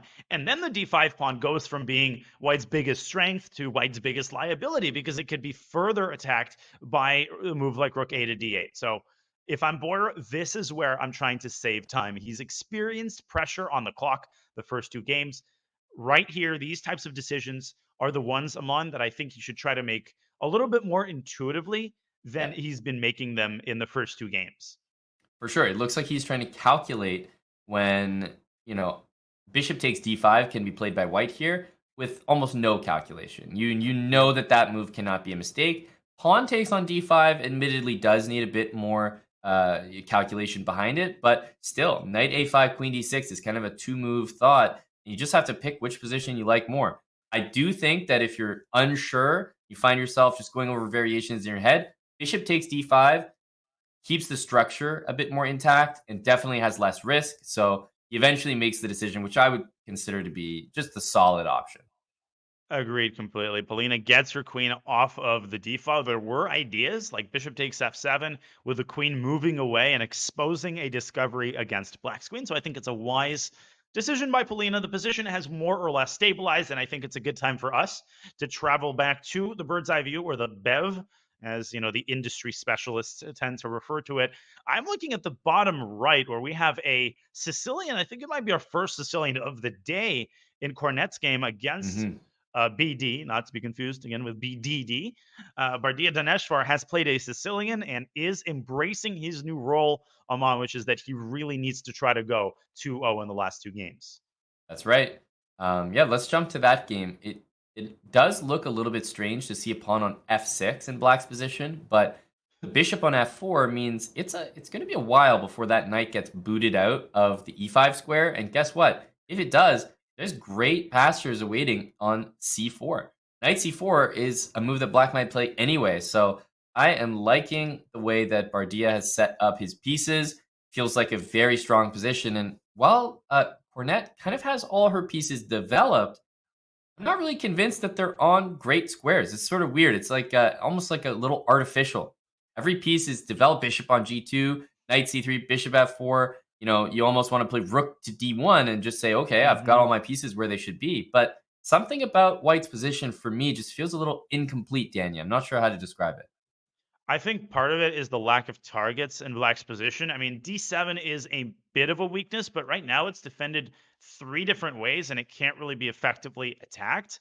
And combine that with the excellent placement of black's pieces, especially if that dark squared bishop comes out to c5. So Cornet is trying to spark some sort of fire on the queen side with a very typical move a4, but black could meet that pretty straightforwardly with b4. I wanted to show an instructive line. I think a lot of newer players in particular would be very tempted with the possibility of bishop takes e5. So let's say, for example, that after b4, black takes on e5 and then drops the knight back to e2. Why is this so bad for white? Aren't the pawns doubled? Isn't the pawn structure damaged? Well, all of it has to do with the dark squares and with the newly opened f file, which black piles up on so quickly. After something like rook 81 castle short, Amon, I think you'll co-sign this, the pressure on f2 becomes virtually unbearable in the span of like 2 moves. So definitely Cornet wants to keep her dark squared bishop alive. And we see a couple of moves here. Knight c4 and queen back to c1 is on the board. Yeah, knight c4 it looked like definitely the way to go. Now you can throw in the move b4. I find it hard to imagine that won't get played. The only other move that I might be considering is, I was even going to say bishop b4, but we see bishop c5. It is similar in nature, but interesting. He's kind of baiting the move, pawn takes b5, knight takes b5, hoping to get queen b6, hitting f2, and that loose knight on b5. So bishop c5 does come with a little bit of poison to it. And as you pointed out in the previous line, makes way for black to kingside castle. Yeah, and let's see what Cornet decides here. I'm thinking about the move b3 here, as nerve-wracking as it could be to leave the c3 knight without a defender, particularly with that rook on c8 staring right at it, I think getting rid of the knight on c4 might be the first step toward achieving at least some breathing room for your pieces. If you're Demonte Cornet, right now she's driven, all of her heavy pieces are really driven back to the first rank. The knight on c3 doesn't have any prospects. Her bishops may look nice, but they're also not really controlling any important squares. If you allow queen b6, Amon, black tightens the screws a little bit further, and you could find yourself, driven so far back that you just don't have the activity to keep all your weak points defended. Yeah, exactly. I think you said it best early on when you pointed out there's just not many targets for Cornet to attack in this position, and it makes finding a plan very difficult. And honestly, you give this advice to beginner players as they're starting out. It's better to have probably a bad plan than no plan at all, because at least all your pieces are moving in some sort of cohesion. You have an overall goal in mind, and your pieces are working together. So that's the impression I get with Bardia's position. The pieces are coming out. F2 is a target. Everything seems to be working, but Cornet just doesn't have anything to get going. And B3 just looks like, hey, I've got to do something. Let's kick out one of Black's best pieces. Tactically, does this work, Danya? I think it might. Knight e5 is, I wouldn't say forced. I mean, the knight could have dropped back to b6, but this is the most reasonable square because you want to leave the b6 square for Black's queen. And once again, knight takes b5, queen b6 is a straightforward fork on the knight and the f2 pawn. So that's unthinkable. I'm also looking at Demonte Cornet's clock. I could totally see her take 2 or 3 minutes on the next couple of moves. I think Bardia has this not just under control, but I really think that Black might be winning in just a couple of moves here if Cornet is not ultra precise. Agreed. Yeah, we can let the players think about this position and maybe return and take a look at all the games overall. But this looks like a good spot for the Croatia Bulldogs to be in on this board. Danya, looking at some of the other games that are ongoing, I mean, we haven't checked in with the heavyweight matchup there between Grischuk and Indic. Should we go to that? Yeah, especially because a lot is happening there. The queens are off the board. Someone in chat said the most obvious statement of all time, which is the Grischuk is down 5 minutes. I mean, tell me something I don't know. But I think this is exactly the kind of position you want to have with 2 minutes. Exactly. I mean, yeah, it's true like 99% of the time. Bishop e6. So down 5 minutes, but I mean, you have to say of all of Grischuk's 5-minute down positions, this has to be one of the most manageable. Yeah, this looks like it might fizzle out into a draw, like in the span of a couple moves. In fact, I think White is the one who has to be cautious, at least for the next couple of moves, because if you just nonchalantly grab b7, maybe you can get away with that, but I would not be allowing Black's rook to infiltrate down the second rank, because we know, Amon, that in the end game, it's really all about piece activity. Material count is often subservient to how active your pieces are, especially if you can get 2 of your rooks on the second rank. Yeah, I mean, if you want to pull up an analysis board just to show how bad it could get just with Tempe, bishop takes b7, let's say, I don't know, rook b8, bishop a6, rook b6, and I'm just imagining like chasing the bishop to e2 and then something like rook b2. And you're just saying, okay, you can't castle. I'm attacking your bishop. Okay, bishop f3. All of a sudden, Black might play bishop c4. And suddenly, maybe it's not that bad according to the eval bar, but I think most players, Danya, look at this and just see the inability to castle and value that way more than a pawn. Yeah, we take it for granted when computers give equality in a position like this, but playing when you're this paralyzed, going back and forth like rook c1, rook a1 is incredibly hard for a human to do. Now, this is insane, Amon. They have this position. Rook b2 has been played. They literally are going down this line. I can't get over that. It was with rook b6 as well. Okay. It was specifically with rook b6, as you indicated. That was the moment of the commentary. Good job.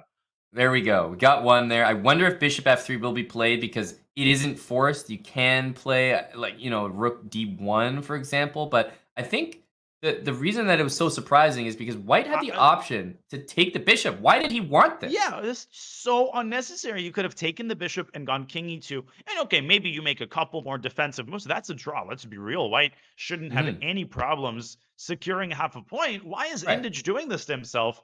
following him on Hambleton's. I mean, maybe he misheard you, and he thought that this was a good line for white. Under what circumstance, Aman, in what universe does he Does not make voluntarily sense. opt for this position? He might still be able to draw, but now he's in for a long and torturous defense.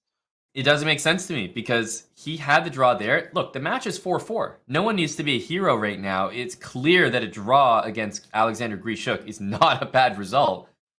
He just had to make that draw in front of him. He had to take the bishop, but he felt compelled to do this. And guess what? He is already in full regret mode. Oh, totally. And the great thing about being Grischuk here, and this is what I wouldn't do, I would just take the rook and play rook a2. I would start by eliminating the risk because you're going to win that pawn one way or the other. White probably should play a4 and try to use that pawn as a bargaining chip and force the bishop trade. But Indic, I still think he should be able to hold half a point. And he's going to have his work cut out for him. Unless, of course, Grischuk decides to take this pawn quickly and white somehow gets his king out of the cage. But no question that Grischuk is in the driver's seat here, and will continue to push this. Yeah. Or not. Yeah, no, it looks like bishop a4 is it's just presented itself. Okay, and never he's gonna take it. If you ask me, Indic kind of got off scot-free there. I think he'll be happy to have made the draw that easily, let's say. Yeah. But okay, probably the expected result overall. And I think the expected result is a draw in our other heavyweight game between Deac and MVL, which is heading in the direction of a time scramble. Bogdan once again is down 2 minutes, but that's not the only game which is catching my eye. Mihail Boyer is also in some trouble against Shuvalova. His central pressure did not turn out very well. And I'm also looking at the bottom board, bottom right. Looks like Bardia is still very much in control against De Monte Cornet. Aman, I know I've made too many decisions today. No, I've made not enough decisions, but you've made such good decisions that if it ain't broke, don't fix it. I think it's clear. We got to check out the game of Mihail Boyer against Polina Shuvalova. I think there's just still a lot to play for in Bardia's position, and the other one does look very drawish. This one, however, I'm starting to see a potential for an advantage developing here. We have an extra pawn for Polina, and Mihail Boyer, he's faced with the tricky situation. He thought he might have been uncorking tactics with knight to f5 on the previous turn. Oh. Right? Yeah, because that exposes. Yeah. I mean, imagine queen d7, right? Just to sort of show what he was probably thinking. These are going through his head. Takes and takes again. And knight e7. But Aman, that was a free exchange. No, that's a fork. Well, darn you. Knight e7's going surprising, boy. Win the queen, governor. How you doing, governor? So it's dead, Polina. And she's not fazed by this. No, she saw this and said, okay, yeah, that's cute, but I have my own tactics. Queen f6, and guess what? Now you can't take me because your back rank is all the way. There you go. That's the one. Don't really have the strength to drag the queen all the way to a1, but Polina would, and this would be checkmate. What's even more concerning, Aman, is the clock situation. Again, Boyer is under a minute. I don't see him pulling this one out. I mean, defend this position down a pawn forever and a minute on the clock. Don't see it happening. Yep. I also see just from the bird's eye view that another game features time pressure as well, and it's our crowd favorite, Bogdan Daniel Deac. Oh, he's made a draw. He's made a draw. Okay, that's a good sign. I saw the time pressure nearing 10 seconds for him. I got a little concerned. Forgive me, but he does make a draw. So the top two boards a draw. Dania, it's the bottom two boards that are going to decide everything this round. Well, I actually think Daneshvar is probably going to win, and Shuvalova has great chances to win. This might be a huge round for the Croatia Bulldogs. I think Mihail Boyer, of the two remaining games, has the best chance of saving the position, but he's down to 10 seconds. He's not moving. We got to go back to his game. He's what not the heck moving. is happening? Just 5 seconds on the clock. Make a move. 1 second. Oh my gosh. Is he going to move? With 2 seconds, he played knight h6 check, and he's trying to go down a pawn in the endgame. How do you save this with 2 seconds left? Make a move. No idea. God. He's like addicted to this feeling, I guess. I mean, there was no need to spend 3 minutes on that move. Yeah, I think that's something that Kevin Bordy looks at, and he wonders why he's having so many heart attacks watching these games. It's stuff like that. Yeah, Jesus. And what I would do with black here, Amon, and let's be clear, what black's work is not over. Right? You actually need to convert this. Rook endgames are all drawn. So Polina's not thinking of this as a done deal. Rook c4 and rook a4, I think, would be a worthwhile maneuver to force White's rook to get passive, right? That's what you always want to start with, because the last thing you want is White's rook running amok, especially with some weak pawns on the king side. Absolutely. Yeah. The last thing you want to do as black is trade, the a pawn for your a pawn, for example. You don't need to make it that simple for White. I like your idea of rook to a4. And don't play for White's clock, because I've had some time scrambles against Boyer. He is really good at keeping a cool head with no time on the clock. In an endgame, that's a little bit easier to do. And Polina, she keeps her objectivity. She's going to get that rook to a4 and maybe start bringing your king into the center. Maybe start pushing your queenside pawns, but you got to do it very, very carefully. Don't go a5 and allow rook to b3. Maybe rook f4 would have been a good pre-move there. I'm a little surprised that that Boyer has brought the rook to f3 and given that check, because it seems like black's king wants to go the direction it's going. Why are we forcing this? I think he's trying to gain some time, and he suddenly has 11 seconds. That seems so luxurious, but 11 seconds will not be enough if black makes a new queen. Yeah, it really got me thinking about moves like king c4. But the funny thing about king c4 is White's probably going to keep pushing a pawn like h5. h4 and h5, those are useful moves, because when you take all these pawns in black's position, hey, you need your h-pawn pushed anyway. In Boyer's mind, he thinks the only chance is, in fact, for him to create a passer. As long as that process would take, he has no other way to defend. So he's delaying rook takes f7. And as you said, Amon, maybe he won't even go for the f-pawn. Maybe he'll go for the h-pawns instead. That will allow black to achieve connected pass pawns, unless Polina goes b4, which I, by the way, would not do. I would not play b4 prematurely. Maybe start with king c4. But where are you going from there? How are you making progress if you're not going to play b4? I think black could even get in serious trouble playing king c4 after h5. Something doesn't feel right about that position, because White has a pair of connected pass pawns that are arriving with the g and h pawn as well. So king e6, I have to say, that feels like the move I would play as well. That's a good sign for Boyer, but I like it. Shuvalova is resetting, and maybe now it's a good time either to play b4 or even rook c4. Yeah. This makes sense to me. I mean, getting that rook out of a4. Sign me up for that. And Boyer doing what he has to do. That f7 pawn is the only target right now, and he keeps training his rook at it. What about king d6 and rook c7? Rook c7. Guard the pawn, play rook b7 and b4. I like the rook behind the pass pawn. Just like your mama taught you. Hey, that's right. I tell you, lessons are ingrained, Danya. Rook behind the pawn, and that's the easiest way that you can play, I think. Rook f7. Here we go. This is a 3-result game now. This is absolutely a 3-result game now. I would take h7, take h6, move the rook away, and push your h-pawn. Go! Yeah, there's no rook f5. It just doesn't feel right. Not at all. I think after rook h7, White had winning chances. Boyer might end up actually wasting a tempo here if he's not careful. Yeah, I can't tell. King c4, what is he doing? What's going on? Rook f4. He wants rook f4 check. And if king b3, he wants rook b4 check, I think. But king d3.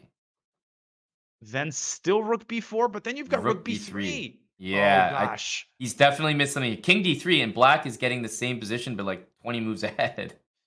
This is unthinkable after doing so much. And now he has to play rook f5, which he does. Rook h5. No, pawn h5. Now king c2, king b2, and black's going to take the pawn with his king. And we are going to get a pawn race him on. Wait a second. It's not over.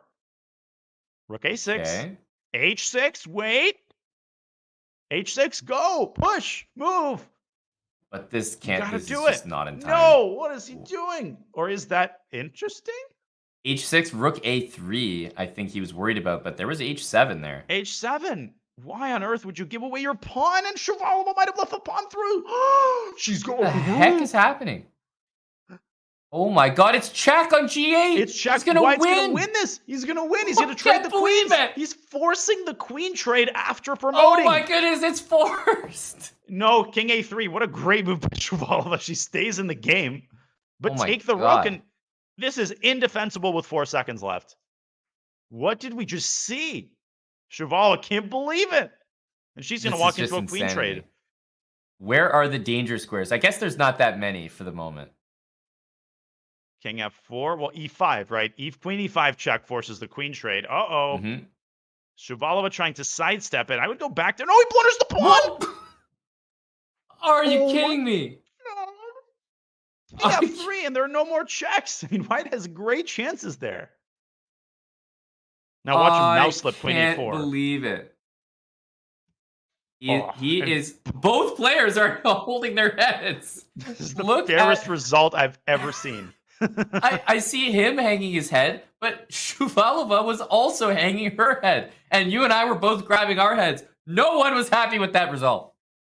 And I will say that winning this was not as easy as I thought. You actually had an only move here. So I take back what I said. Rook D8, G5, and Rook H8 wins on And the yeah, spot. I have to because interrupt that's you it. because there's one more game Oh my still gosh. underway.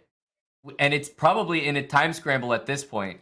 What do And we it still just have? finished. It just just finished.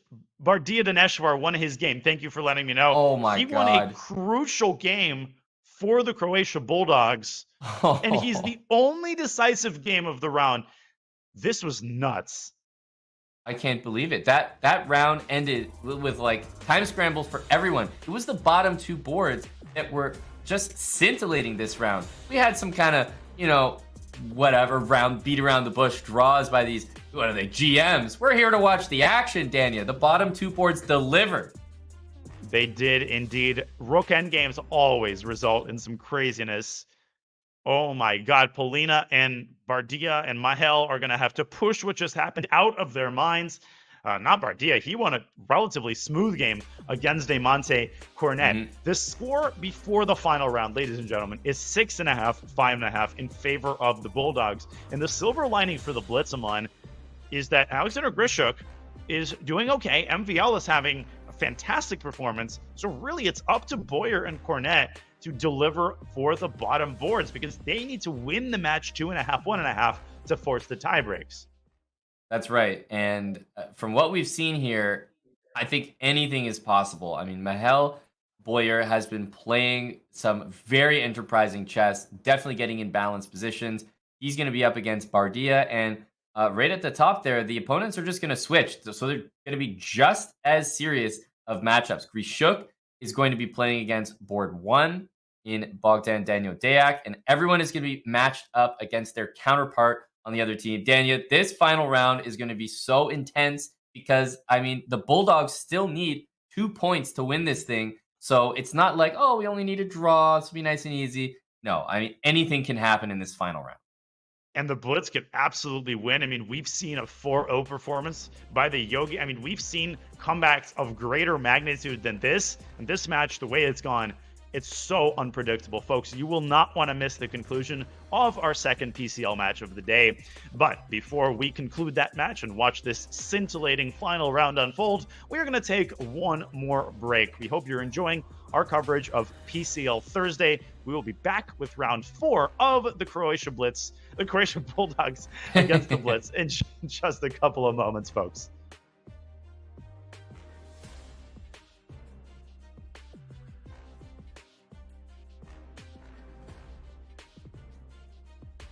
Your subscription makes shows like this possible, which is why our Twitch subscribers will never see ads on Chess.com.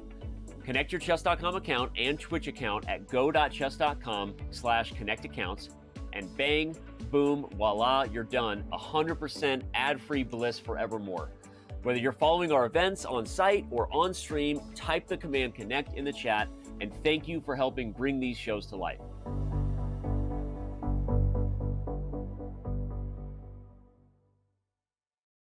Interested in becoming a chess streamer like your favorite creators, such as Hikaru, Gotham Chess, and the Botan sisters? Come on. Look at this. Woo! Chess.com is excited to announce the Community Streamer Program. Whether you're just getting started with streaming or already established and looking to expand your audience, you can now connect your account to Chess.com and have your stream promoted on the game's largest platform. Simply link your account at chess.com/settings/connected accounts, set your category to chess on Twitch, and start streaming. You'll get an ad-free experience on Chess.com. You will pop up on our list of live streamers. Your Chess.com profile will feature your Twitch stream, and your stream will be linked to your games on our Play server. Type Command Community Streamer in chat and start growing your stream today.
Consternation on the face of Uncle Sasha. Alexander Grischuk is board one for the Blitz, and he will have to deliver in this crucial final round. Hopefully he'll deliver us some songs on whatever instrument is behind him. While his team, the Blitz, is down 1 point to the Croatia Bulldogs.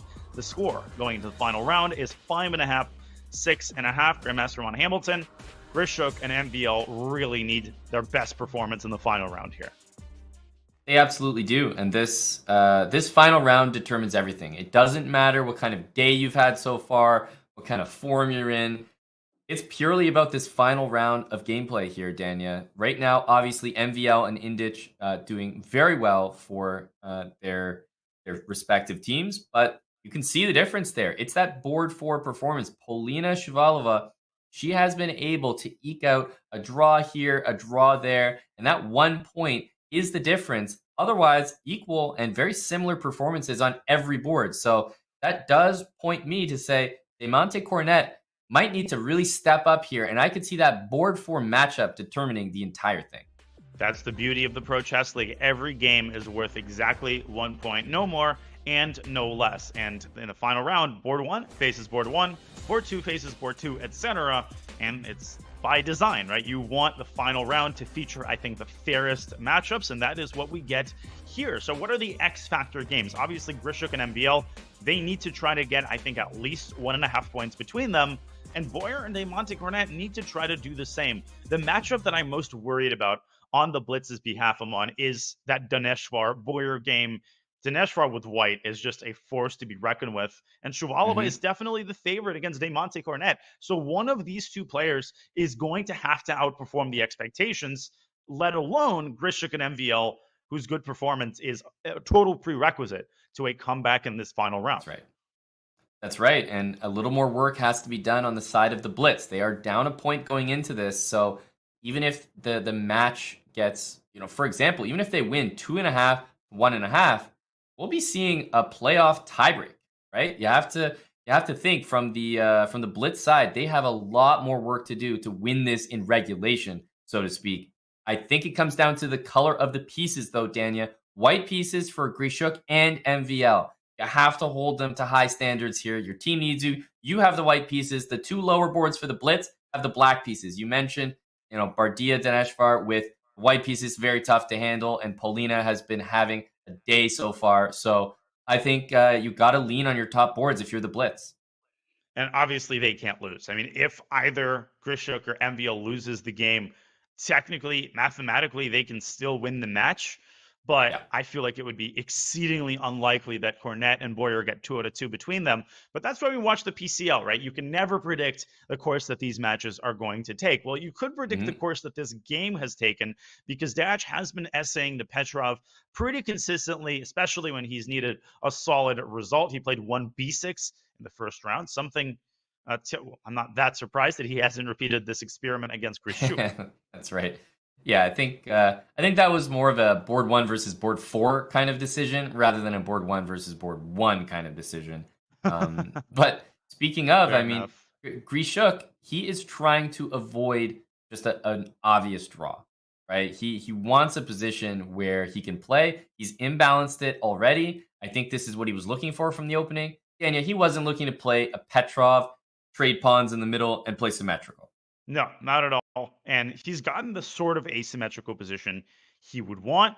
Now, obviously, this isn't the type of asymmetry where you get opposite side castling and attacks on both kings. This is largely a positional structural type of asymmetry where you often see white repositioning the knight from e2 to g3. This is a common idea in most of these Rui Lopez Italian type openings. And then white could slowly but surely try to accumulate pieces on the king side. But largely, Amon, I think this position is pretty stable, and I think it will be decided in a long and drawn-out middle game.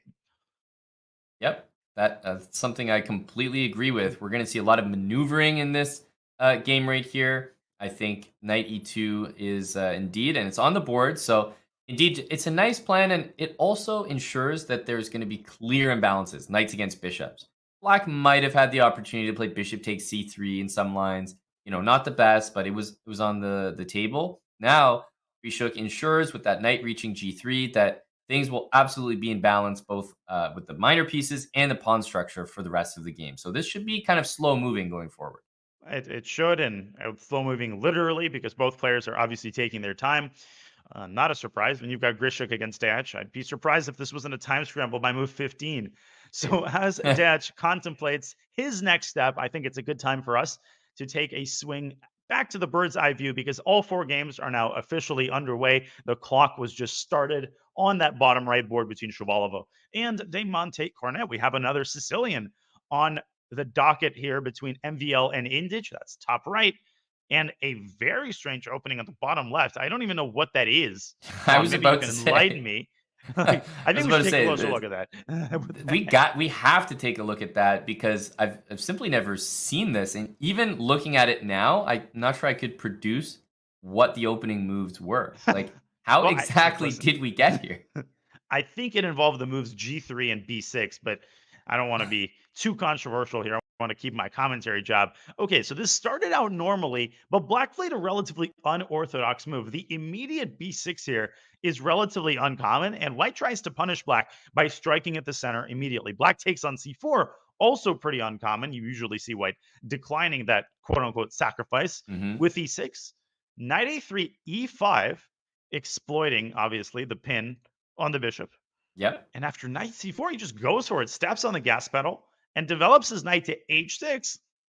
My head hurts. Nothing about this is normal. Yeah, give me like 2 Advil, please, and a tall glass of water.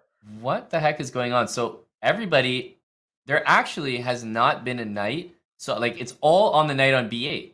He could be the only knight developing that's not touched the side of the board. Like knight a3, knight h4, knight h6. What the heck is going on here? White is fixated on playing the move knight to f5, and also had to be sure not to lose the knight, as you're highlighting. I mean, g5 was literally threatening to win the game. Yeah, well, let's just castle and keep developing. G5, it's 0-1. Now G5 is met with knight h5. But that doesn't mean black shouldn't play G5. I think G5 is still a very legitimate move, expanding on the king side. And the knight on f5 and the subsequent position I'm on can be targeted with a well-timed queen d7. The last thing that we need in this position is opposite side castling. And yet that is exactly what we might get. That's right. Oh, look at this idea. If white castles here, if we can pull up an analysis board, it appears that white runs into g5, but I think white can still play knight h5. That's and after knight f5, bishop h3, the crucial detail, although the queen hangs, is that bishop takes d7, of course, comes with a check. Yep, that's a nice line, because queen d7, I have to say, it looks like it's played to threaten g5. So it's always very cruel when you make a move that threatens something, and your opponent makes a move that allows you to play it. And you're like, wait a minute, one of us missed something. Yeah, castle's short. Ignoring the threat, and if white doesn't castle, the only way that I see to prevent g5 is the move f4. Ooh. This is tricky. Now, wait a second. g5, knight f5. Is there some tactic there after knight takes f5, bishop h3, or does this still work for white?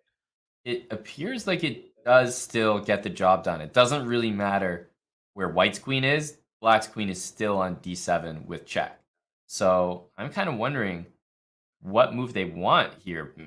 They all engine enthusiasts. The silicon fiends. F5 has been played. That is the best move. F7, F5. Has black heard of the term development? Clearly not, but clearly he knows this better than anyone with a normal view of the position, because now Aman finally, well, g5 might still not be a threat, but knight takes f5 is not possible because the pawn will land on g6 and support the knight on f5. Yeah, it's ironic that g5 looks like it wins the knight, but it's actually the only move that loses. Like, if you do nothing, you're fine. But g5 specifically creates the losing position. Because the pawn don't go backward and you can't play g6. I think the larger problem for white is not g5. It's the fact that, well, black will first of all play bishop e7, knight c6, and what it's easy to miss him on is that white is doing quite badly in the center. Bardia hasn't occupied the central squares with any of his pawns. So black is dominating in the center. And if black plays bishop e7 and bishop takes h4, black will be dominating on the king side as well. Boyer has a great position here out of this ridiculous opening. He does. I see knight c6, knight d4. I mean, not only is that going to come with tempo attacking the queen, it's right directly in the center. It also guards f5. And on top of all that, d3 is a normal, like, freeing move to get out of, you know, this nasty pawn on e4. But black has so many moves to play against that, whether it's bishop b4 check, taking and hitting the queen, g5 hitting the knight. There's just so many moves to be scared of. I think g5 might finally be possible if white plays d3, because we don't have to show this, but at the end of the line, after bishop h3, which white plays anyway straight away, but what's the follow-up going to be? Look at white's pieces. All of them are trained at this pawn chain. They're literally biting on granite. I think Dineshwar might have lost the thread of this game completely. I think he did, because guess what? Bishop to b2, bishop g7 can be played. It's guarded by the queen, so can you just continue in stride here? Knight c6 and even bishop b2, maybe even knight d4.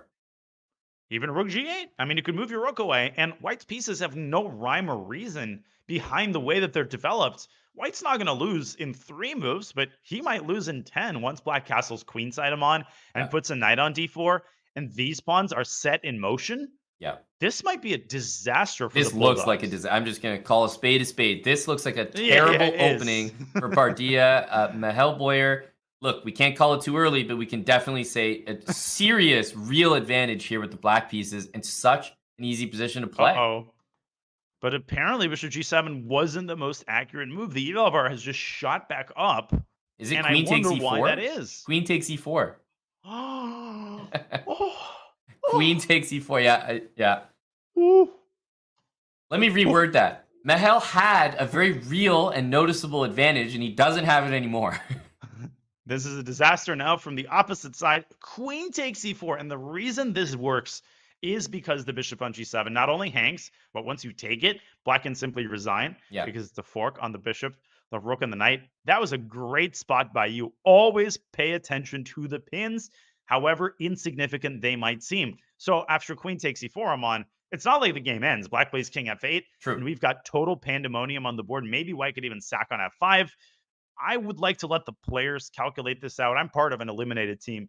I don't think I've got any business looking at this position. The one thing I'll show is a funny mate. I was looking at this line, knight d4, castles, and knight takes d2, checkmate. So these kinds of mates are all around this crazy position. Yeah, absolutely. And I am happy to let these guys do all the heavy lifting and calculate everything from here. Go ahead. Oh, he doesn't see it. Okay. He missed it. Yeah, and honestly fair. I mean, what the hell is queen takes e4? What the hell is queen e4? Let's get off this. Get back to the bird's eye view. Enough. We have to be careful. Daniel's getting too trigger happy with these puns. Yeah, I mean, all of the boys and girls in the chat really liked that pun. So we go back to the bird's eye view, and my eye is caught, first of all, by the bottom or top right with a rook sitting on g3. That Sicilian is looking real sleek for Alexander Indich, isn't it? Yep. This looks like one we should probably drop in on, because MVL with the white pieces, I think the Blitz have to lean on their top boards, and right now MVL is probably looking at a world of pain. I'm wondering what exactly the opening was. It almost looks like one of those con positions where you sit there, you kind of have like d6, e6, g6, and h5. Yeah. And when white plays f5 to challenge everything, black says, okay, hang on. I'm not planning a castle at all. I'm actually going to use the open g file against you. So even though I feel like MVL opened things up, it's really not worked out for him. Believe it or not, this started out as a Najdorf, and it was a rare Najdorf in which black initially played g6, but then didn't fianchetto his bishop. In fact, he had played it to control some key light squares, but that's far in the past, because right now we're locked in this middle game struggle where Indich has set his center pawns in motion, and MVL says, bring it on, cowboy. You go d4. I dare you, because I'm going to sack presumably his knight for those two pawns and open up the e-file. And I feel like evaluating those positions as hard as it is, when you're playing someone like MVL who blitzes out these sacrifices, it takes some guts to play the move d4. You know who's got guts? Mr. Alexander Indich. I think that Indich also understands that, look, if d4 is a blunder, like, you know, lock me up, take me away, right? Like, if this is not how chess works, then I'd like to find out right now. Now, he's taken with the rook, has MVL, and the reason is that h4 is hanging. That's an important pawn, because that pawn anchors the rook to g3, and not only that, if white's rook lands on h4, rook h8 might become a serious problem. Apparently, the best move here is bishop e7 to c5. I think if Indich plays it, we actually might lock him up. Literally. Bishop c5 saying, okay, I see your queen on e2, and I raise you an open file. It's like insane. I allow you 1,000 different discover checks, including bishop h6, which almost looks like checkmate, but the king can duck away behind the knight with king to d8. And bishop c5, I wonder, I really am curious what the next best move is, because I have a feeling there's going to be a drop-off after that, because rook takes h4 is such a significant threat. It undermines the rook, threatens rook h8, and it also brings the pawn count to 3 pawns for the piece, which is actually pretty good comp. Well, rook takes c3 actually was one of the top moves. This is amazing. Indich sacks the exchange, and he just slams that knight right where it hurts in the center of the board, using the fact that white's bishop has not yet moved away from e3. Now, Mhm. I believe this attacks the rook I'm on. I really don't want to say anything with certainty in a position this crazy. Maybe I'm wrong. Maybe the rook isn't actually hanging. But if it moves back, I mean, Indich might gobble up the pawn on c3. That's not out of the question. Yeah, I'm thinking about like rook. Where does the rook go? Rook f3. You can also just continue to support the knights in the center, right? You're gonna have moves like bishop d6 coming in, knight c5, knight f6 to support the knight in the center first. Yeah, this looks like such a good practical decision. Nobody's playing bishop c5 in that previous position, Daniel. This makes way more sense. And practically speaking, MVL is not happy to see rook c3. Oh, he definitely isn't. And once the smoke clears and the situation stabilizes, it'll be a lot harder to keep the position complex enough to exploit Black's time pressure. And MVL actually is barely even up on time for the first time in this entire match. So, very practical decision for Indich, who does have one bar of connection. So, hopefully, that doesn't cost him as we move further and further toward the time scramble. And we'll let MVL ponder this ridiculously complex position. We'll try to get him an Advil. I might need one myself after like 2 minutes of analyzing that. Speaking of Advil, the Bardia Mahel Boyer game is not getting any less crazy. And another crazy thing, Polina Shuvalova has a minute on her clock and we're not yet out of the opening. Let's jump And to she's that won the game. piece. I need to see this Wait. game. Polina, Whoa! where is the material gone? She's down a full minor piece. No, but apparently Demonte just made a big mistake herself. How do we even get this position? Jesus Christ. So I think it's takes and queen c3 to take on g7 and just maybe like mess Black's position up. I think most people would assume that it's queen a4 check, right. but if you play it immediately, then the bishop blocks. If you play it after the capture, then the knight blocks the check on c6. Let's fast forward. Rewind. We definitely can't fast forward this and see how this actually happened. So what happened was it was some crazy Rogozin with a lot of tactics in the center. But knight c5 is what caused Polina to spend all of her time. Because after knight takes c5, Amon, the bishop is hanging, but also knight d3 is a huge positional threat. So much so that Polina decided that desperate measures were necessary. She sacks her piece, goes knight d5, and instead of taking on b4, she chases the bishop away to a safer square. Yeah, and now a4. I guess I can kind of understand what she's doing. Like the knight and bishop, like both are kind of trapped there at a6 and b6 respectively. So I understand what she's up to. This is not that easy for Black to play. c6 to hit the knight? I'm like trying to save the bishop here. I'm struggling. So if you play c6, I assume that White will transition her focus from the bishop to the d6 knight. So maybe I'll play knight b6, ab, and maybe some slow move like bishop b2. Yeah. I think it's important for Polina not to forget that she can use the g7 pawn as a target, as a tempo to gain, and use that tempo, let's say, to situate the bishop on e5. Yep. I will say, despite the engine eval and the extra piece, this is not a a clear shot at a victory here for the Blitz, but it is the best chance that Cornet has had all match to score a point. And boy, would this be an impressive and needed point for the Blitz. I think I said it before the match. This board 4 might determine the entire thing. Cornet needs to get on the board. I mean, did you say boy? This would be a big one? Do you mean by any chance Boyer? This would be a big win? Yeah, I mean, you got another chance to make the pun that I've already made 6 times in the span of 5 minutes. Come on. Why wouldn't you do it a 7th? It's not oversaturated or anything. Absolutely not. 5 minutes now for Demonte Cornet. And Amon, I feel like these games are always frustrating because on the one hand, you feel like you have to punish your opponent for getting into time pressure. On the other, your ultimate allegiance is to finding objective moves. But in the blink of an eye, the time situation is already getting a lot less lopsided than it was just 2 minutes ago. That's right. And you know what's remarkable? If we take the results, the expected results according to the all-knowing eval bars in all 4 games, honestly, we might be looking at a tied match, Danya. I see 2 promising games for the Blitz. I see Indich. We took a look at that earlier. Great position for the Bulldogs. Of course, not decided, but he seems to be playing phenomenally. And then just a neck-and-neck board 1 matchup between 2 heavyweights. But the match that's not neck and neck is Dineshwar against Boyer. I've had that on my mind ever since they played that crazy opening.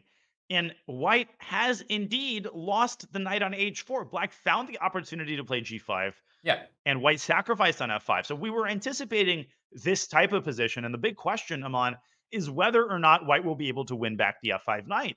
And I think the answer that we're getting is actually no. It looks like Black will maintain his extra piece. Yeah, I mean, the king moved out of the way. Next step is the queen moves out of the way, and that's it, right? That's all she wrote. You could even play knight takes on e3 next, right? And just sack everything, and you'll still be ahead. No, that tells you a lot about how desperate the situation is for White. Dineshwar takes on f5. How is he going to follow this move up? You're right, Aman. If after knight takes f5, White plays de, the key winning move for Black is to give the queen away for the two rooks. Right. And Black will have oodles of material in return for the queen. I think as the evaluation gets worse and worse, it's actually pushing Dineshwar down in his chair. The eval bar is slowly he's going to be off screen soon. Yeah, he's just going to keep slumping down. That does look like a comfortable chair. I can't really blame him. If he plays DE, his head might disappear from the camera. Yeah, fair enough. DE would be too much, and honestly, it might be over. Okay, we're getting word that we need to go to the Grischuk game immediately because it's reaching a time scramble. And Alexander Grischuk has an incredibly promising position here against Bogdan Daniel Dech. So let's watch this unfold. He just made an amazing move. Or did he? Played queen f6 check. Okay, which seems pretty normal. And then he drops his queen back to g5 and has a long-term attack against Black's king. What do you make of this? Yeah, I'm immediately drawn to a move like knight f5. Just first move on my radar, because if you take it with the pawn, there might be e takes f5, and queen h5 is check. You have a pawn maybe arriving to f6. Rook lifts are coming with rook f4. This looks scary. This absolutely looks scary. Grischuk is investing the rest of his time, and you can sense the wheels turning in his brain. He's definitely calculating knight f5, but he also could double rooks on the f-file. I think, given the time situation, maybe rook f3 and rook f1 would be the more conservative approach. Either way, he's got to make a decision. He's now down 15 seconds on the clock. Didn't he just have a minute? And if he moves the rook, I think rook a1 was happening by Black to trade pieces and not let the rooks double up. So he does go with knight f5 initially. I mean, queen h6, funny enough, is not a winning move. I know it looks like you go queen h8 here and keep the status quo. Queen e5, same idea. There's no mate on g7. That's right. Grischuk moves back to h4. He sort of resets his attack, and definitely he's eyeing the g6 pawn. Dech defends. Uh-oh. Is there a win here? Rook f4? Maybe? Yeah, rook f4 was initially coming to mind, but it's actually the tame knight f3. Bishop h3. Is it going to g5? Bishop h3, and you just take it, I think. I think you take and you go knight h2, and you meet... No, rook a2 doesn't even attack the knight, because the c2 pawn stands between the rook and the knight, so Black has no way to increase the attack here. He's trying. Yep. But Grischuk is completely winning with rook f3, I think. Yeah, rook f3, hitting the queen. Grischuk, he's getting that queen away. I mean, at this point, every single game is in time trouble here, Danya. This is the bird's eye view. You can see the eval bar is just on a full workout in every single board. I have no idea how things are going to finish. Well, listen, Boyer is completely winning. De Monte Cornet is completely winning. And Grischuk is completely winning. So that's 3 points right there. Alexander Indich is also completely winning. So the Bulldogs are going to take that game. We might get a win by the Blitz in the most unlikeliest of ways, with Indich defeating MVL, but the rest of them losing. But there needs to be... Grischuk is messing up. He just Grischuk blundered. is messing up. We got to go to his game. Rook takes c6. Dech might be holding this. We got to go running back out to of Grischuk. pawns. He has 0 pawns on the board. I don't think I've seen people win without pawns. He literally gave away all of his pawns. This should be a very holdable draw. Even without all of the pawns, this is a draw, Aman. Yeah, and it's an easier draw to achieve than if White had a bishop. We might even see them just agree to a draw. We might see Dech win. Oh my God, we totally might. And actually, MV lost. So, Alexander Indich has struck for the Bulldogs. So the final 2 boards have to win. Can Shuvalova swindle a win against De Monte Cornet, who's up a full piece? I think we can leave this game. Scramble. This is now the least exciting game Let's go to one of the bottom two boards. They are completely winning positions. Oh my god, but Boyer is messing up. Boyer might be messing up. He's got 2 seconds. Let's take a look at that game. He's got an extra piece, but things are not so simple. E3, and White's got that past F pawn. Move that pawn forward, rock him, cowboy. And White's got chances here, practically speaking. Knight takes E3 though. That's a great pickup. Guards the G4 pawn for the moment. Still completely winning for Black, and the pawn is untouchable. But Might how be does time Black to make push. progress? Maybe just Push B5. pawn. B5. There we go. That you gotta get those pawns going. Great stuff by Boyer. He's so cold-blooded. C4. Push it. Yeah. King C6 is a great move as well, but eventually the pawn has to move. Still some chances, practically. Oh, absolutely. For Daneshvar. King C7 doesn't want Rook Great C8 move. to happen. Maybe go back to C6. Maybe Rook E5. Oh, that's true. I would have gone Rook E5 there, because with a knight trying to stop past pawns, it ain't that simple. Knight's under attack, but King C6 makes a lot of sense. Beautiful. And now C3 is met with King D3, so you don't want to push the pawn prematurely unless you've understood that the pawn can promote by force. Knight E3 or Rook D3 is completely winning. I think he's showing great technique thus far, and actually, Demonte Cornet and Boyer are demonstrating the technique necessary in their games. This looks like we are going to see a potential tiebreak here. I'm calling it right now. It looks like the most likely result. And A6, last chance for Daneshvar, but he's going to get checkmated before the pawn even reaches A7. Or is it Rook B2, King C1? Where's the decisive blow? Maybe Rook B2, King C1, Rook A2. Can you take that pawn? No, you can't, because the black rook stops the pawn from C8. And Knight C4 here.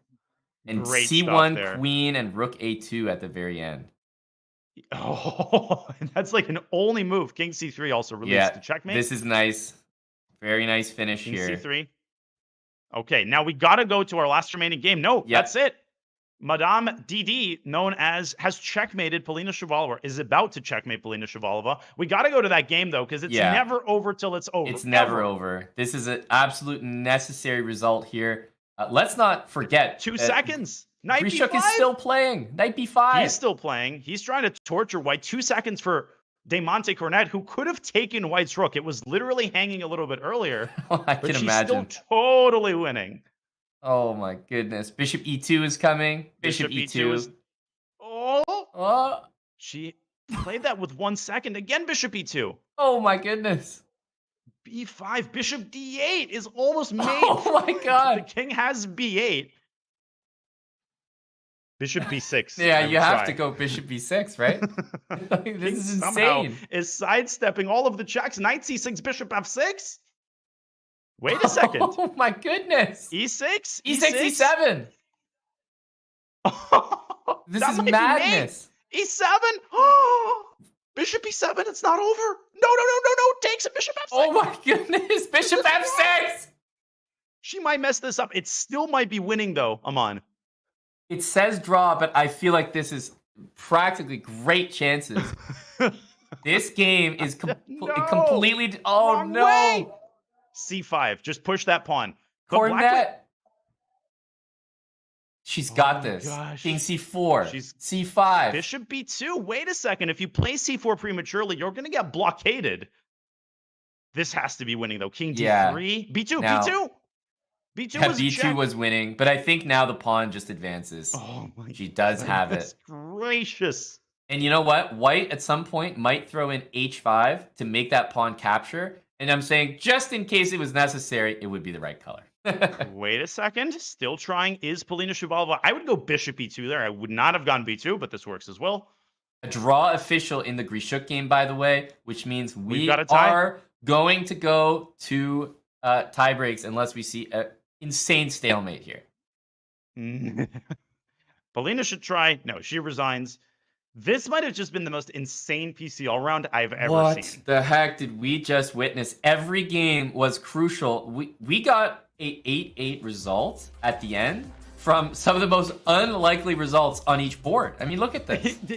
Dude, I told you that unless MVL and Grischuk go at least 1.5 out of 2, the Blitz have no chance. Yeah, exactly. They go 50%. No, they have a minus score. MVL loses with white against Indich. Bogdan holds a draw with black. And somehow Boyer and Cornet go 2 out of 2 with the against black higher rated pieces opposition with black to tie this crazy freaking match. I can't believe it. It is now 8-8 overall. And you can see, first of all, a credit to both sides. But look at Indich there. 4-2, 3.5 points. That is a tremendous performance. And I said it earlier, Cornet would have to get on the board for the team to have any chance. I didn't realize that boards 3 and 4 were going to carry the final round, and that's exactly what they did. They carried it big time.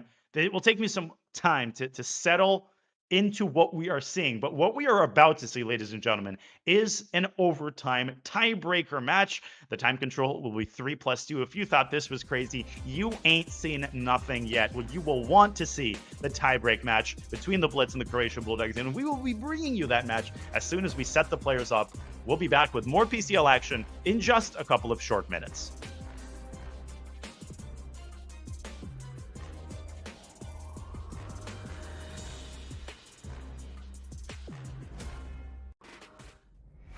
Use gifts from the biggest chess stars on all of your favorite platforms.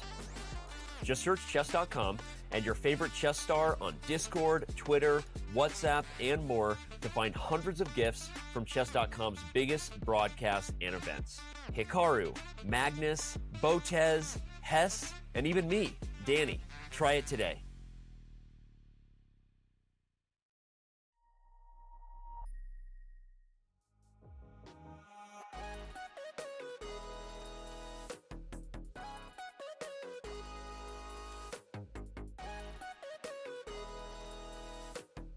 My name is Ethan Curry. We all have nicknames. Chicago is naturally where I'm born and raised, so that's how I got the name. I guess they call me the muscle. I'm the one with the passion. I'm always looking for a good fight, Evidently, it don't make a difference, man. That's checkmate coming up. It don't matter. What we're trying to do is to let them know, hey, we playing down here in Houston, Texas. And if you come down here half-stepping, trust me, we're gonna beat you. You better bring your game.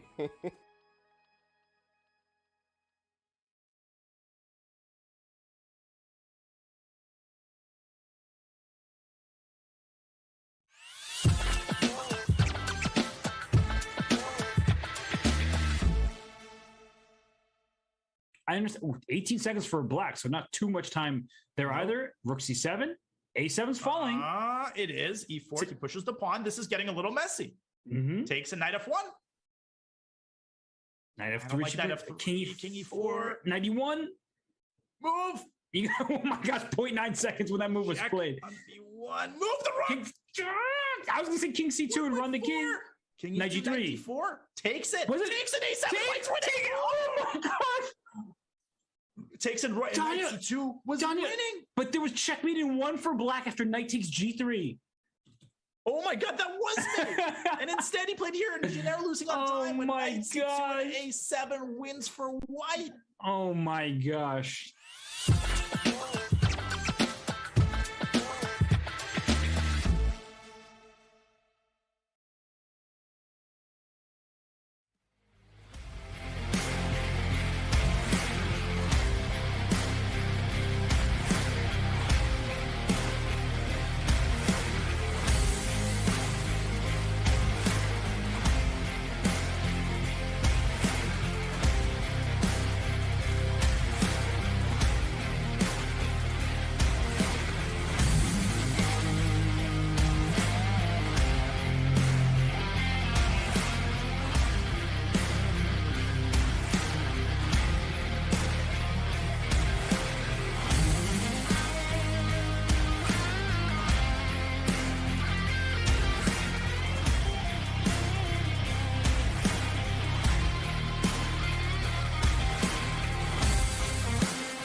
It's overtime at the Pro Chess League. This match between the Blitz and the Bulldogs. The Croatia Bulldogs has gone completely off the rails. And if you think you've seen crazy, you haven't seen anything yet, because we will have a 3+2 overtime match where the boards are repeated as in the 4th round. These are the tiebreaker rules, ladies and gentlemen. The time control is lowered to 3 minutes with a 2-second increment. The round 4 pairings remain, but the colors are swapped. Grandmaster Ramon Hamilton, seatbelts fastened and tight across your lap. Absolutely necessary. I think a few people would have found themselves shifting during flight during that 4th and final round of regulation. Now it's important to note that the pairings are the same, but the colors are different. That honestly changes everything. I was going into that 4th round and saying, okay, the Blitz have to lean on their top 2 boards with the white pieces. Everything that I thought I knew was out the window. Completely different. Daniel, what do you make of the tiebreaker, knowing that if it's still tied, the time control goes down again to 1+2? Do you think it favors either team to keep prolonging this? I think it depends on the player. I think there are some players on each team who would appreciate a shorter time control. I honestly think that the Blitz have to be incredibly thrilled to be where they are, because they have Mihail Boyer deliver a win of the black pieces against Bertia Danishvar. They achieved some of the most unlikely results of the entire PCL in that final round, with Diamante Cornet and Mihail Boyer delivering 2 incredible wins, and MVL losing a Sicilian from the white side.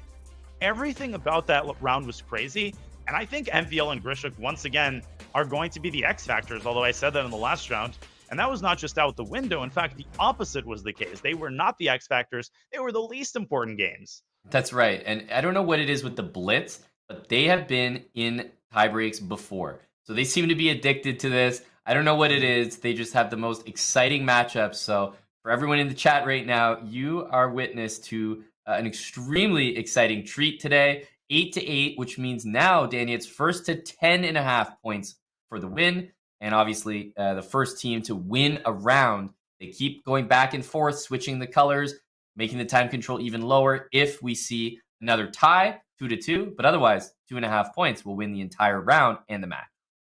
And folks, when we have a 3+2 time control, it's impossible to see all of the games at once. We will do our best to hit on the games as they reach a climax. We can't promise that we cover every single intriguing moment of the match, but once again, we will do our very best. I'm sure all of the games are going to be entertaining to an extent.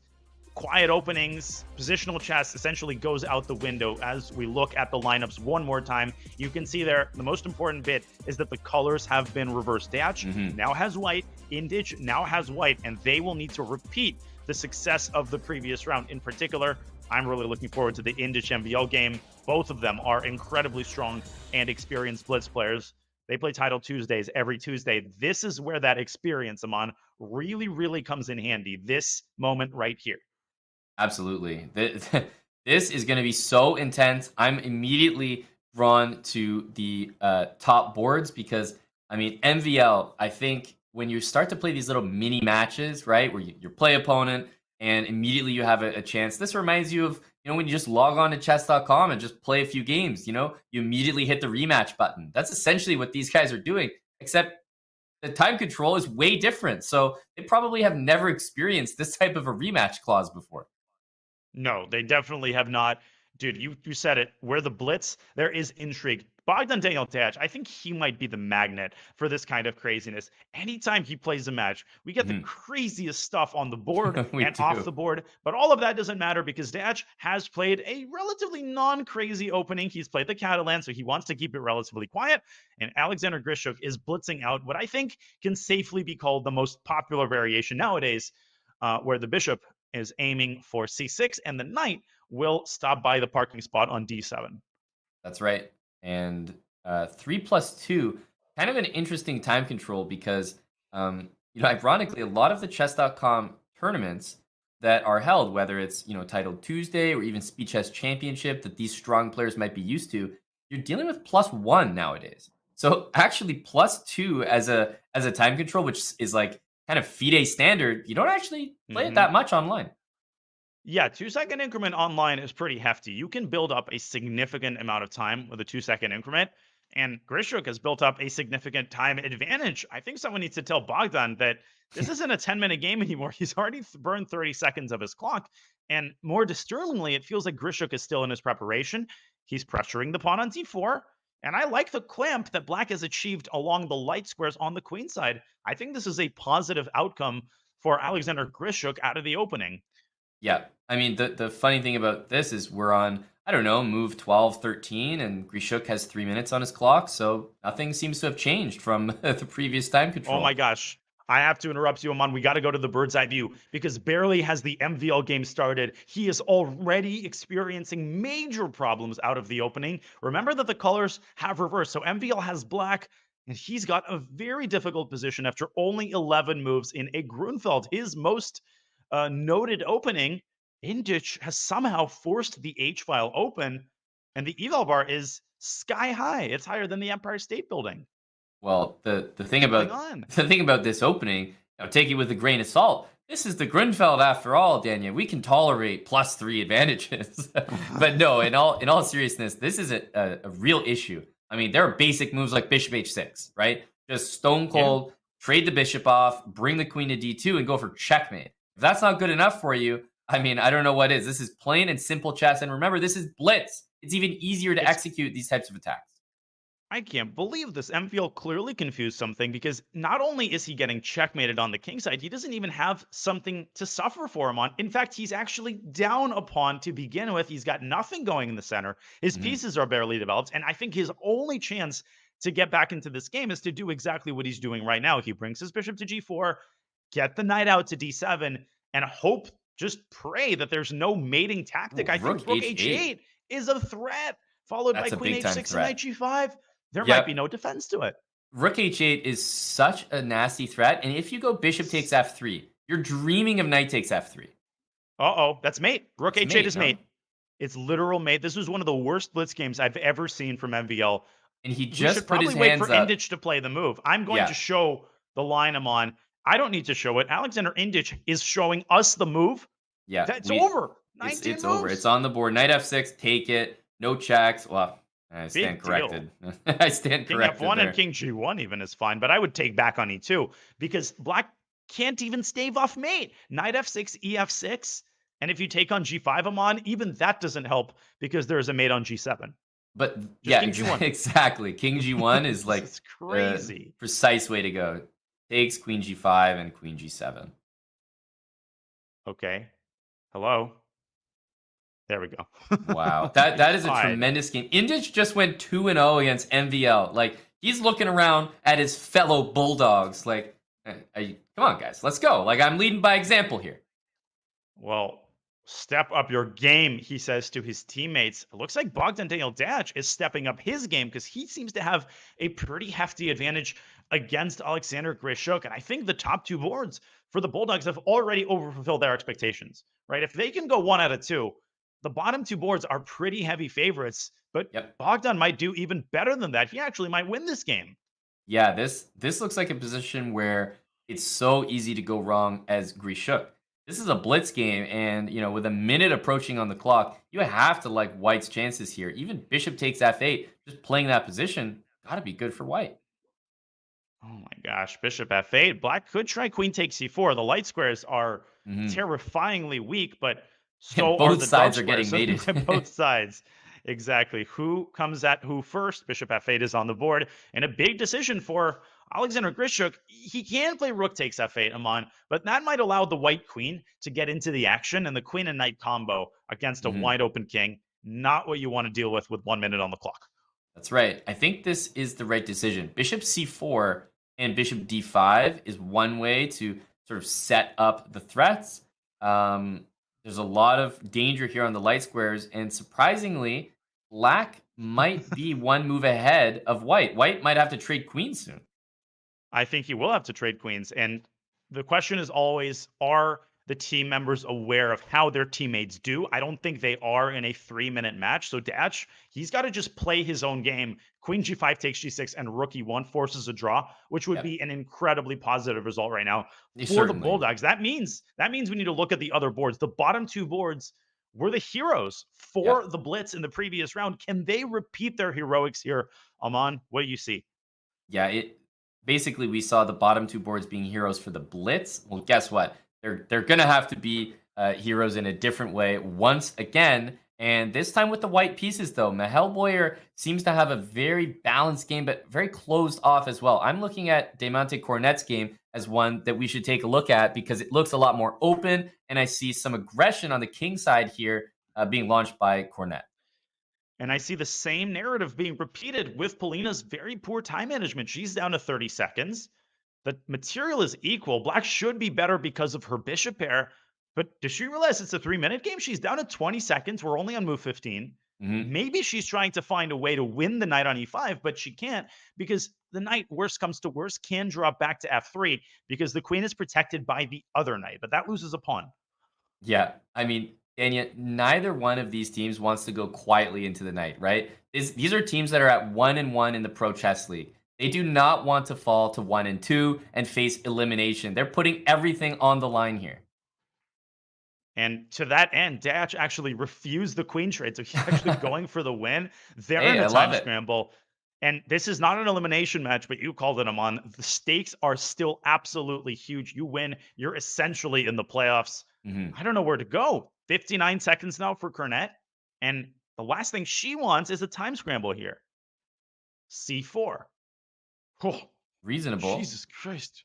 Rook e4 happens with tempo now. Even though you jettison the b2 pawn, maybe rook e4, rook e1. Just keep the pressure up. It might be time to jettison some stuff. It's played. Great call by you. With 20 seconds on the clock, you want as much tactical potential as you can achieve here. I'm also looking at Boyer, who's got 5 seconds. The position's still balanced, but the clock is far from balanced. We're going to get a draw in Datch's game against Grischuk, by the way. That's right. The draw has been agreed. Man, I need just one more point. The Blitz are really putting their lower boards, like they're leaning on them like crazy, putting them in a tough spot. They're saying, hey, why don't you guys win on demand? The MVL Grischuk combo has gotten half a point out of 2 in the last 2 rounds. How crazy would it be if the Blitz nonetheless managed to take this match? All of it, I think, will come down to Boyer's game. This is the Bulldogs' best chance to put this match away right here and right now. Yeah, and every board seems to be going in the Bulldogs' favor right now, but what do you expect as the Blitz? Your top 2 boards go half out of 2. You can't always rely on the bottom 2, but they're still fighting. Mahel Boyer, he's got chances here. Time is so low, and Polina even has a crushing advantage at the moment. Polina has won the pawn on b2, and unfortunately for Cornet, she just hasn't shown any kind of fight as a result, but she's trying to generate some chances. I flipped the game on. Rook to g4 is the last move. She's threatening. Mate, queen takes d4. Queen takes d4 would force the queens off the board. That would be an absolutely crushing move. E6, and queen takes f7. She doesn't see it. Instead, That's not a bad her move, H1. though. Rook takes g6. Sack that baby. Wow, it does work. E8 is hanging. Or does it? Rook f5. Aman, I think e6 was still winning, but this might be winning practically. I think this has to be winning. I think she might repeat moves, though. Rook f4. Bring the rook queen in. c1 forks the rook. Bring the rook in. Rook f6. Your team needs you. You gotta try rook f6. Although maybe queen not, d4. because by the way, Mahel Boyer is actually generating some winning chances. Now queen d4 and king queen h1, e5. Queen a1, queen e5. Oh my goodness. She's gonna lose. That's gonna be it. No, it needed to be rook f5 when the queen was on g6 or queen on h5. That win surely cements the entire round in the Bulldogs' favor. And yes, they have reached the threshold, 10.5 points. I flipped on the last remaining game. How sad would it be if Boyer actually pulls this game out and it turns out that a draw would have kept the match tied? This is unbelievable. The consolation, though, for Cornet is this actually might be a win for White. Yeah, really. There might be no consolation. They only Cornet. needed a 1.5 points, right? From those 2 boards. So Cornet could have won, and Mahel Boyer could have drawn the game, and then maybe he could have won and she could have drawn the game.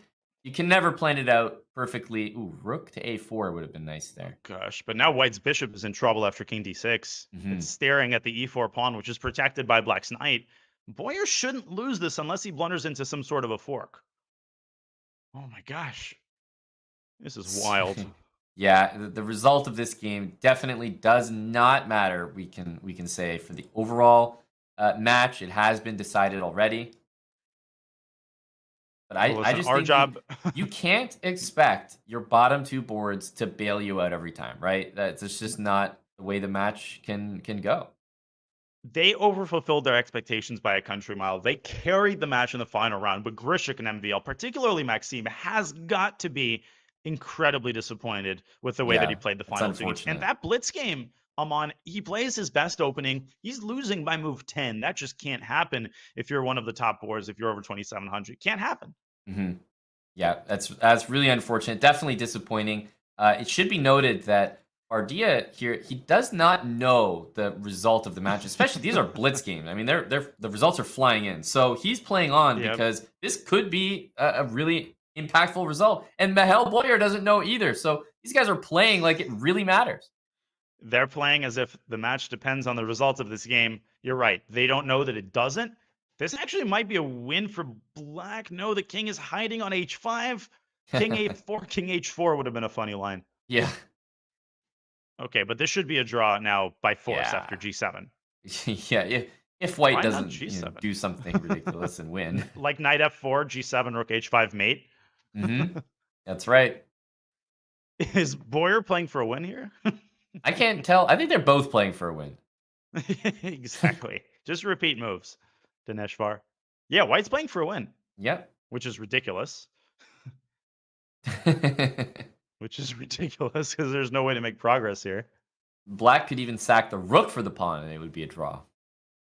Yep.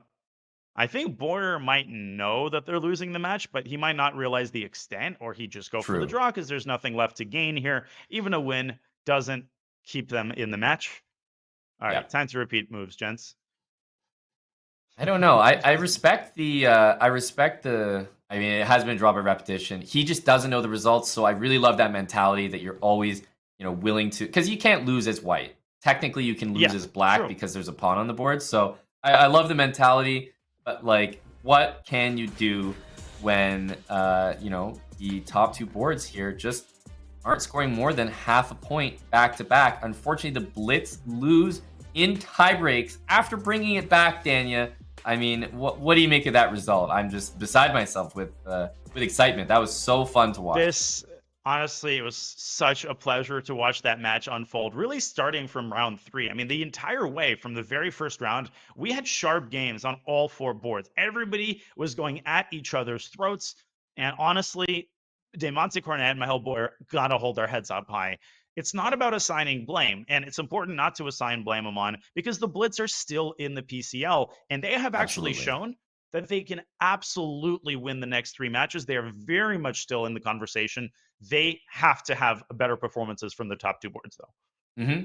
Absolutely, and it's also important to remember that MVL, that's a player that can go 4-0, right? He definitely had a terrible 4th round and a terrible overtime round, right? You have to say that point blank. He knows it, and he'll probably hold himself to the highest standards. But you can't get down on a player like that the same way you can't get down on a board 4 that goes and scores 0 points one week. It's a team format, and not everyone's going to be playing their best chess in a given week. So you just have to regroup, realize you're still in the PCL. MVL is a player that I think any team would be lucky to have. So I mean, you're definitely not looking at him as a player that you're looking to cut off the roster, but damn, if you can't look at him with a side eye after those last two Blitz games, I have to say.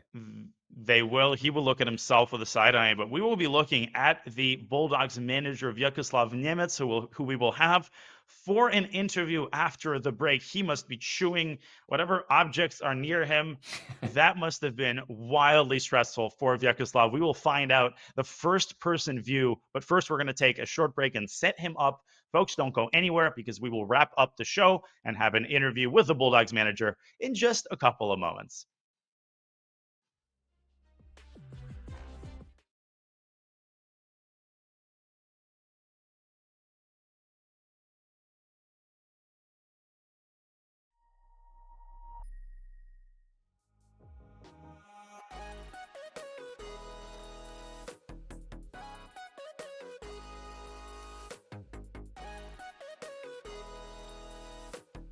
My name is Ethan Curry. You know, we all have nicknames. Chicago is naturally where I'm born and raised, so that's how I got the name. I guess they call me the muscle. I'm the one with the passion. I'm always looking for a good fight, you know. Evidently, it don't make a difference, man. That's checkmate coming up. It don't matter.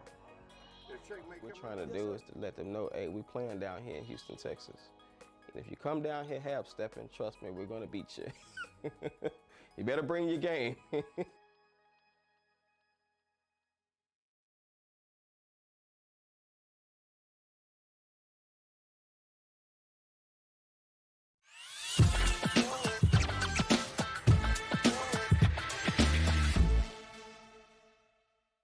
I understand. Ooh, 18 seconds for black, so not too much time there either. Rook c7. A7's falling. It is. E4. He pushes the pawn. This is getting a little messy. Mm-hmm. Takes a knight f1. Knight f3. Like knight f3. King e4. Knight e1. Move. Oh my gosh, 0.9 seconds when that move was played. On b1. Move the rook. I was going to say king c2 and run the king. King Knight e2, g3. knight d4. Takes it. Was it? Takes an a7. Oh my gosh. Takes it right. Knight c2 was winning. But there was checkmate in one for black after knight takes g3. Oh my god, that was me! And instead he played here, and now losing on time. Oh my gosh! A7 wins for white. Oh my gosh.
We're here with Vyacheslav Nemec, the captain of the victorious Croatia Bulldogs. I can't even imagine what you've been feeling the last couple of minutes. Vyacheslav, what is going through your mind right now?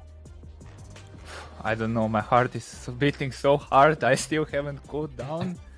Yeah, I mean, it's a mix of happiness, disbelief, and yeah, a little bit of sadness for the opposing team who was also so close to winning, but ultimately, yeah, fell short in the tiebreaker.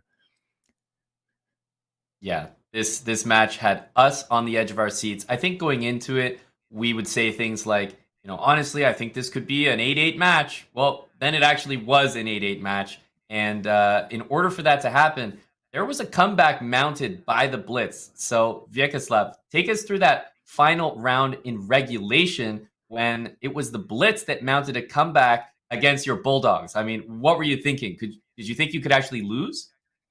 Oh yeah, I was so tilted at that point because in the previous round, I think it was in the previous round, Paulina drew that game against Boyer, and I think also earlier in the match, Deak blundered heavily against Boyer, and I was like already really annoyed at their third board and his resilience in time trouble. And then the game started, and I was like, oh wait, Bardia is a piece down. Oh wait, Paulina is also a piece down. And I was like, things are not looking good. But then Injic came with a clutch win. And okay, they had survived that against Grischuk. I don't know how. And I was like, okay, maybe it's not over. But at some point, I was certain that we were lose and that I would still have to write some report where it's like, oh my God, I can't believe we actually lost this match in this fashion. But yeah, it's just thrilling, really thrilling. Vyacheslav, how proud are you of your guy, Alexander Indic, who gets 4.5 out of 5? And what could you tell chess fans who are a little bit less familiar with his playing style? Is this kind of performance something that you've come to expect from someone who's very clearly underrated by probably about 100 points? Yeah, I mean, so in the region, he's well known. Like, okay, Serbia is obviously a neighboring country to Croatia, and everybody around has heard about Injic and knows of him. He is known for his very aggressive, very sharp style, but I didn't really expect that he would go for a win against MVL in the final round. And actually, I didn't know what to expect because I don't know him personally. And actually, in the Bundesliga over the weekend, he was playing, and he actually lost both games. So it wasn't a good sign before the match. But yeah, what he did today, I think, exceeded everybody's expectations. Like, it was crazy. Like, beating MVL twice in a row. I don't know many people who are capable of doing this. So yeah, true respect, and definitely keep an eye for this guy because he's not only playing very good chess, he's playing very enterprising chess from all aspects, opening wise, style wise. Definitely a player to keep an eye on. Yeah, completely agree. I mean, you have to be a complete player to beat MVL in back-to-back games. I mean, plain and simple. I also can say that you've moved on with the win. You now have that record of 2-1. I see some other teams at 2-1. One of those is the Chess Bras. Do any of those teams, tickle your interest? We're looking at standings on our screen here. You have the Shanghai Tigers, Chess Wizards, Norway Gnomes, Canada Chess Bras, and yourself.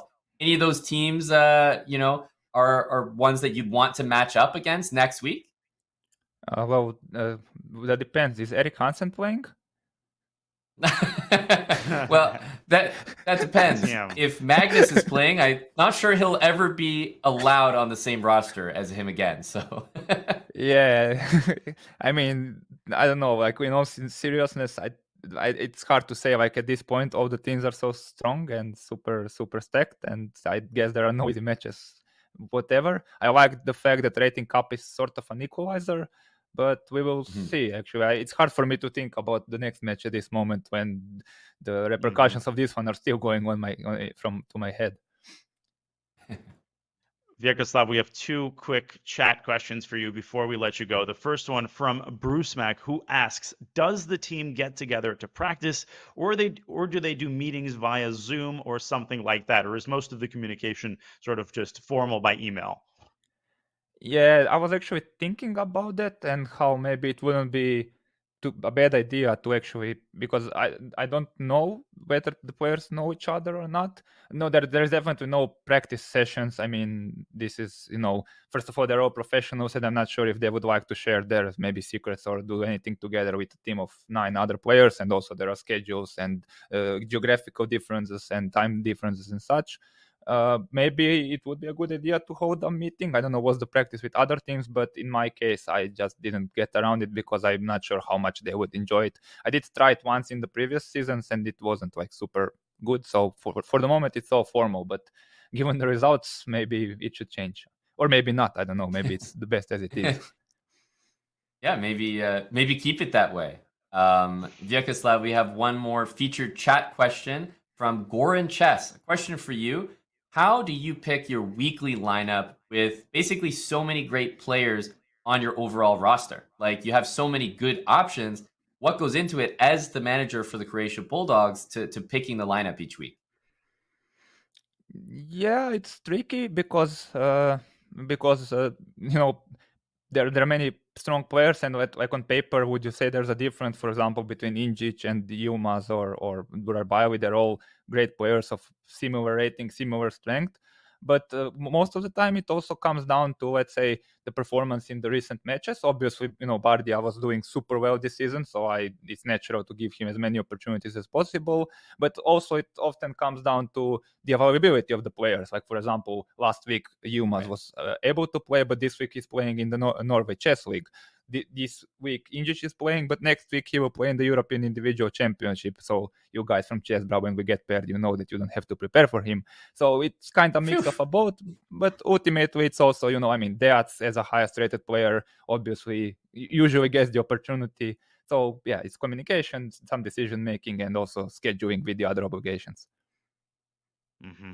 Well, we appreciate the insight, Vyacheslav. It's been a long day, a very nerve-wracking match. We will let you take your rest. Congratulations to your team, and good luck to the Bulldogs in their quest to win one more match and make it to the playoffs.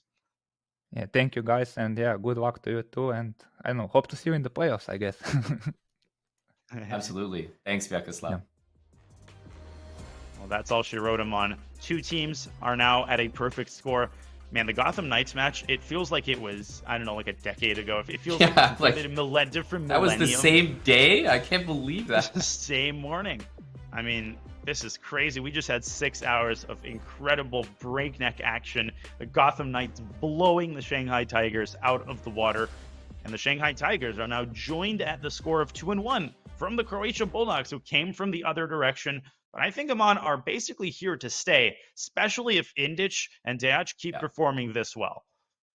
Agreed. And the other interesting thing about the PCL is teams can beat each other and then still meet in the playoffs. So, I mean, yeah, the Gotham Knights are 3-0. They just beat the Shanghai Tigers. But funny enough, look at the Shanghai Tigers. They're right behind them, literally chasing their tail. So Shanghai could win another match, and, well, there might be some interesting, fun rivalries that start to develop in this Pro Chess League, because you don't beat a team once and never see them again. It's on a knockout format. I think it's great. There's 3 lives available, and you will see these teams again. But Croatia looking great. Blitz need more points from their top boards, it seems like, over these couple of weeks, Danya, because right now they have fallen to 1 and 2 in the standings. That's just not going to cut it. They cannot afford another loss. Well, they've got that 1-2 punch, MVL and Grischuk, but they will be the first to admit that today they were incredibly underwhelming. MVL, he really destroyed a lot of the Blitz's chances with 2 losses against Alexander Indic in the final 2 games. But let me tell you, these top GMs, they savor the opportunity for redemption. They're not just thinking, why don't you put me out? I don't want to play next week. No. They're going to say, put me in, coach, put me in, captain, because I am going to show what I'm made of. And that kind of approach is what we live for as commentators, watching players who maybe haven't had the best run so far, but are hungry for the opportunity for redemption. That's what the PCL is all about. And the Blitz are going to have to be all about winning if they want to make a comeback and somehow make their way into the playoffs and perhaps get another chance at the Croatia Bulldogs, who they will try so hard to beat. But all of that is in the future. Because, folks, the time has come for us, unfortunately, to wrap up today's show. Tomorrow, though, we will have 2 more matches. Same time, start times, 7:30 a.m. Pacific, and 10 a.m. Pacific, we will have the Unicorns against MGD1 in the morning, followed by the Berlin Bears and the St. Louis Archbishops, who, yes, Amon, are 2-0. So anybody who's experiencing PCL withdrawal, you will not have long to wait until the next set of matches. I'll pass it on to you one more time before we wrap up for your final thoughts on today. I mean, today was just insane. I mean, there's no other way to describe it. Riveting matches. We saw a blowout, and then we saw an exciting overtime match at the end as well. I couldn't have asked for, more action, better action. And the best part is that we're not even at the end of the week, right? We can look forward to tomorrow, and everyone who's here as just a PCL enthusiast and chess fan, tomorrow there's another big matchup, and probably one of the biggest, I think, of the week. We get to find out another team that will unfortunately be eliminated from the entire Pro Chess League, and it's going to happen tomorrow. So St. Louis or Berlin, Dania, I can't wait to sit down and watch that one from Twitch chat among everyone else. But today's been a pleasure. Always great commentating with you, man. Likewise, Amon, this was so much fun. So thank you to you. Thank you to everybody in the chat. And of course, to our incredibly hardworking producers, Hala and Vic, who get up early together with us and are integrally responsible for these shows being as professional as they are. So thank you to everybody who makes this possible. We hope you enjoyed today's PCL action, and we hope to see you tomorrow bright and early at 7:30 a.m. Pacific for the first of what will promise to be 2 more scintillating PCL matches. Thank you to all. We wish you a very pleasant rest of your Thursday, and there is more PCL to come tomorrow. But for now, this was Grandmaster Daniel Naroditsky and Grandmaster Amon Hamilton bidding you a great rest of your Thursday. So long.